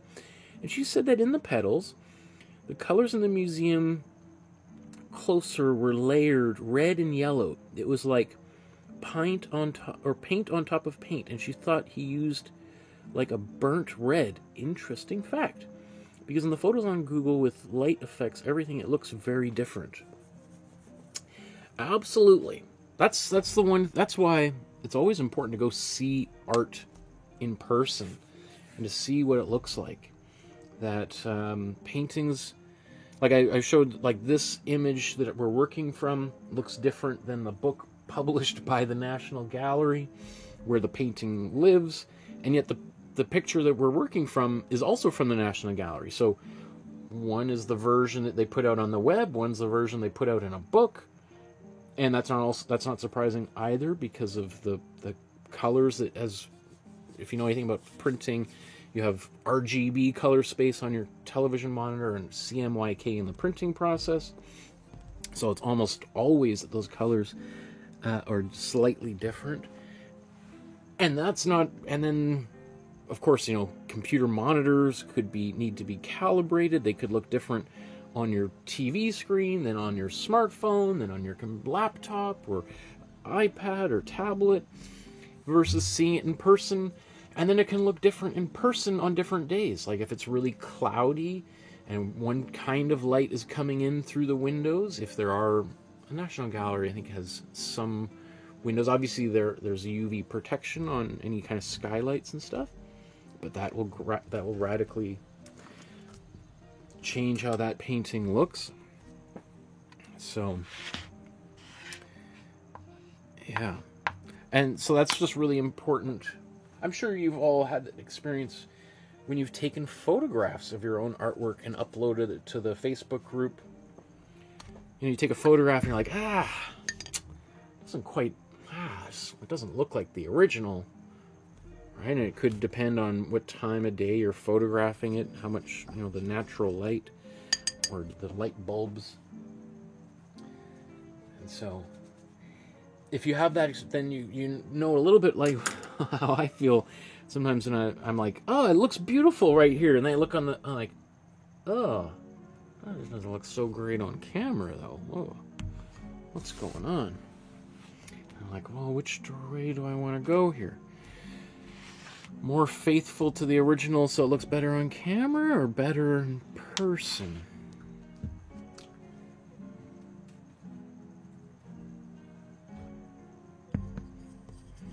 And, you know, I have to live with the painting, so I generally kind of want it to be satisfying in person, but then I also don't want it to look terrible on camera, and then people are like, I'm not going to paint that. That guy doesn't know what he's talking about. So,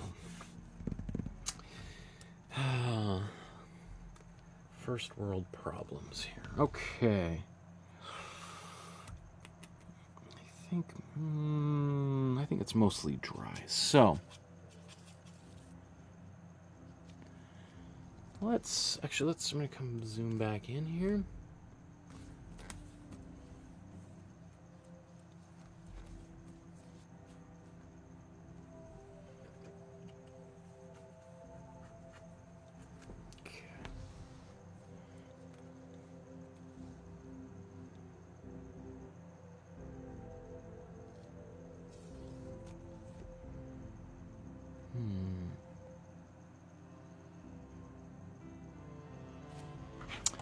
Kind of feeling maybe I should just go right to my warm yellow right out of the tube.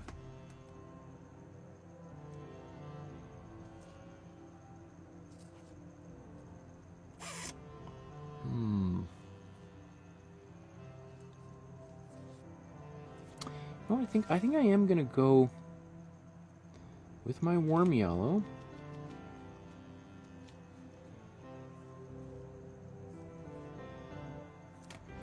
Which is going to be definitely brighter, way more saturated than the original. But it's not, it's easier to kind of tone this down than it would be to brighten it back up.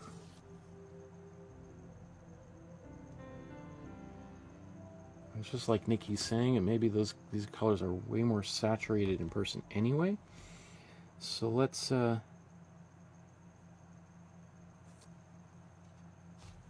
going to embrace that. It kind of looks like how that looks anyway. And I still got a little bit of a ways to go.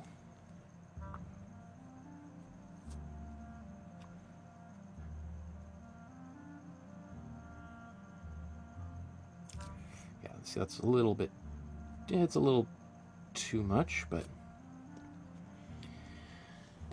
there's going to be a bit of push and pull here. We're going to kind of go, I'm going to go a little bit too far, and then I'm going to rein it back in again.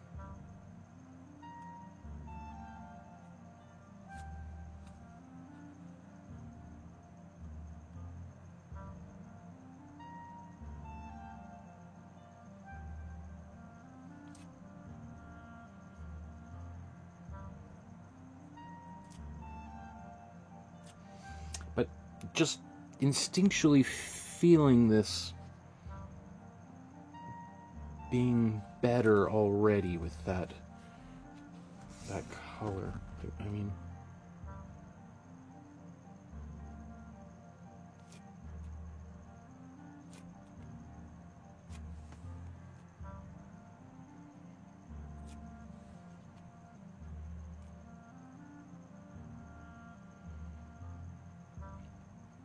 so since I've painted that kind of mustardy color with a lot of white in it previously, I'm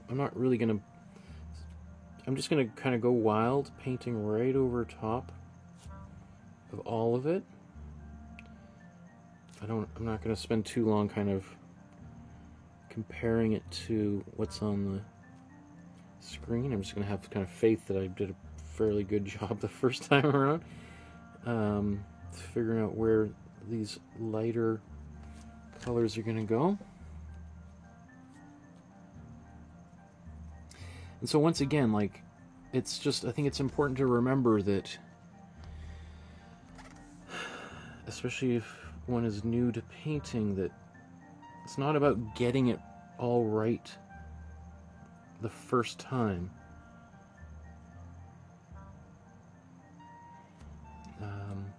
In terms of getting the color right. Sometimes, or even the brush strokes or anything, it's like, just sort of do what you can at the moment. Move on. Come back a little bit later. Edit it a bit. Maybe it's working, maybe it's not. Move on, come back, do a little bit elsewhere.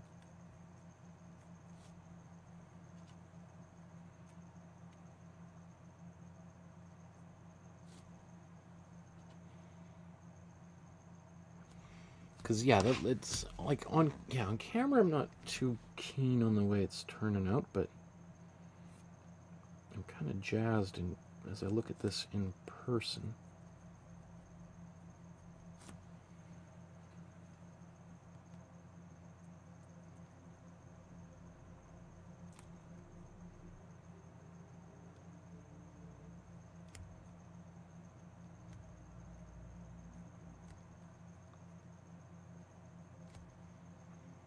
These yellows, this warm yellow, just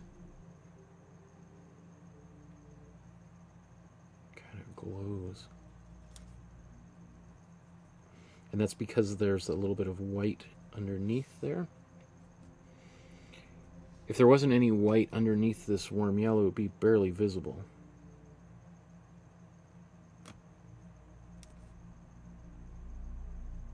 Because the warm yellow is quite transparent.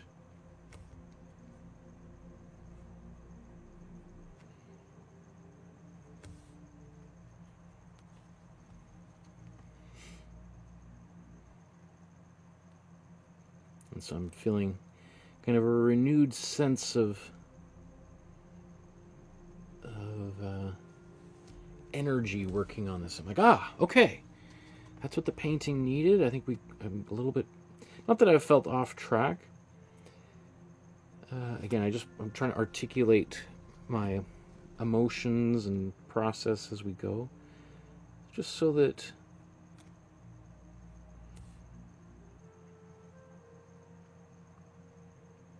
I think it's just important for people to know that painting has got many stages, and I've used the comparison many times of saying it's like a roller coaster ride. And sometimes you start that roller coaster ride, everything's just going great, you're super happy, wow, this is the best thing I've ever done. And then all of a sudden that roller coaster goes over the hill and rushes downwards, and you feel like you're gonna vomit, and you're like, what am I doing? This is terrible.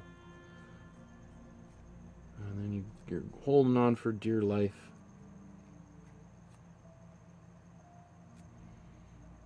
And then, well, before you know it, pull out of the turn, and whew, okay, back up the hill we go. And it's like, that was close, that was terrible. And then it goes up and down, up and down, up and down, many more times.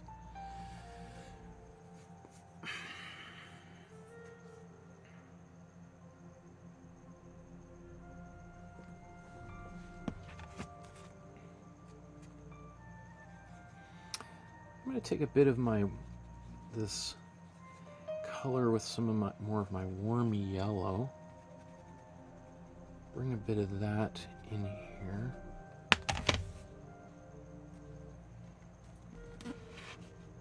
Wow, like look how dark my brown all of a sudden seems. I don't know about you, but 20 minutes ago, did it really seem that dark? Like now it seems like it's just like, whoa, what was I thinking? It's just way too dark, Michael. How did you overlook that?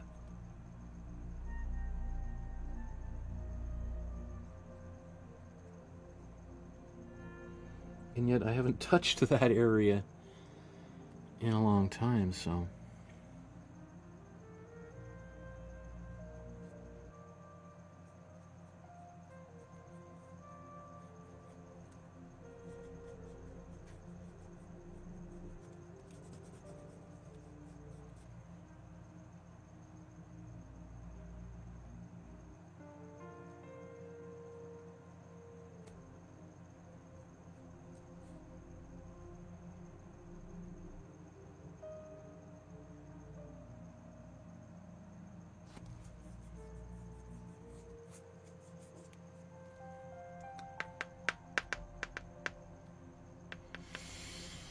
You know, some of these flower petals actually kind of got a bit of yellow quality to it. Now that I'm like, or a cool yellow quality as I look at it.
Okay, that's looking better. Just kind of, I just took a bit of this mustardy color, went back into my dark brown and kind of going back over. I'm not trying to cover everything. I want to keep a bit of that, and even some of that orange that I put down there, way down there at the beginning.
So this is areas where I might come back in with my background color and just give a bit of, trim those down a little bit.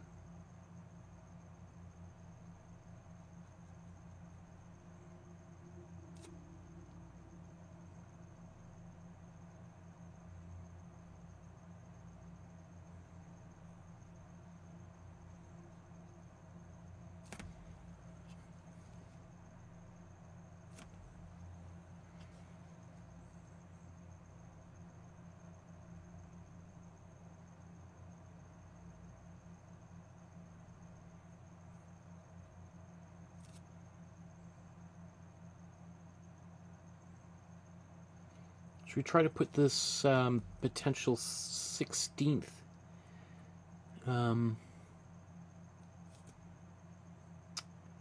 sunflower in? That's supposed to be maybe right here, I think. Even though I think you could probably say that could be the stem of one of them.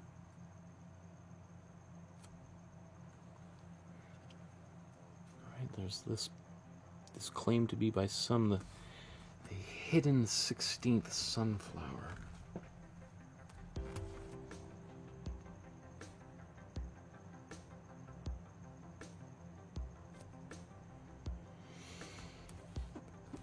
Okay, looking good. Looking good. It's getting better.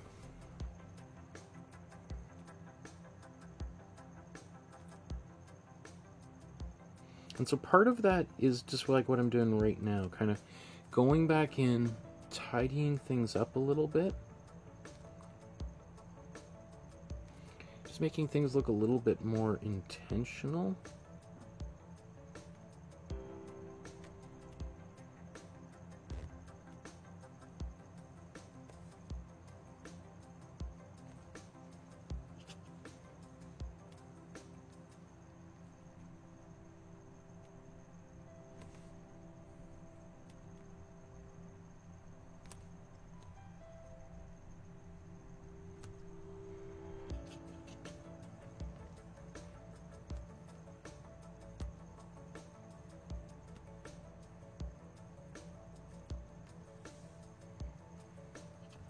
Get much more green there, don't I?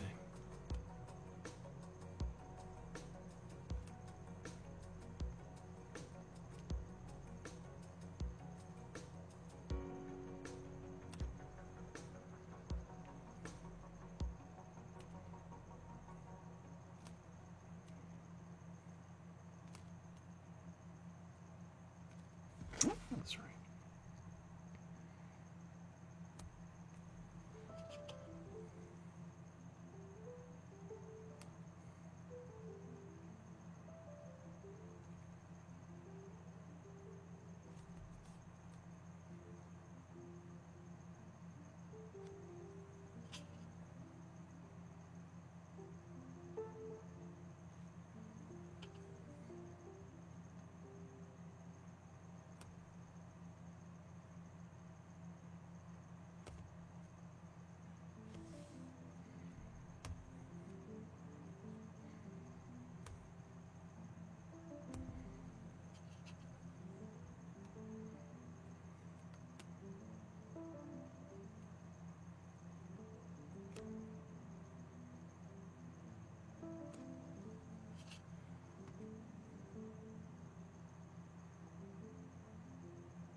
Of course not on camera. Never is it?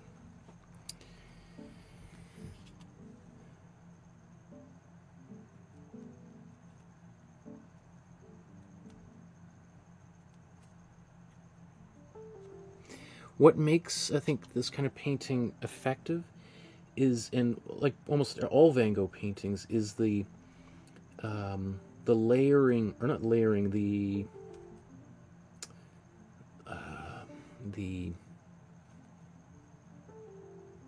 accumulation of many different contrasting colors side by side.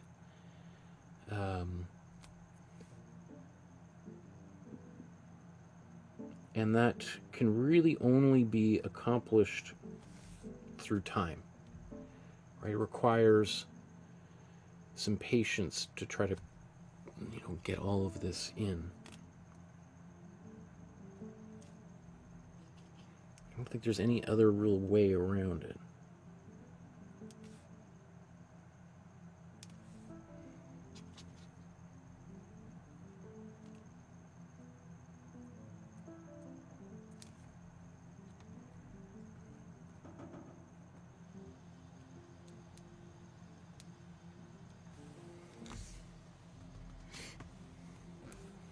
Oh, it's kind of darkening back down again.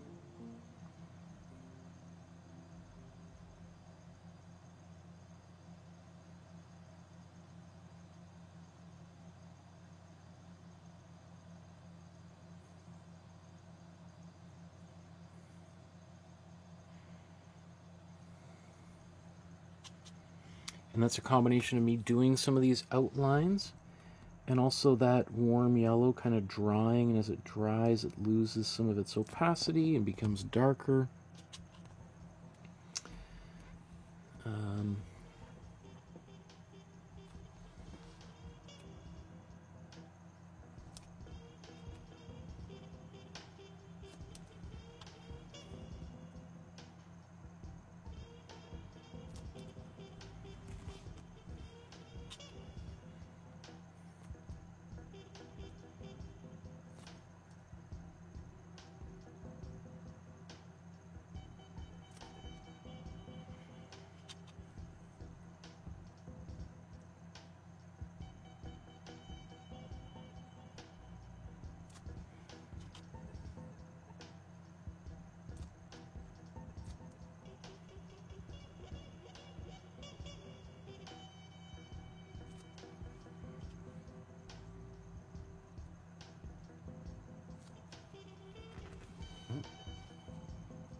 I should probably do a little bit of a shout out next week. The live streams starting next week, or this weekend, is what's called Culture Days here in Canada. It's a national program intended to kind of create all sorts of events for people around the country. I think all of them are intended to be free, if I recall. And so I was asked to participate, and I'm doing 3 different, each week I'm doing a different live stream featuring a different Canadian artist. We're going to be looking at Frederick Varley, Emily Carr, and Lauren Harris. We've done artworks featuring, or we featured them many times. Well, not many times. I think we did one Varley. We've done, I think, 2 Lauren Harris, and probably 4 or 5 Emily Carrs, I think. But these are new ones that we have yet to do. I think they'll be pretty fun. So, if you're new to the channel, there should be a few more people joining us next week. And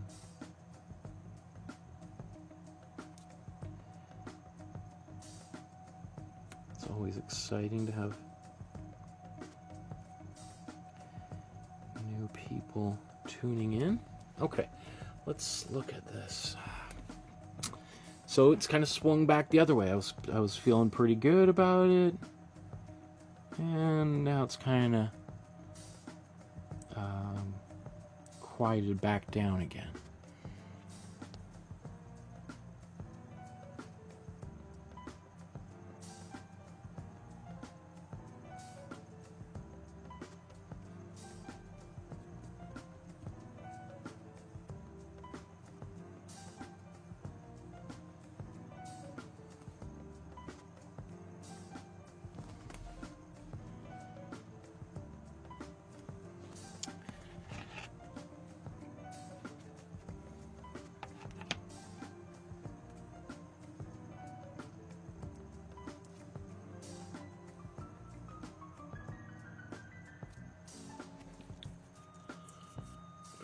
Okay.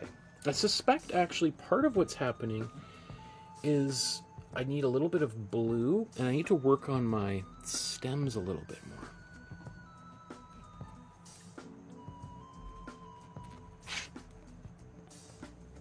I need more contrast here.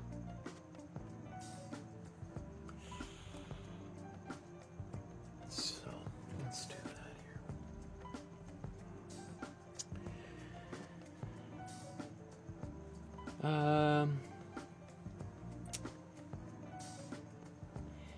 Mithrajit says, "Hey Markowski, I started your beginner course and I'm 8 classes through and loving it. But even 8 hours through, I still draw like a 5-year-old at age 19. How many hours in can I see improvements?" Great question. First of all, I appreciate that you're doing the drawing course. Nobody's making you do it, and you're doing it yourself, which should be applauded. Right? That shows a great deal of eagerness to learn and grow and get better. And you know, growth is not just a rocket that goes straight upwards, right? It can kind of feel like you're going up, and then you plateau a little bit, then you kind of maybe even feels like you go down a little bit, right? And then you're back up. Sometimes it feels 2 steps forward, 10 steps back. That's okay. I mean, I would say, whether you know it or not, you have improved. You might not feel that way. You're like, I still feel like you said, I'm still drawing like a 5-year-old. What's going on? You know, that's why it's good to keep your original artwork so that you can refer to it, so you can see and compare the actual growth. And I think you are doing much better than you might think you are. It's just sometimes it doesn't feel that way in the moment. What else can I say about that? The other thing is if you can do a little, I mean, you can do all those episodes, but if you can start doing a little bit of extra stuff on your own, I think that's where you'll really start feeling like a little bit more improvement.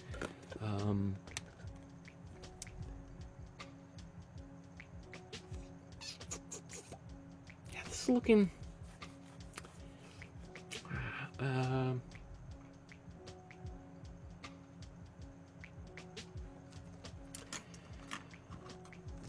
but, you know, it depends on also your level of experience going in. If you've never drawn before, you're probably going to see a great deal of improvement, because it's like, wow, you know, it's like if you've never ridden a bike before and you get on a bike and you can just ride, you know, a couple of meters without someone holding, you're like, wow, I'm doing it.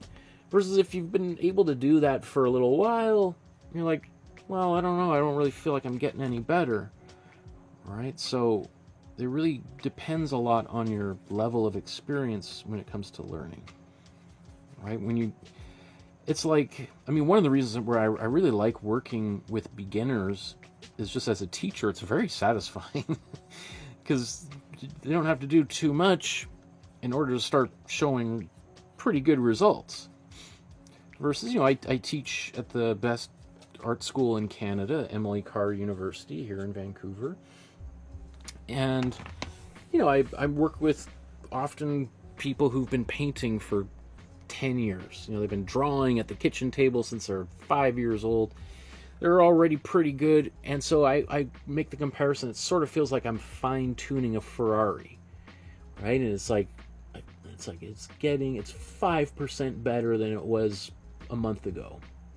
And 5%, you know, for some people it's like, oh, I don't know, why am I here if I'm trying to get 5% better? Versus if I'm working with a beginner, we can do 50% better in one class, and that's like, wow, that's pretty exciting. It's pretty satisfying as a teacher. You know what? I feel like I'm going to do another intertitle right here.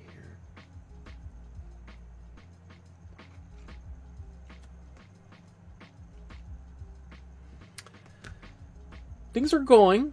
It feels a little bit up and down, but I feel like I'm also recognizing things as I'm painting.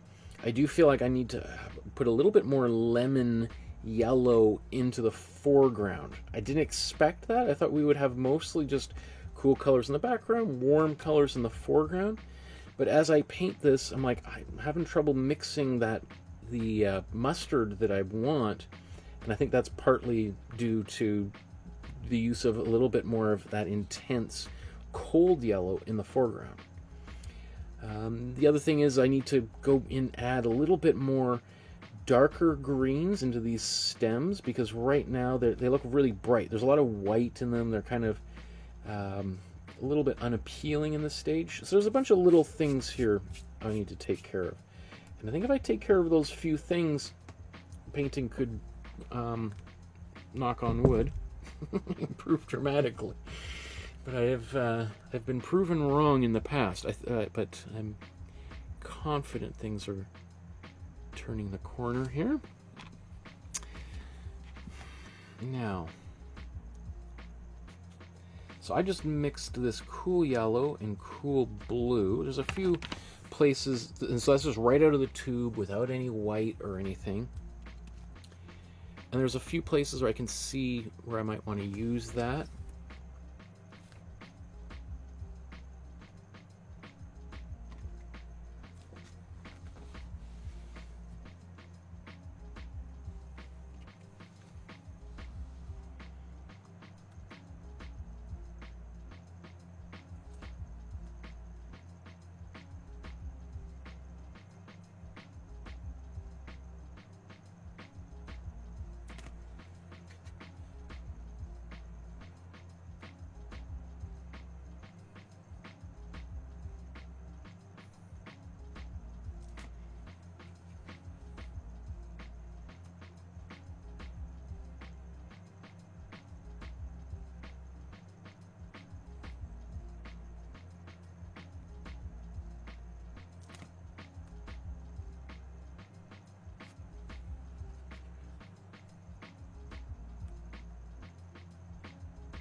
Okay. Just gonna put a bit in here.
So once again, the painting is starting to come alive again.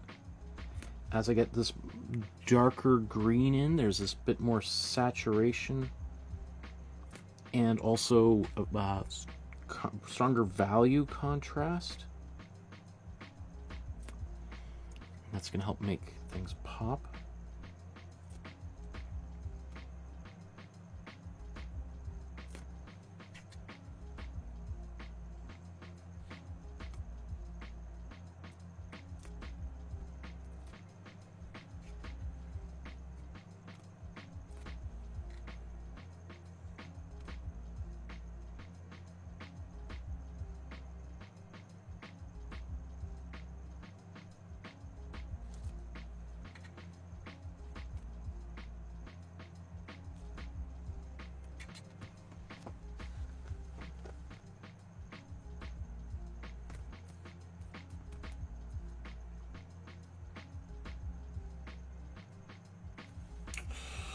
It's a little bit, I mean, maybe this is, that green's pretty intense.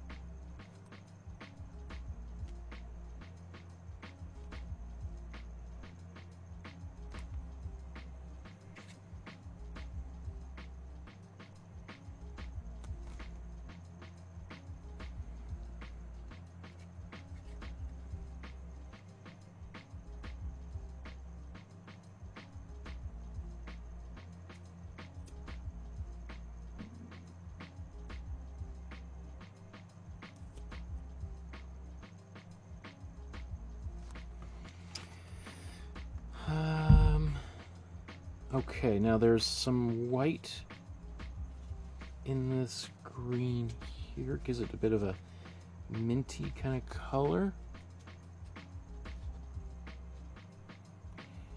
What I'm going to do is I'm going to mix not really even mix this color. I'm going to kind of paint with my brush being a little bit messy. That's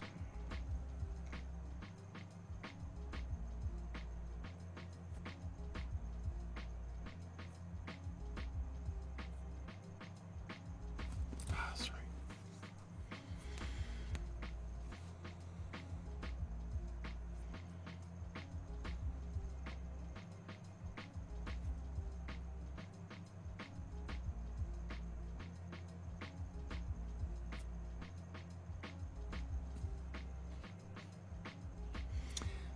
It's tricky to do this on such a small scale. What I was kind of hoping to do is the paint would kind of smoosh off the brush, but it's just like it's hard to do precise work like that with these acrylics.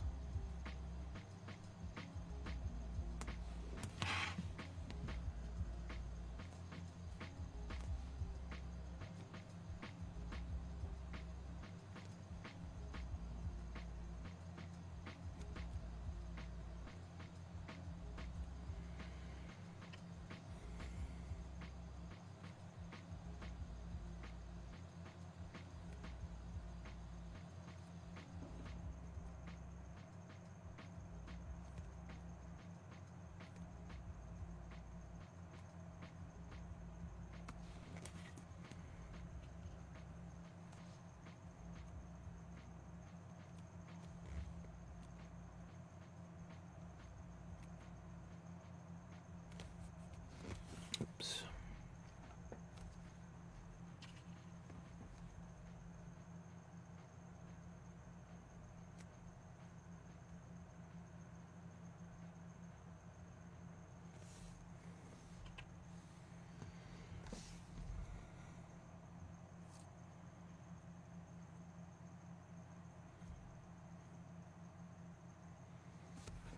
Okay, that's good-ish for now. Let's get. I'm gonna take my. Let's kind of go a little bit wilder. I'm gonna take my cool red for the first time, and I'm gonna come right up in here.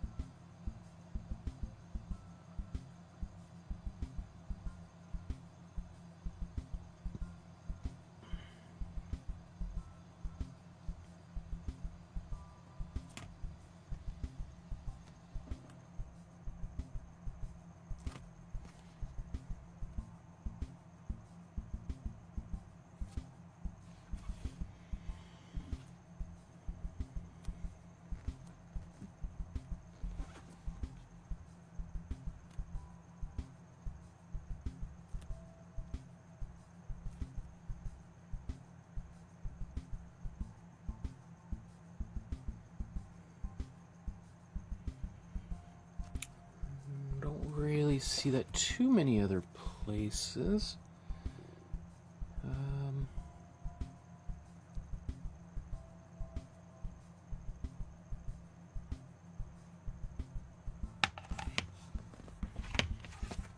Though I think I'm gonna take a little bit more of my warm red and mix that with my warm yellow to get a bit more of an orange.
might have been a bit, that might be again a little too much, but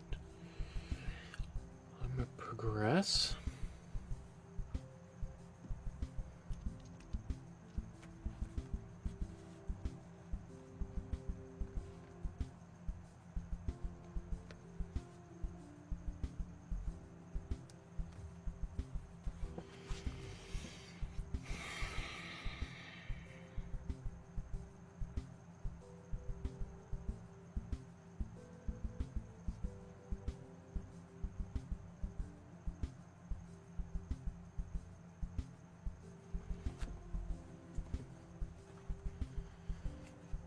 Okay, I want to blow dry this.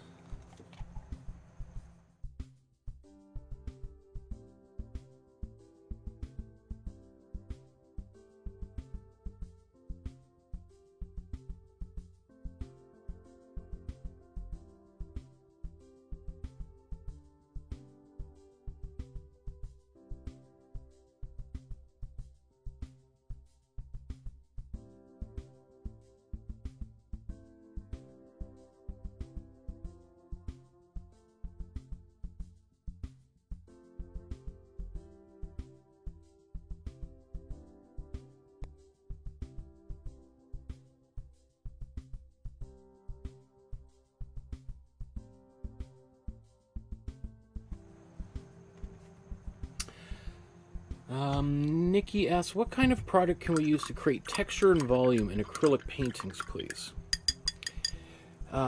So, there's a few ways you can do that. One way is to let the paint dry a little bit. When the paint dries a little bit, the water evaporates, and it's going to become, the mass is like, it's going to shrink, but it's also going to, so it becomes more like a toothpaste kind of texture. It's not quite so fun to play with because it's kind of sticky and not quite so fluid-like. But that, if you paint with that paint, it's going to be pretty thick, and it's not going to lose as much texture as if it comes right out of the tube. The other thing is just to apply big gobs of wet paint, and as it dries, the water is going to evaporate, but it's going to keep, it'll be bigger than it would be if you painted it thinner. And then, of course, the next thing would be to apply, or to mix mediums into the paint. To apply, like, matte gel. So, oops. So you could apply something like this, like a matte gel, or there's gloss gel if you like it to be glossy. I tend to prefer my colors to be matte. You can see there's various different brands. This is the product I have it. I know I've got a giant. See, I'm in the middle of moving my studio and packing things up, and it's just a total disaster here, so I can't locate it off. But there's, and the paint companies will make, there's regular matte gel or gel matte, regular gel glossy, regular gel semi-gloss, semi-matte. I saw the other day super matte, which I'm not really sure what that means. There's also, I saw, I own heavy matte gel, which is intended to shrink as little as possible. There's like acrylic wax medium you can mix in there. And I'm sure there's other, but essentially it's, yeah, what this is it's going to hold its shape better as opposed to regular acrylic that kind of self-levels as it dries. And self-leveling kind of means, if you were to, like, for instance, if you paint a car, you want there to be no brush strokes on the car. You want it to self-level so that it might go on with little spots, but as it starts to kind of, it'll settle and kind of smooth out, and you get like a super smooth surface.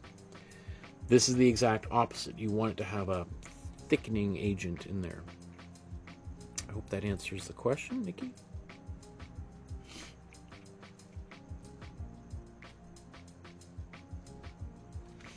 Okay, I'm gonna go forward again. I'm kind of like meh about with this painting at the moment, but I'm not about to give up on it. So, even though I was hoping to be done in about 45 minutes.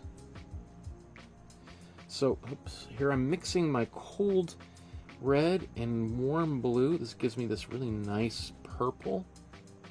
If I put white in here, it's going to look beautiful, but I don't want to put white in there. I want to keep it pretty dark. And when I paint with it, on, especially over top of any browns, it's going to, for all intents and purposes, look almost black.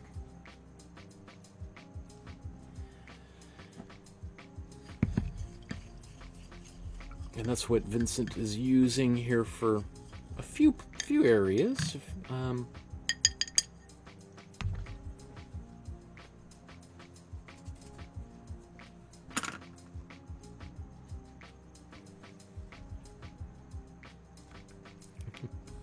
You're welcome, Nikki.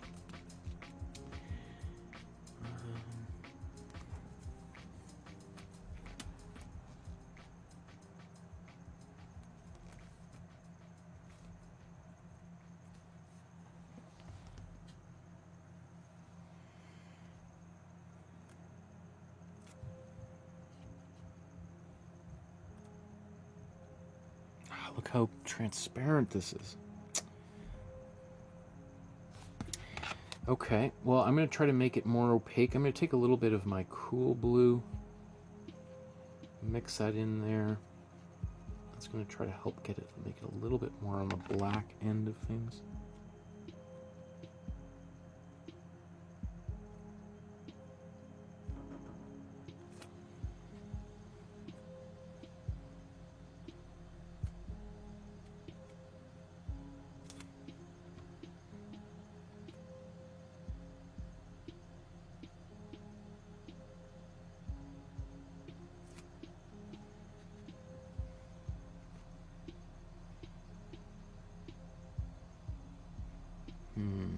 Do I do that there now? You know what, I'm going to put this, even though the color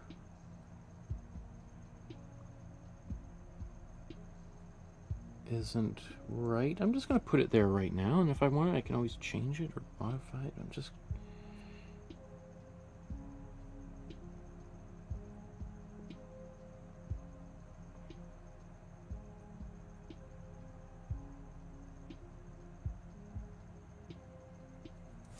I'm hungry to see some change and development here.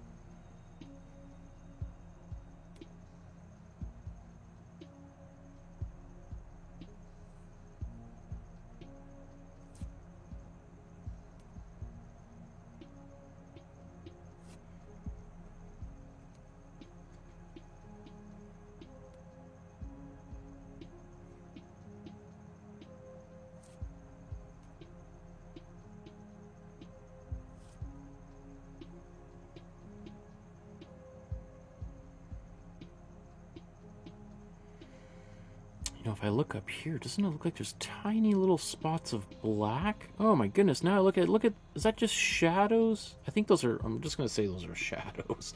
Ugh, I don't want to think about it. Because that would essentially mean I would want to, I'd have to kind of go back and put those in there.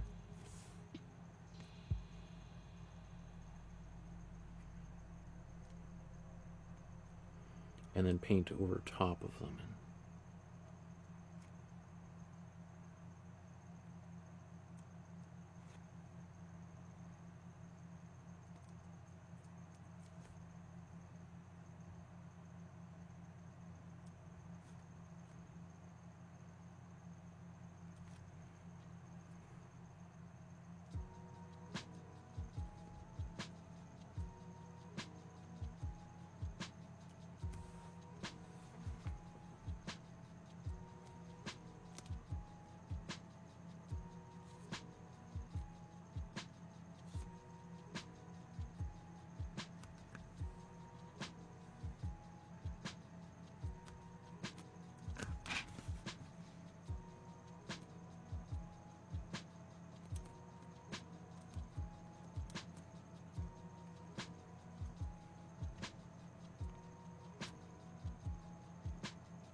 I do think these lines are maybe just a little bit too dark.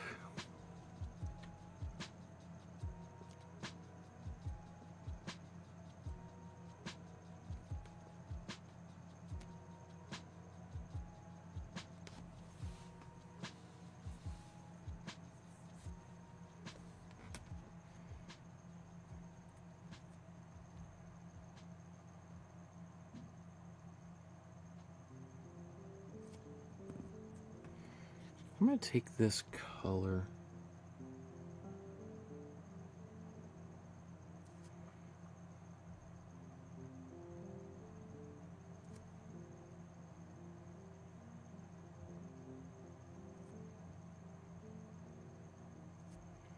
So there's little strands in there that I think are just shadows.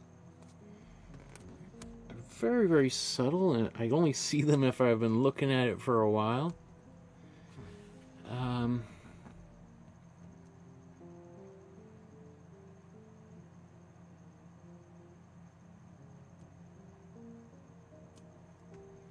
Just gonna put just a few of these around.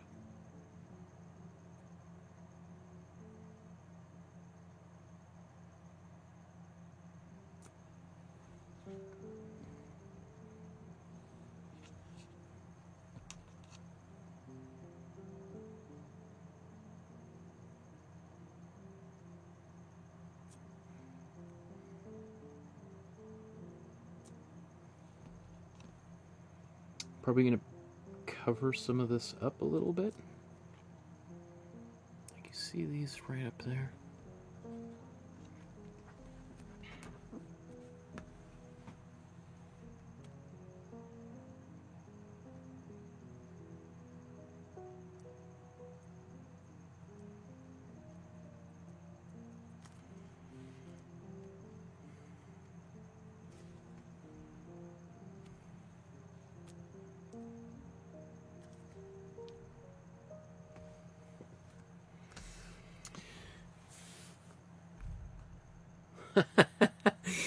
Pratham says, "Hey, my art college just started, and the faculty is not too good. They have amazing skills, but the teaching is just so bad.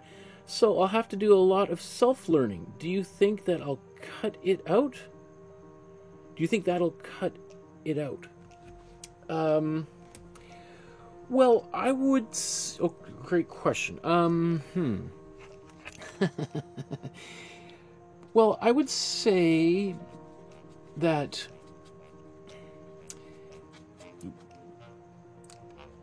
if you really want to learn something, you have to do a lot of self-learning. And one can't expect to just sort of sit back and wait for the knowledge to fill you up, and you have to be really proactive about trying to get as much out of those teachers as you possibly can. Like, you know, I do meetings with graduating students, and everyone's people will say, like, yeah, I don't know if I really sort of feel like I kind of wasted my time here. I don't feel like I really learned anything. And maybe they're just, you know, burnt out after 4 years of art school. But I just think to myself, like, really? So it took you at any point during those 4 years, you think like, what am I doing here? Do I really want to be like, um, I think, you know, that's on you to kind of be like, if you're not getting what you want, to go up to a teacher and say, hey, this is what I want to learn. Can you show me how to do this? Or I know I'm supposed to do this for this project, but this is what I really want to learn. Can you show me this? Or would you mind if I do this instead of the project or something? Like I tell my students, like, if you have a better idea for the project I've given you, pitch it to me. You know, and if there's a way that I can incorporate, you can do it, and I can grade you for it, great. I would love to do that. I'm certainly, I say to them, I certainly didn't wake up this morning like, how am I going to make everybody's life miserable today? Right? Like, I'm just so angry. I just want to make people feel miserable. I think to myself, okay, I want to do everything possible I can to help people grow based on my experience as a professional artist, and here's things that other people taught me that worked really well, but also here's some things that I wish someone taught me when I was in art school. And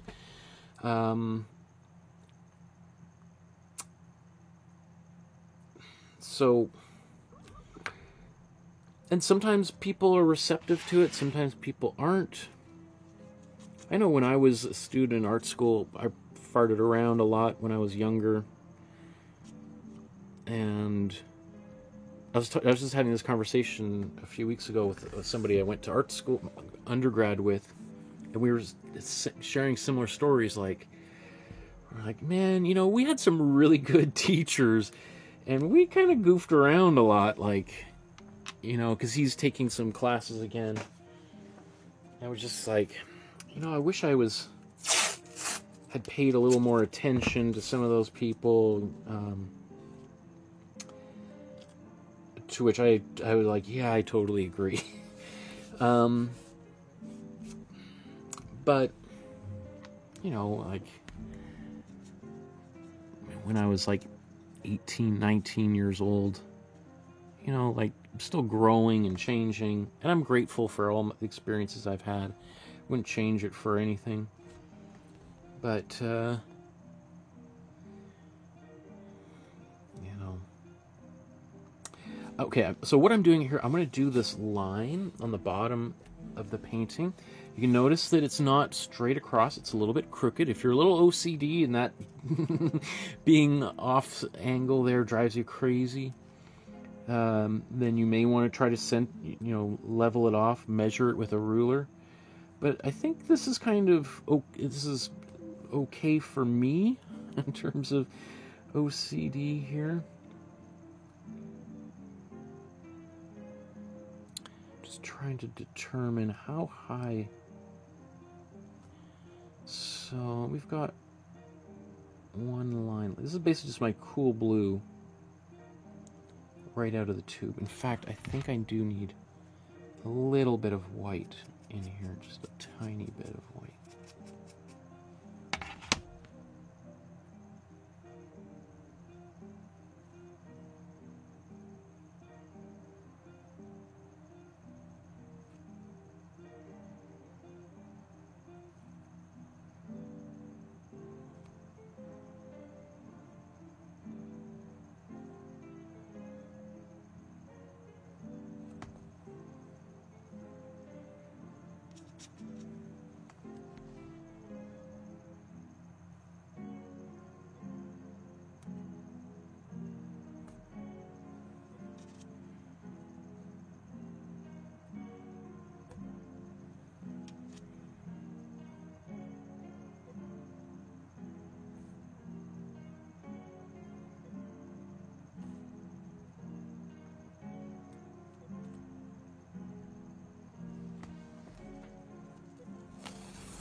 Um, yeah, I'm just trying to think a little bit more about that question, Ratham. Like, I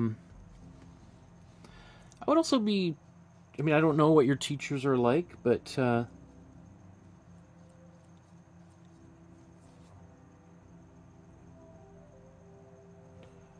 bet you they're pretty good. As I said, they might be really great artists, but maybe less good at conveying those ideas.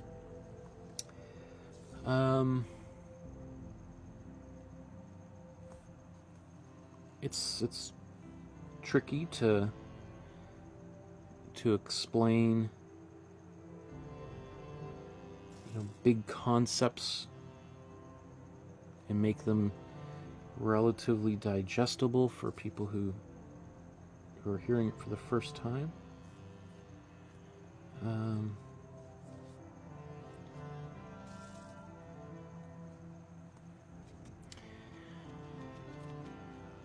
I think they're probably trying their best, and sometimes it really depends on the classroom. And I know from my own experience, there's times where, I find myself, at the end of the day, I'm like, because often I teach the same class, 2 or 3 times a week. And there's some days I leave like, yeah, that was awesome. Totally nailed that one. And then 2 days later, I teach the exact same thing to a different group of people, and I just leave like, oh man, like, that did not go the way I wanted. Like, everyone was like falling asleep on me, and like, I swear I did the, I don't think I did it really that differently. I feel like who knows why it goes that way.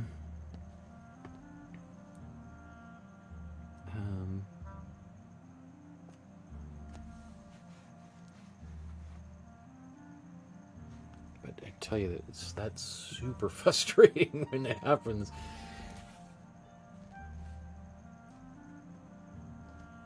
Because obviously you'd want to have more of the, yeah, that's great kind of feeling than the, I just took a big turd there in the middle of the class. Why did that happen?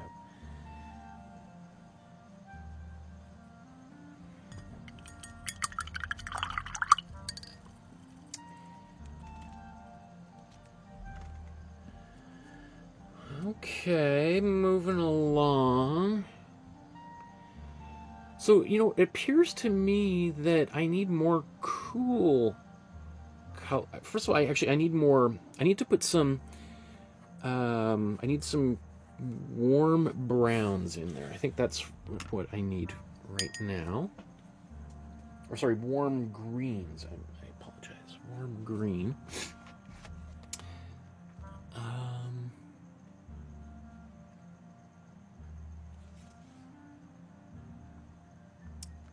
And I wonder if this might be. It's hard to know, but I guess if it's possible, this is a cool blue and cool yellow. There we go. I think that might be the color I've been looking for. Let's see.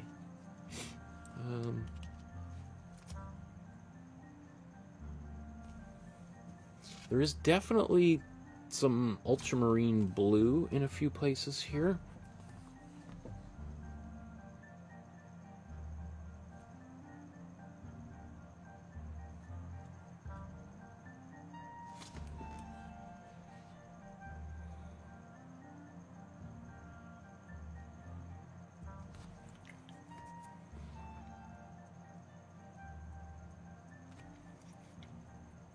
Yeah, this is, I think, a bit closer. So this is my warm yellow and cool blue. And what this is it's still kind of, there's the bit of the saturation of that cool blue, but the warm yellow kind of just is a little bit less intense, a little more grassy color.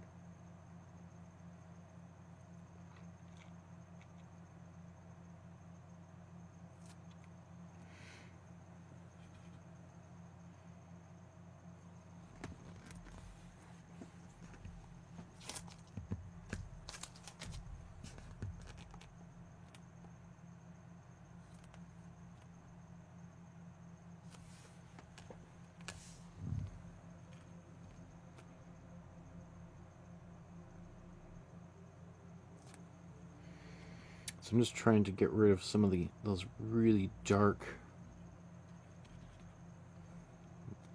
hard blue edges here.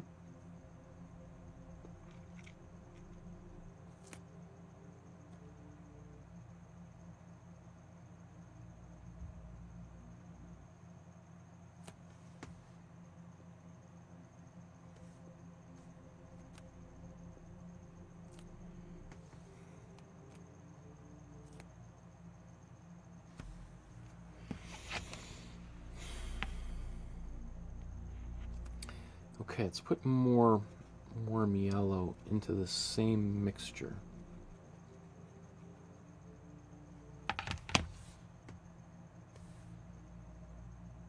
Okay, now we're on track. Okay, so it's definitely the warm yellow in the greens. That's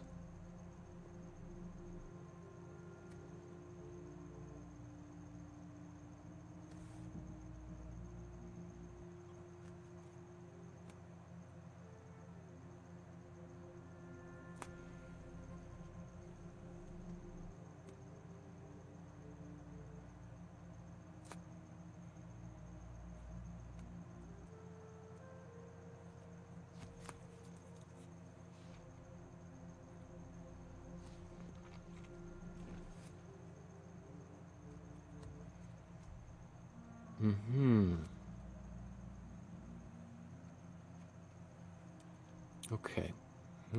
I'm not gonna say I cracked the code just yet, and jinx myself, but this is a big development. Getting this green in place. I have a feeling the same combination of colors is how I'm gonna get these the mustardy color, just with way more warm yellow.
A little bit.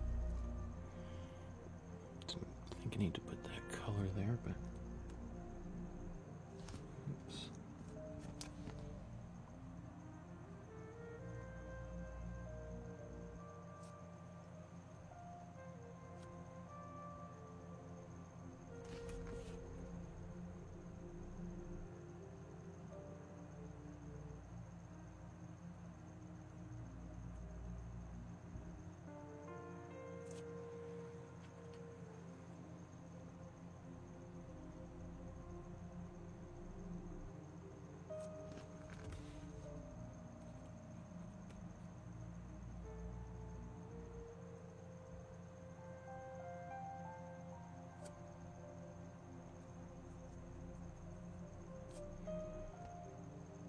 Yeah, okay, so it's definitely cool blue, warm yellow is I think what the majority of my greens are. That's for sure. It's cool blue, warm yellow. Good to know.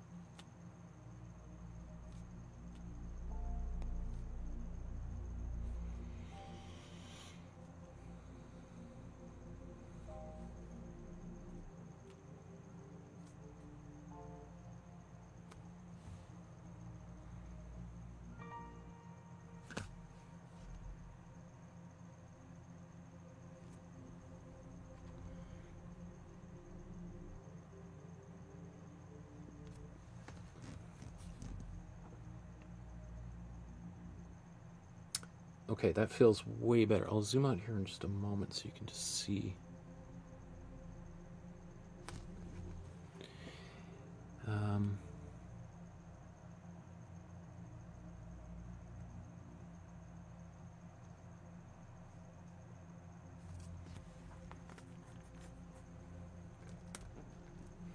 Okay. Not saying it's all the problems are gone, but that green that I just used right now, I think that looks pretty good on camera. That's the green I want. I had a hard time finding it.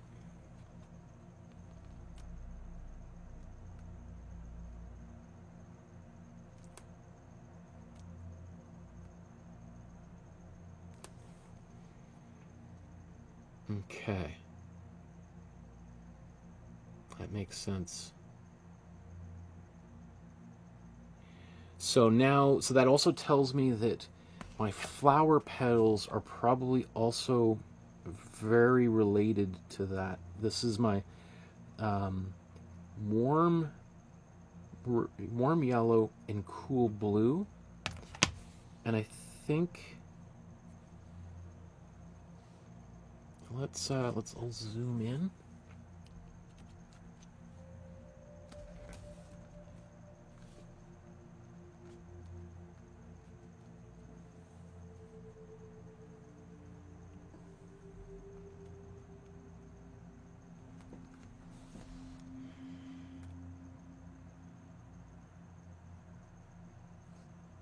That's it.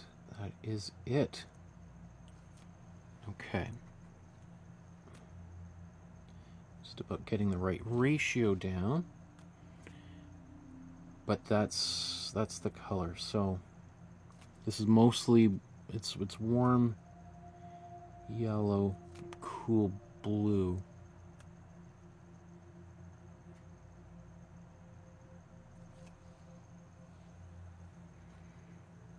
Now I just got to be careful about going. I don't want to. I'm going to preserve some of that warm yellow that I put in there because I think it's nice and it adds just a little bit of. There's a nice kind of the intensity of that color is kind of cool, and I don't want to darken this down too much.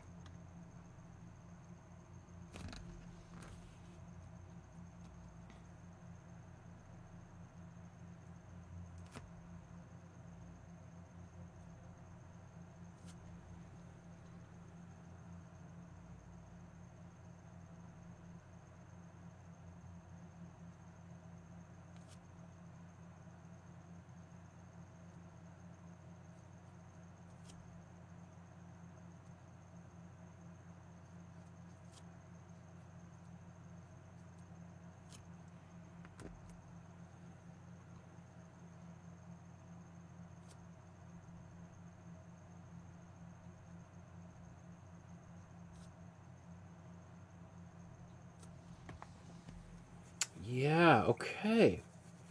It's looking better and better.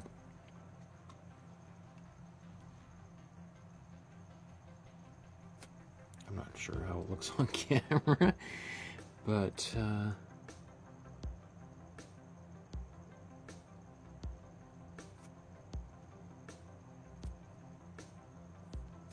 now that okay, so now actually this is starting okay. One step forward, one step back, because some of this actually looks like this might be cool yellow and warm blue.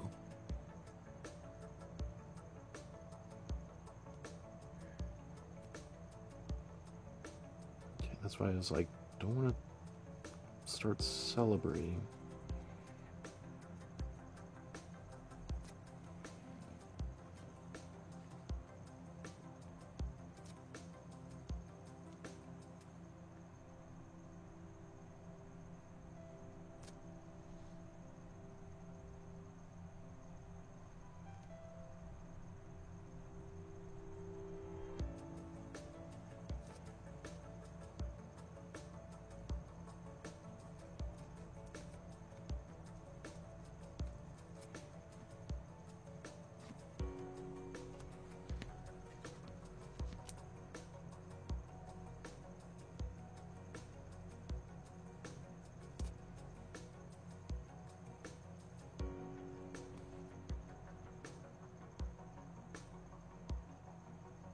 And that also, let's see.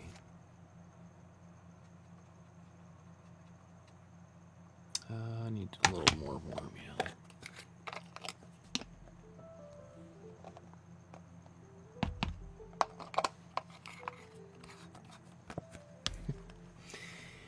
Too kind, Nikki. Nikki says, look stunning, teacher, mesmerizing. Nikki says, Van Gogh definitely, he was a sensitive artist, even though he was not recognized during his time. That's true. Pratham says, random question, but do you still teach? I do, yeah. Tomorrow morning I'm going to university. I teach there. And yeah, I mean, I've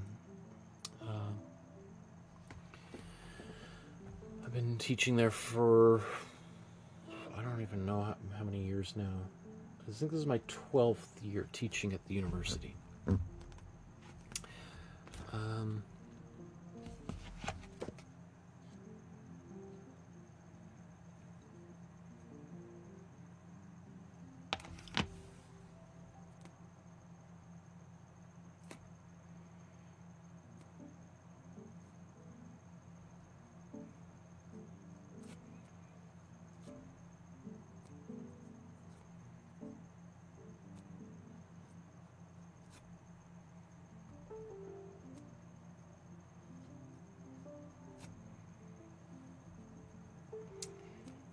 And I love teaching. I mostly really like being around students who really want to learn. Some days I come home and I'm super inspired by like what students are doing, and it just makes me can't wait to go back the next day. And then just like any job, sometimes you're like, you come home and you're like, what happened there? I feel like I was talking to a wall or something. I don't know if it was me or them or...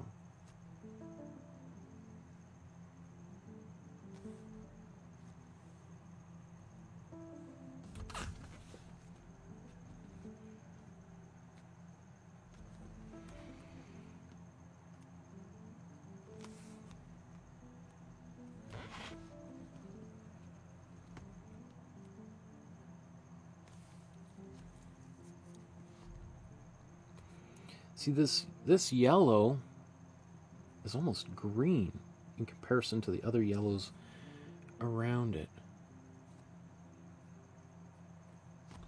Which, maybe I think it needs to be...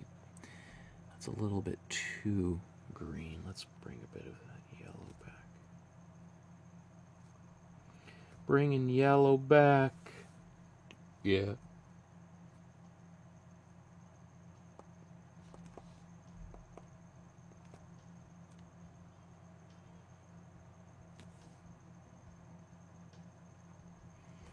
But I am digging the...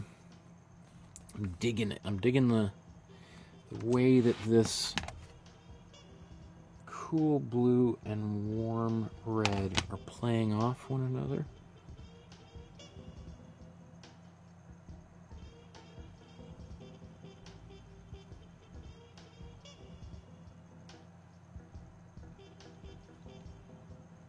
Oops.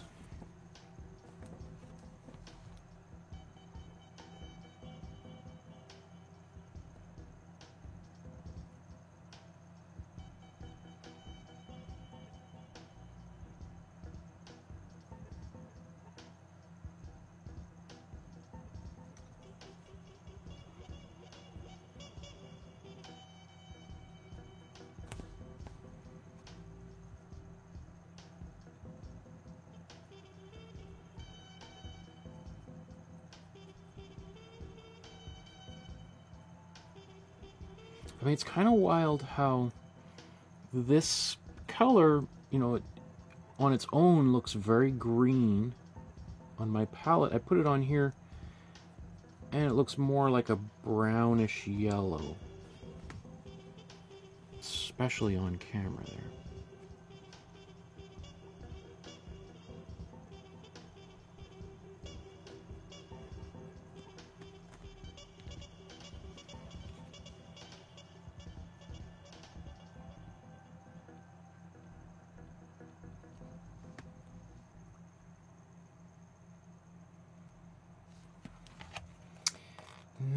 I'm going to put a bit of warm red into this mixture. Oops. Put a bit of warm red into this mixture. It gives me just a bit more of a brownish quality as opposed to the greenish quality.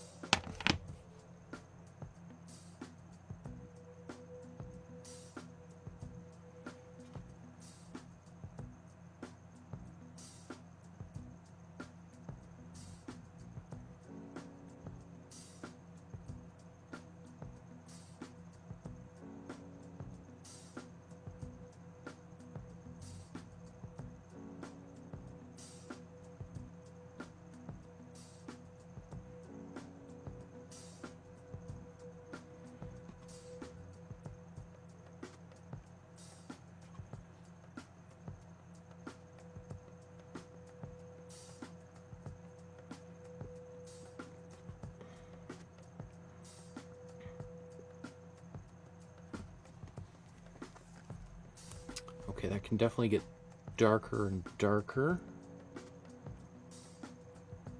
I just want to go around and use it in various places.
Let's put a bit more cool blue into this mixture. Put a bit more warm red in here. We should get a darker brown. It's a little bit too dark. I'm just going to lighten it up.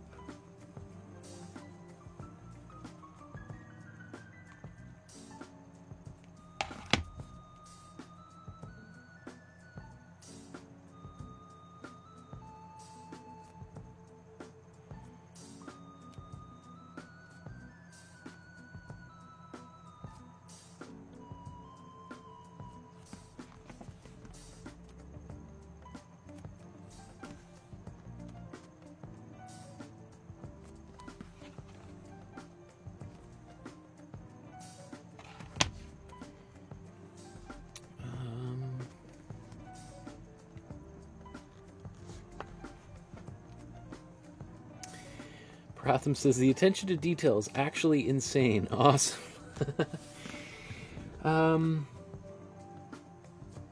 Well, I mean, I'm assuming you're talking about Van Gogh's attention to detail here, and I think that's, just shows him looking very carefully at things. And once again, it just shows, the kind of defies that myth of Van Gogh being kind of just crazy, wild person. You could see like how sensitive he is to color, and now all I can do is speak for myself, but as I look at a painting, I often just see more and more the more I look.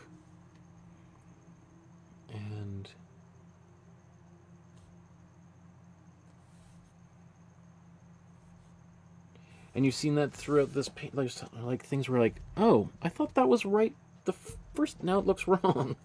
It was right, but now that more color sort of found its way into the picture, it's not right anymore.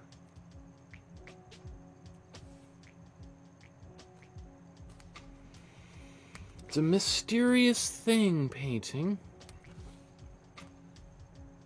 Like, I think it's looking good. I think I'm on track.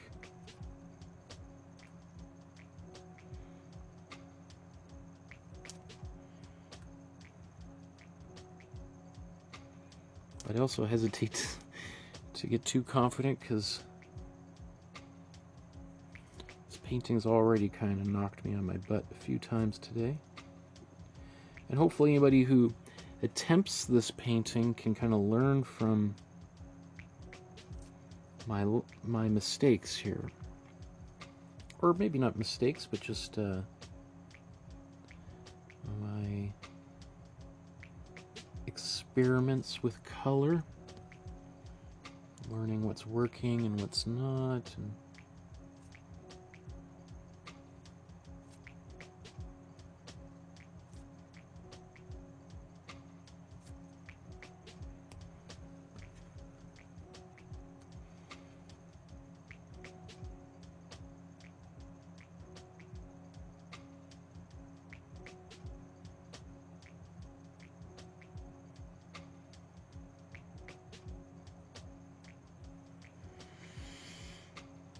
I think overall, these flowers could get much darker.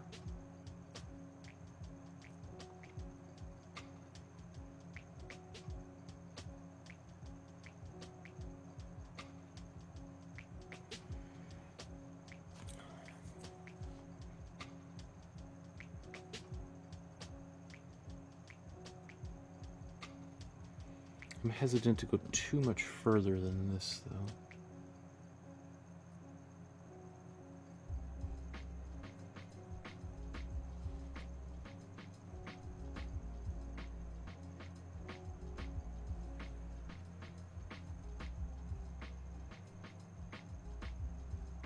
I mean, it's crazy, because sometimes I look at it and be like, oh yeah, I need to really darken all of these flowers down, and then I look at it and be like, oh, I need to really lighten them up. They're just way too dark.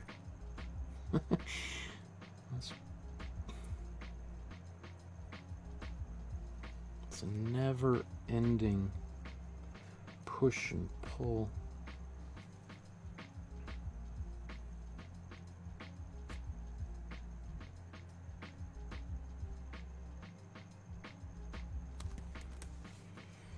It does feel like I'm getting closer.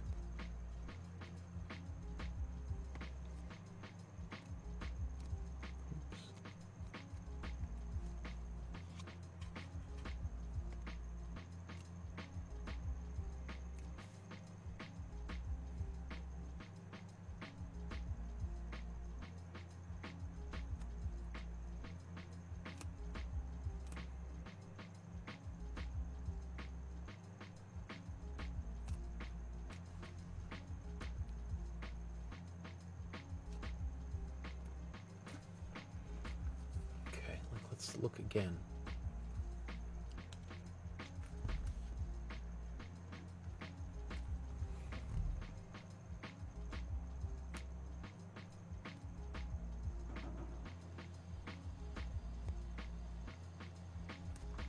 Seem a little bit too strong, too intense.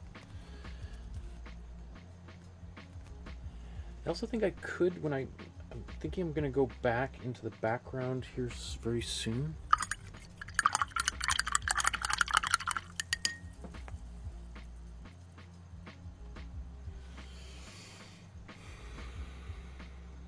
Okay, I'm just going to blow dry this while I'm right here.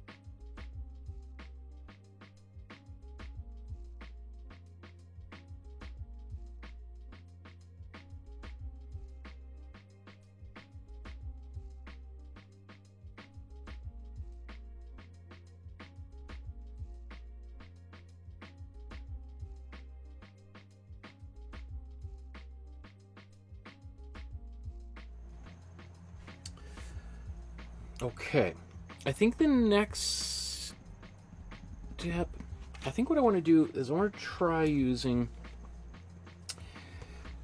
warm blue and cool yellow.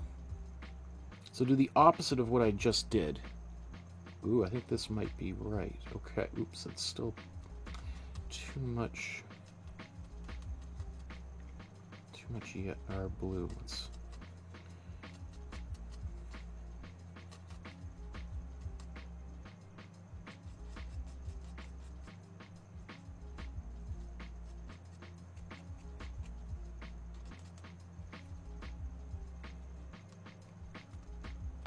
Okay, that might also be the secret here. Let's.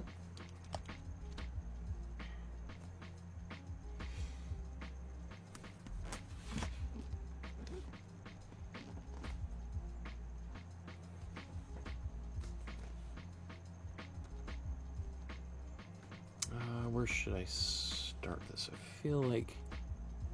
Well, let's go up to the top left here.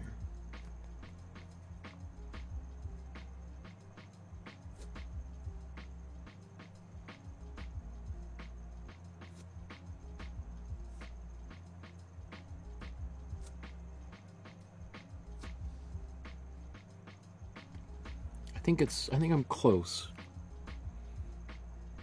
At this point, close is good enough.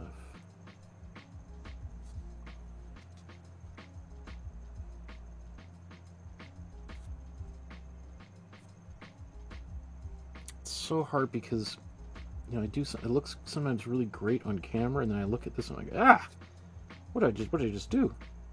Yikes.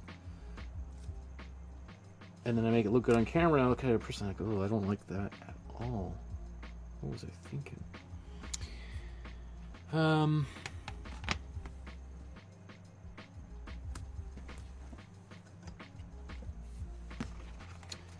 going to put a bit of white in here.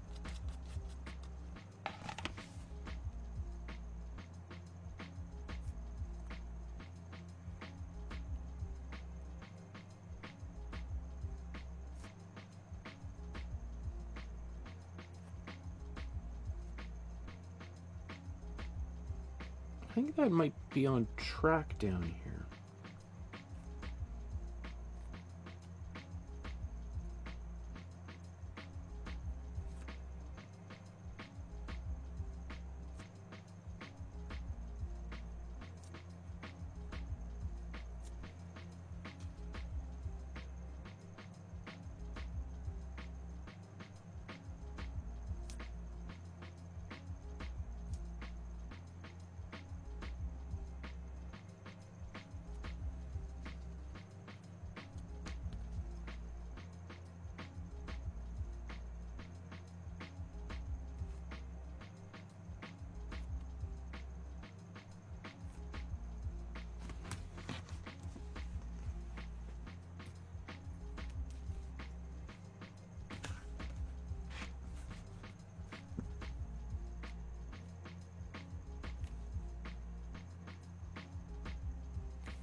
Pratham says, before leaving, I just want to say thank you. Your streams and past streams help me a lot to just focus on art and not worry about other stuff like how I'll make a future of it and all that.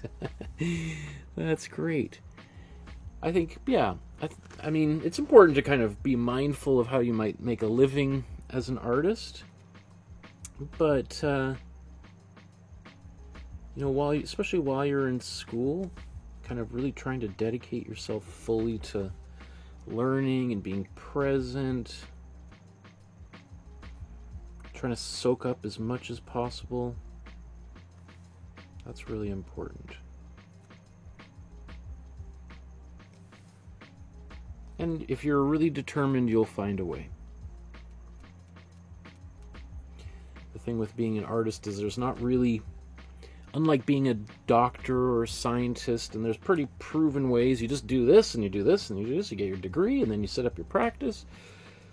I mean, I've never been a doctor, but my father and my sister are both doctors, and not to say that their pathways have been easy, but it's pretty defined. versus being an artist. It's kind of different for each person. And that's why you really have to be your own advocate. You really gotta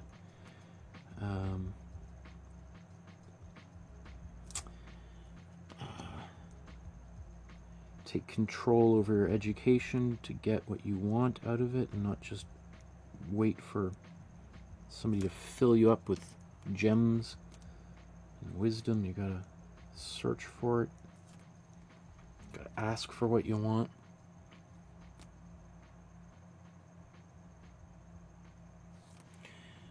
Yeah, and good luck, my friend. I'll be here and keep checking in. I can't wait to see your progress, and I'm sure you will do fine. Good things await you, my friend. Anybody who's going to spend their time chatting with an artist, another artist, asking how to get better, how to get more out of, become a better artist, that's a really good sign.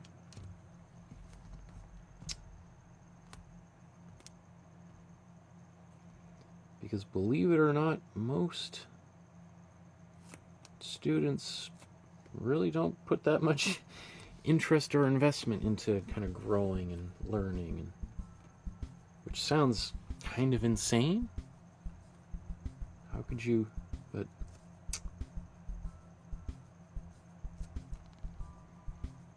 okay, this is feeling better too. Again, so this is my cool yellow and warm blue with a little bit of white mixed in to help make these pop.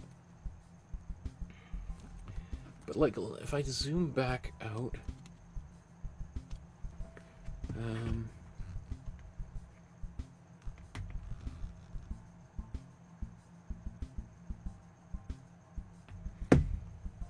let's just take a look. Just okay.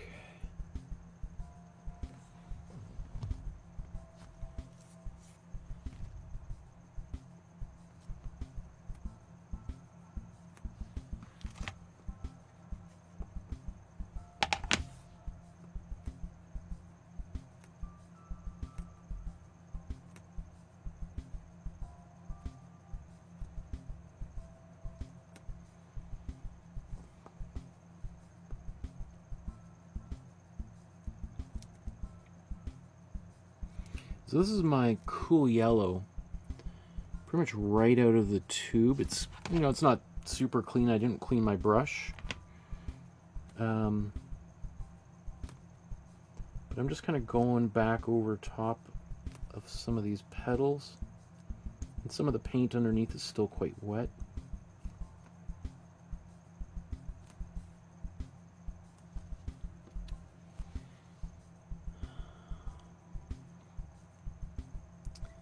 Almost like I might have gone a little bit overkill there.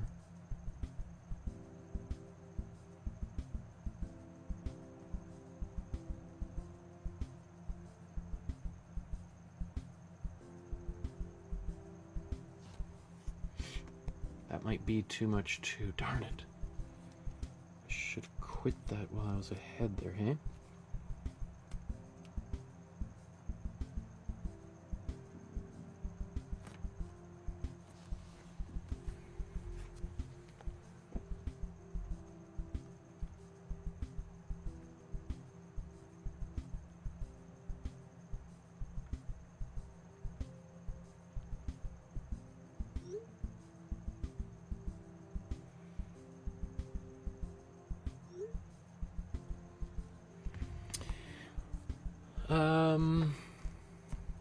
Pratham says, thanks, I'm in the Facebook group, so I'll post my progress on there. Okay, awesome. Thanks, Pratham. That's very exciting. Awesome.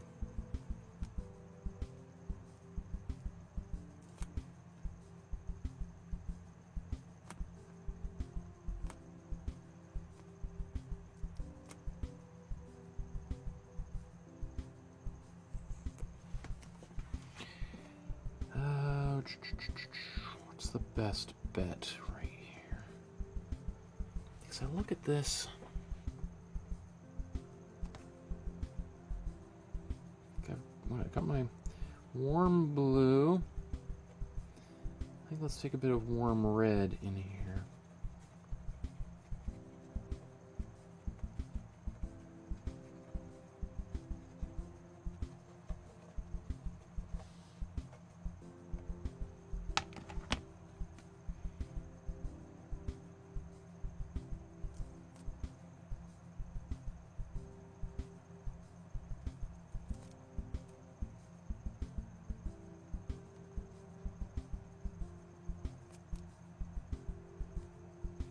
So it's not, I'm using a bunch of different combinations of browns, and I'm trying not to just paint out what's here. I'm trying to almost sometimes even paint in between previous brush strokes.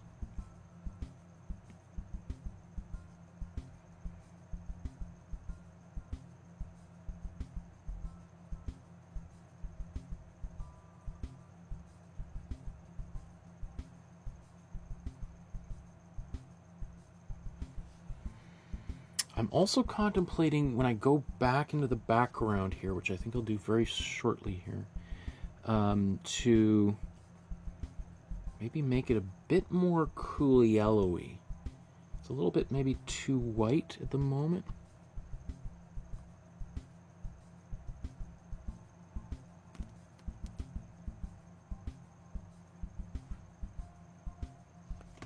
I don't know, I feel like maybe I'm just being too nitpicky.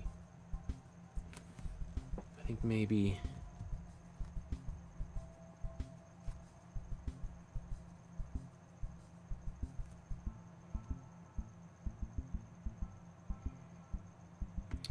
it's funny because I look at the screen and I'm like, oh, mine is way too bright. Like these guys here. And then I look at my painting in person and I'm like, ah, those are too dark. Oh, it's too much, too intense, too dark. And it's like boom, boom, boom, boom, boom, back and forth.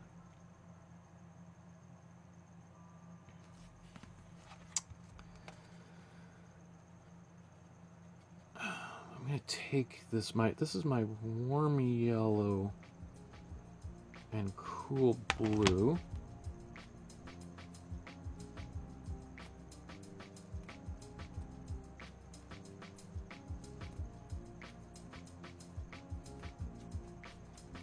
Oh, I like how that looks.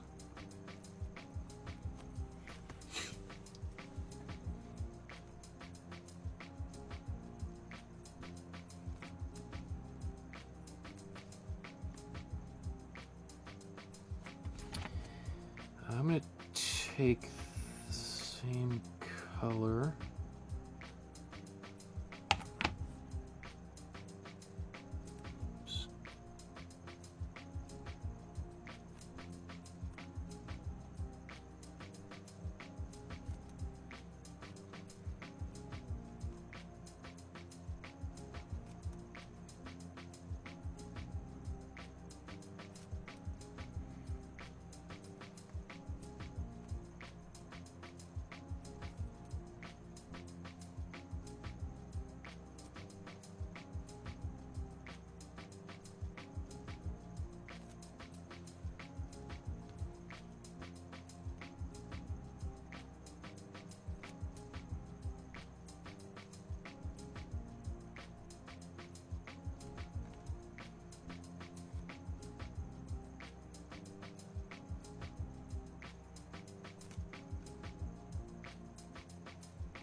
Just quieting down those reds that are there.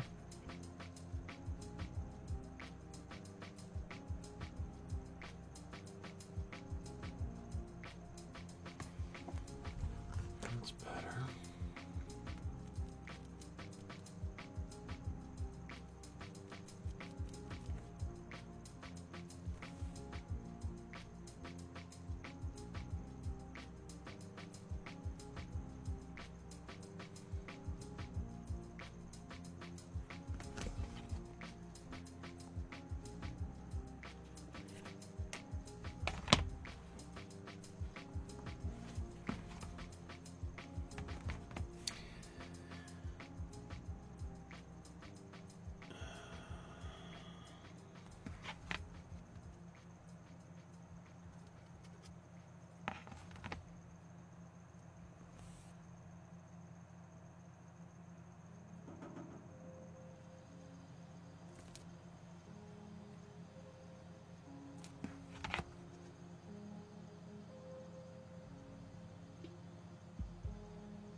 So it's helpful to kind of just look at them and paint them from the kind of bigger global view and see how everything's fitting together as opposed to little details all the time.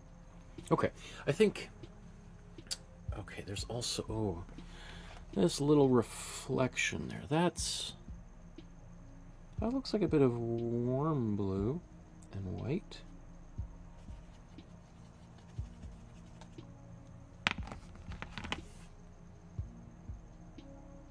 Although now, it looks different on different screens. Now I just notice it looks cooler on the screen in front of me. It looks warmer on the screen to my left. Maybe that's what's messing me up. Maybe I need to work on recalibrating my monitors or something.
Right now, this down here looks like a different color, doesn't it? Am I crazy, or does that look like it's changed? Okay.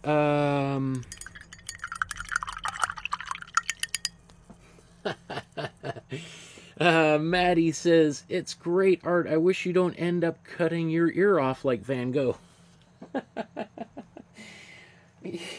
Me too. I certainly hope I don't get to that point either. That would be a terrible thing for everybody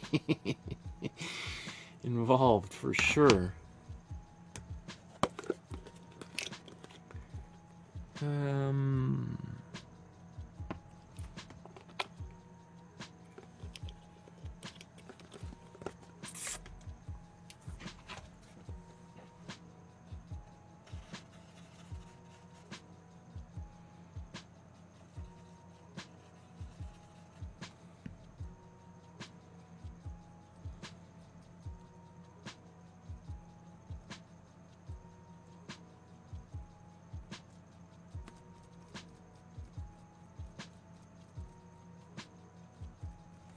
So I'm just going to do a little bit of touching up.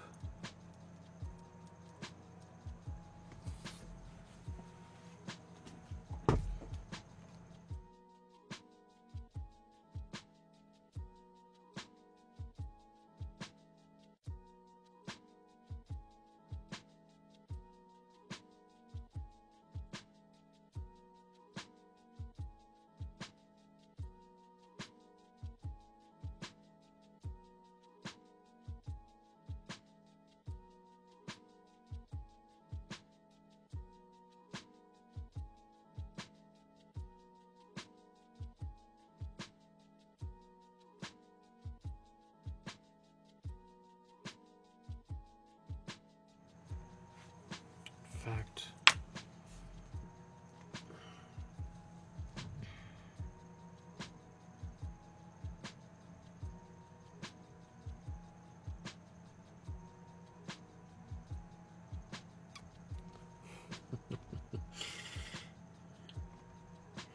He says, my husband said the same thing. Don't be crazy. Okay, I'm getting close to being done. I do want to just go back to the background and fuss for a few minutes back here. I think I'm a little bit inclined to to brighten it up saturation wise. I don't know if that's a bad idea.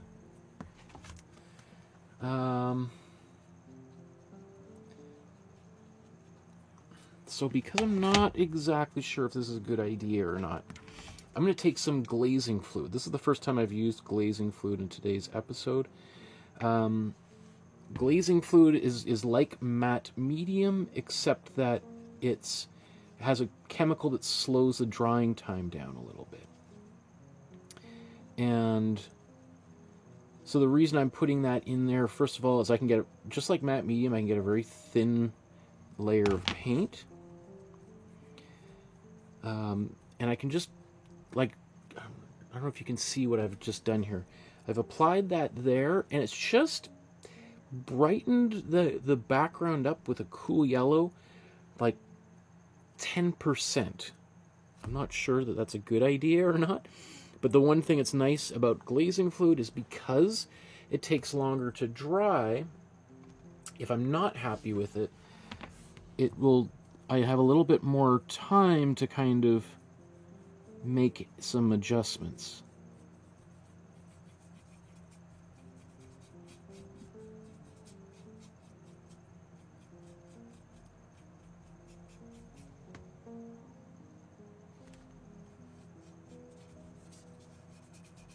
I can wipe it away, literally, if I'm really unhappy with it.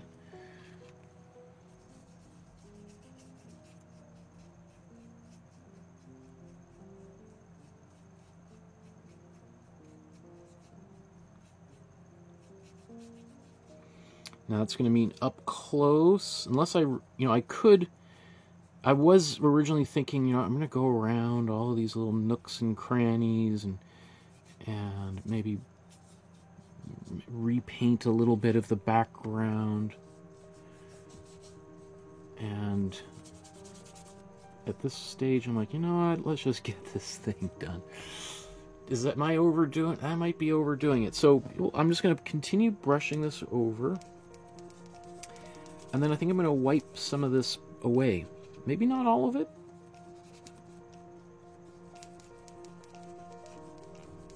And depending on how aggressive I brush this paint, the more obviously of it will come off.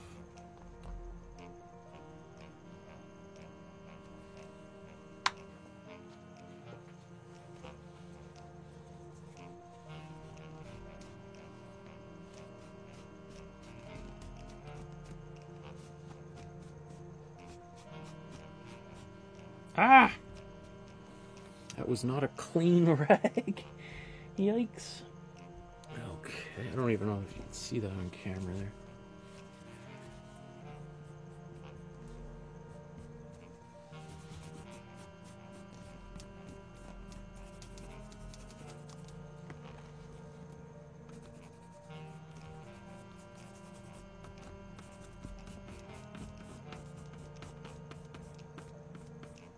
So you can see how much yellow is coming off. That's just the glazing fluid, not the layer underneath. But essentially what I've been able to do here is just modify my background color by like 5%.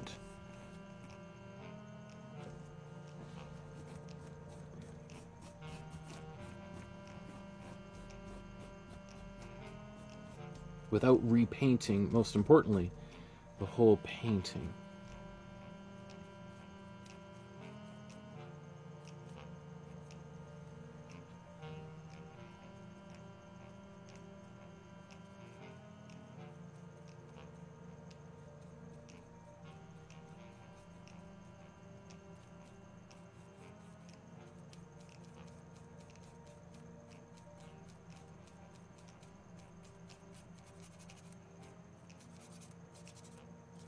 I just want to make sure that there's little gaps here, between the stems and things, that there's not parts that I haven't touched, right? Because then I'd be like, oh, that's weird.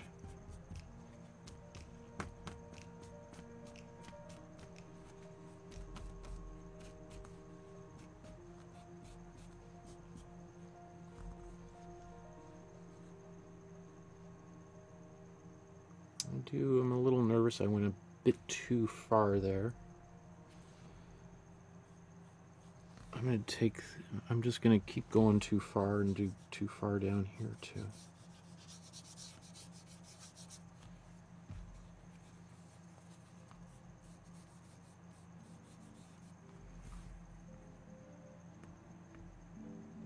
Okay. I think that was okay.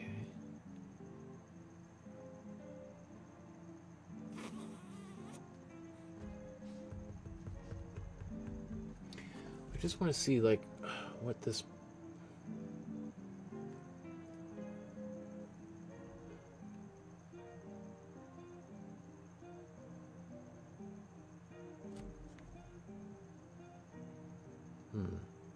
trying to darken it just so you can see maybe a little bit.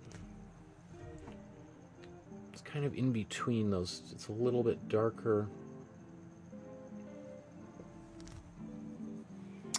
I'm going to do the same thing. I'm going to take my darkest area and bring that into here. Oops. No, I don't want to do that at all. I want to do the opposite. I need to clean my brush off.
Ah. Okay.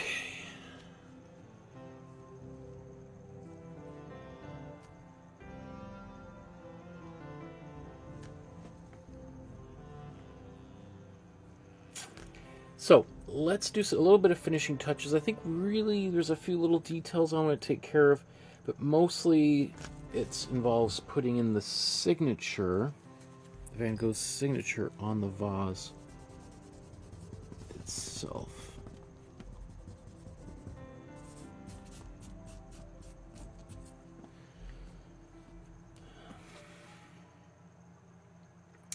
Man, okay, so where's my outline? There we go. The text has vanished here, so let's take a look.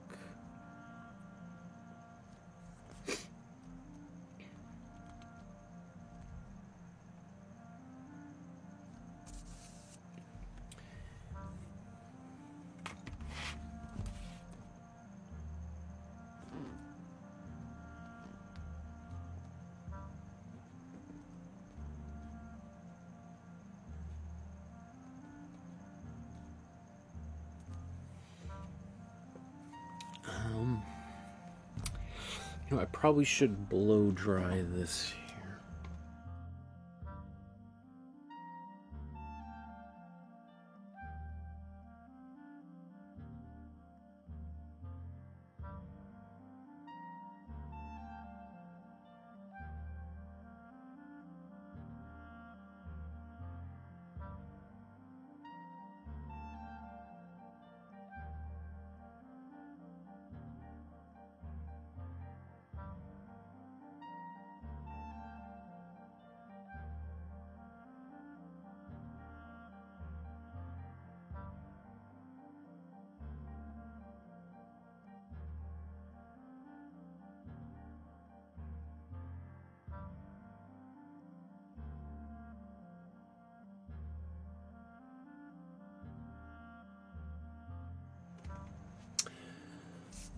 So, Vincent's famous signature. I think I might need to make it bigger for it to work here, just because my painting is significantly smaller than the original. The original being 36 by 29 inches, or 92 centimeters by 73. So, it's almost a meter tall, which is, about belly button height for me to the floor, right? 36 inches. That's significant. Whereas this is 12 inches. So literally, we could fit 3 of these paintings on top of one another to get to the same size. So, yeah. Oh. Might draw this out, which is HB.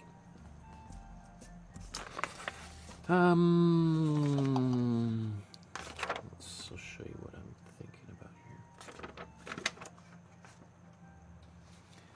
So how much room do I have to work with? I've got...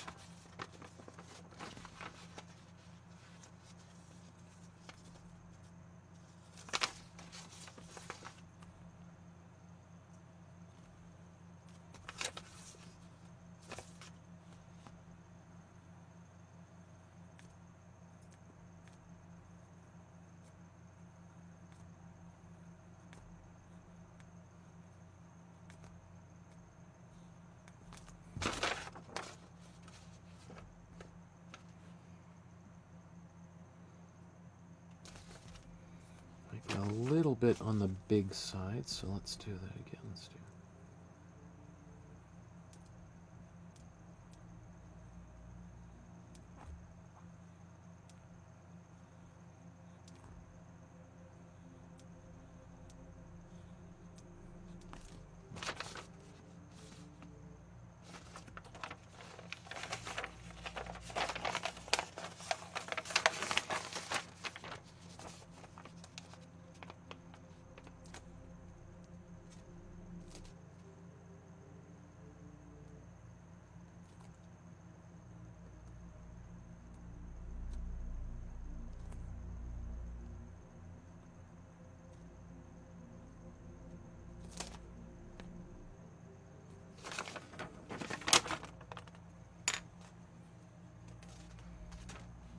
It could start a little higher up, though, couldn't it?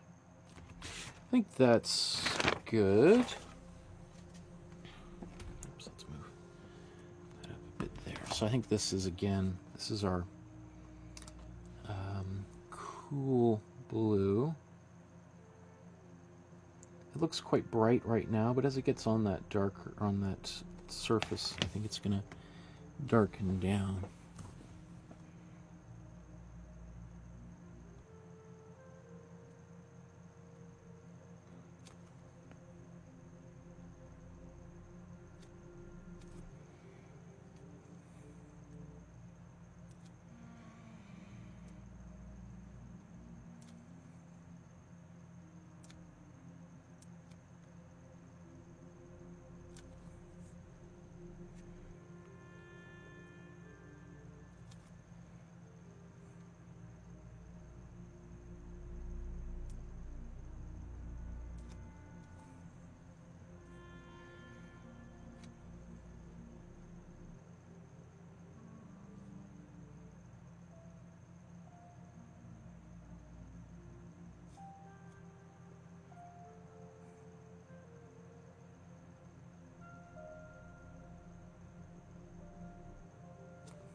Okay, I do want to just touch this up a little bit.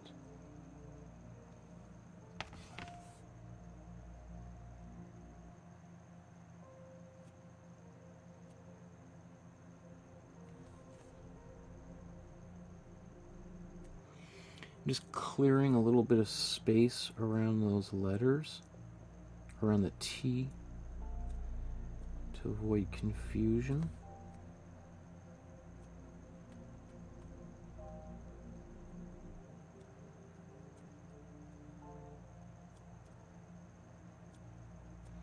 I could try to erase this once it's dry, but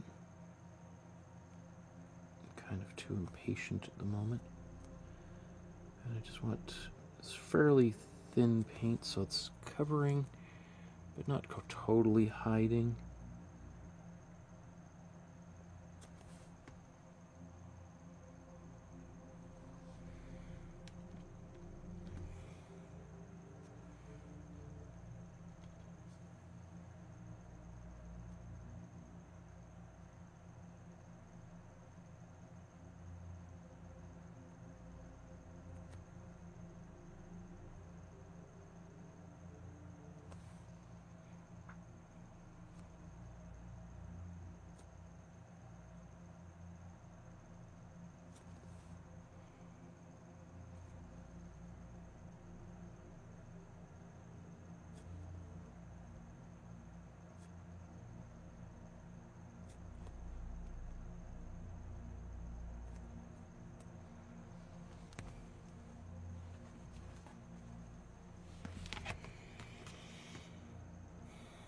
you know, I look at some, oh man, this palette, everything's almost totally dried up. Let's see, I'm going to mix another brown here. I'm going to take my warm yellow, warm red. Oh, looks like some white in there, unfortunately.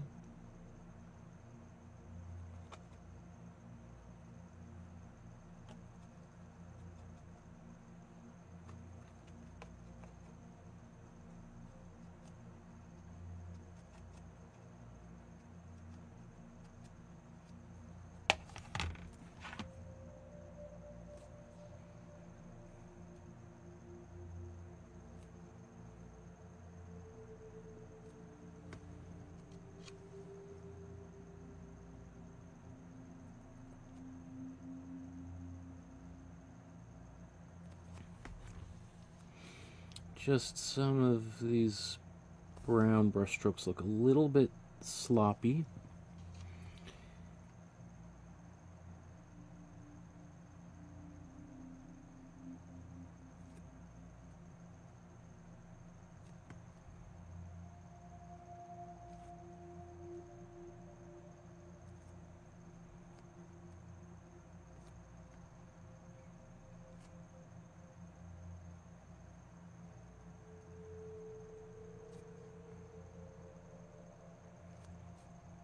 Right, so right now, doesn't that look way too dark on camera? It might be something to do with the aperture, or the, maybe it's the aperture is adjusting as I zoom in and out. Should be the same.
Okay, I think I've reached my threshold here.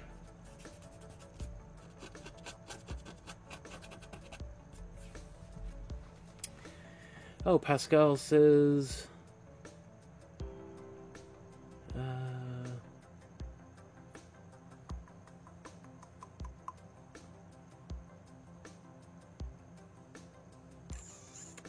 I'm going back to sleep. I'll watch the video while trying painting this in large format later this week. Good night, Pascal. Awesome painting again, Michael. Thank you so much. Thanks for picking this legendary painting. Pratham says, wow, this looks amazing. Thank you, guys. Nikki, stars and peace signs. And I don't know what that emoji is. Maybe it's radiating love or... Okay. Let's wrap up here. An hour later than I hoped to be. But... Okay. Thank you, everyone, for sticking around for this episode and painting along with me. Painting didn't turn out exactly the way I want, but it doesn't mean it's terrible. Just a little bit different. And I think when we look at them, we'll see that. Again, I encourage you to hit the subscribe button, like this video, and hit the notification bell so you know when future episodes are going to take place. If you want to support the channel with a small donation, consider using the link here. You can enter that address to PayPal or scan the QR code. It'll take you to this page where you can safely and securely donate to support the channel. and help pay the internet bills and everything to keep this show on the go. You can use the super chat function, as a couple of you did earlier on this episode. I sincerely appreciate that. You can send an e-transfer using my email address, or contact me through my email to send a check in the mail, or etc. My email's on the Facebook group and on my website, which are all those links down there below. And I also just want to do a quick little shout out to the Facebook group. If you've been painting along to today's episode, consider joining the Facebook group and then uploading a photograph of whatever you've created today, and so that we can celebrate your work. That's what it would look like if you join the group. And once, about every 6 weeks, I do a free feedback session where I go through everything that's on the group there and give free advice on maybe how to improve it, or sometimes just celebrate achievements, because I think anybody who's making art is helping to make the world a better place. Pratham says, also, what do you do with these paintings? You hang them up, store them? I hang them up. I put them up around the house. I've got lots of paintings hanging every single place, and there's paintings all over the walls and places behind me and stuff as well. So, but I love being surrounded by all of these great artists. I find it really inspires me personally. So, there's the original, and let's look at my version side by side. One of the things, this one is strange, like color-wise, it gave me fits through this, because even as I look at this on camera, it doesn't quite look the same. Like this background, which is still very cool to my eyes, looks much warmer on camera. I don't know how it looks to you.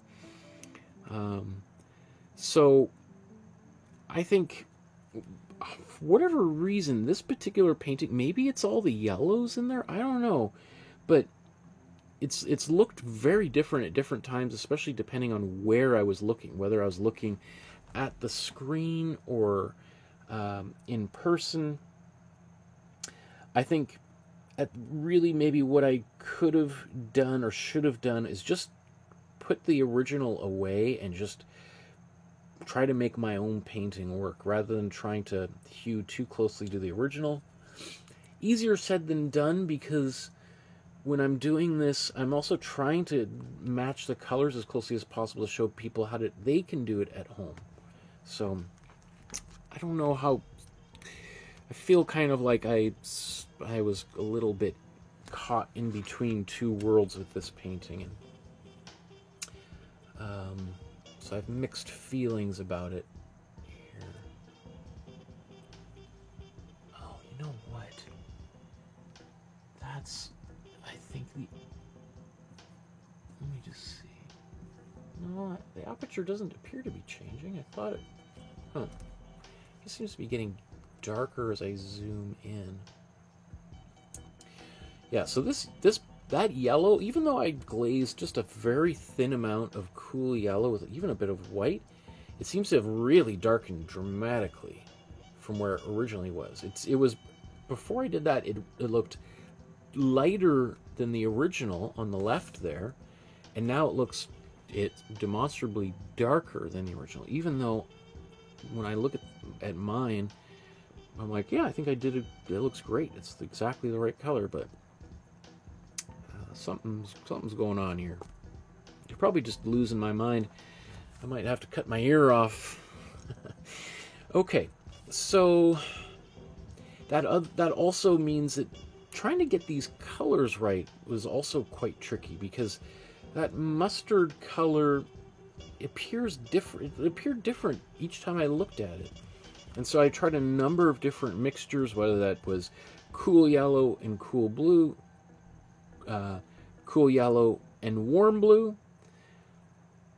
warm yellow and warm blue, and warm yellow and cool blue. So basically I tried mixing these kind of mustardy yellows from using all the combinations possible.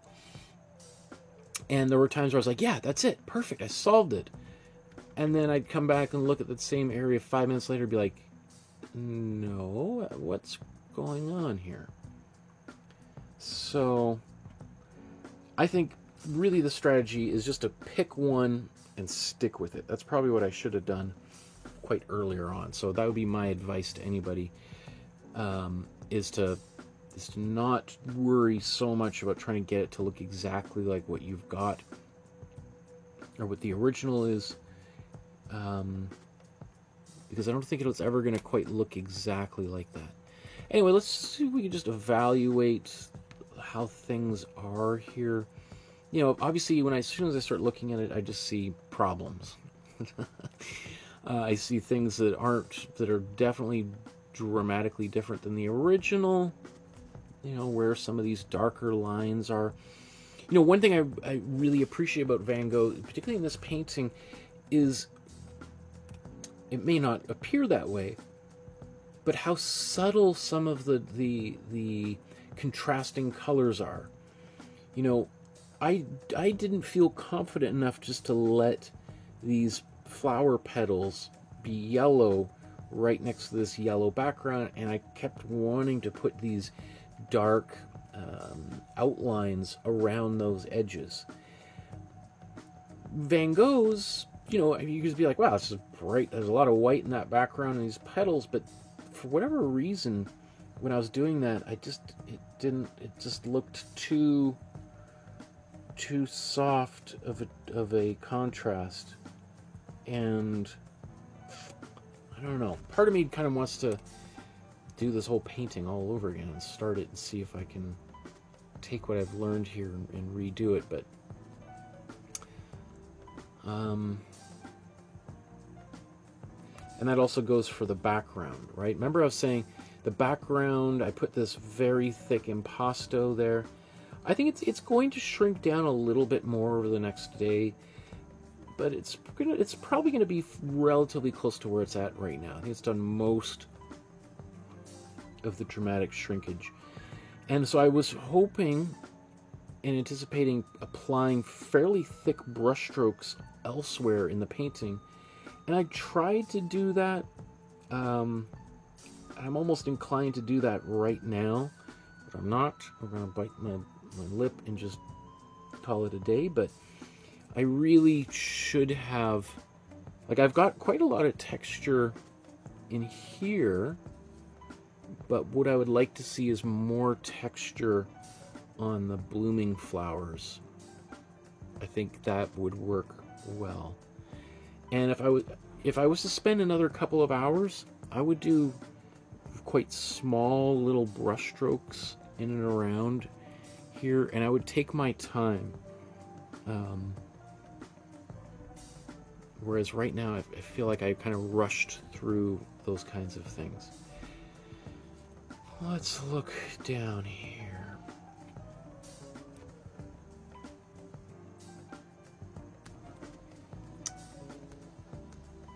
Again, remember, there was a point when I did this where it really looked like I nailed that very effectively, and now I look at it, it doesn't feel quite so much like that. It looks it's darker again. I don't know, something going on with that aperture. I think it's, even though it says it's not changing, I think it is. So it seems darker up close when I zoom in than when I zoom out, which shouldn't be happening, but I think that's what is happening. I'm not happy with the way this flower turned out. I really like the kind of toothpastey texture, the impasto going on in his original there. I didn't quite capture that. That's a disappointment. The signature, you know, again, that's bigger than the original, but I wouldn't want to try to get too much smaller than this. That would be, I think, a little bit smaller than I'd feel comfortable trying to paint it. I could then use a Posca pen, but I think it would kind of stand out too much from the rest of the painting. I'm not too happy with some of these brushstrokes, just look a little bit sloppy. other things, when I look at, like, you can see, I was like, I feel like I need to define this flower, make it look like it's in front of this flower a little bit more, and I darkened it and darkened it. Well, I mean, very subtly, even.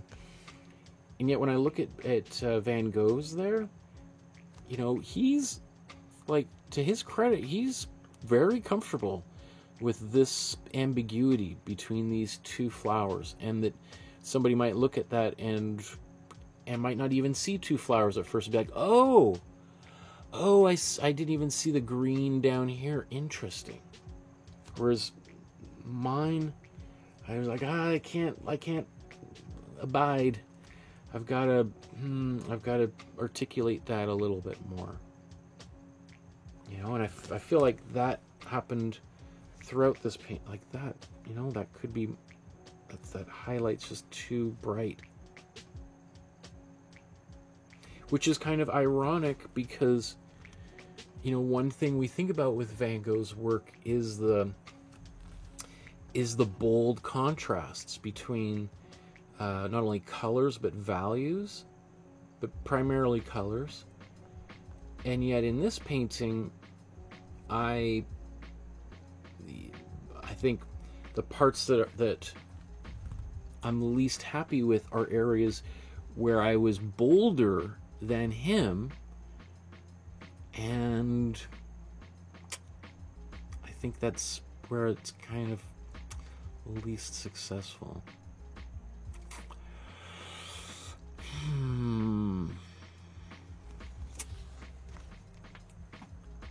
I don't know. Pratham says, comparing yourself to Van Gogh is kind of a losing battle, don't you think? Well said. Well said. I couldn't have said it better, my friend. Thank you, Pratham, for the encouragement. I think we all need someone to help boost us up a little bit. So I appreciate that. Thank you, everybody, for joining me, for painting along with me. Remember, anytime you're looking at art, creating art, buying art, supporting artists in your community, you're doing the world a favor. You're helping to spread the love of art throughout your community, through your family, and the more people that are making art, that are finding creative ways to express maybe some of the darker feelings and emotions that I think we all have a little bit somewhere deep inside of us, I think the more peaceful our communities and our worlds would be. And so thank you for doing your part to help make this world just a little bit better for everybody, and to help de-escalate some of the anger that seems to have infiltrated every sector of society. So thank you very much. We'll see you again next week for Culture Day here in Canada. Take care, everybody. Have a great night.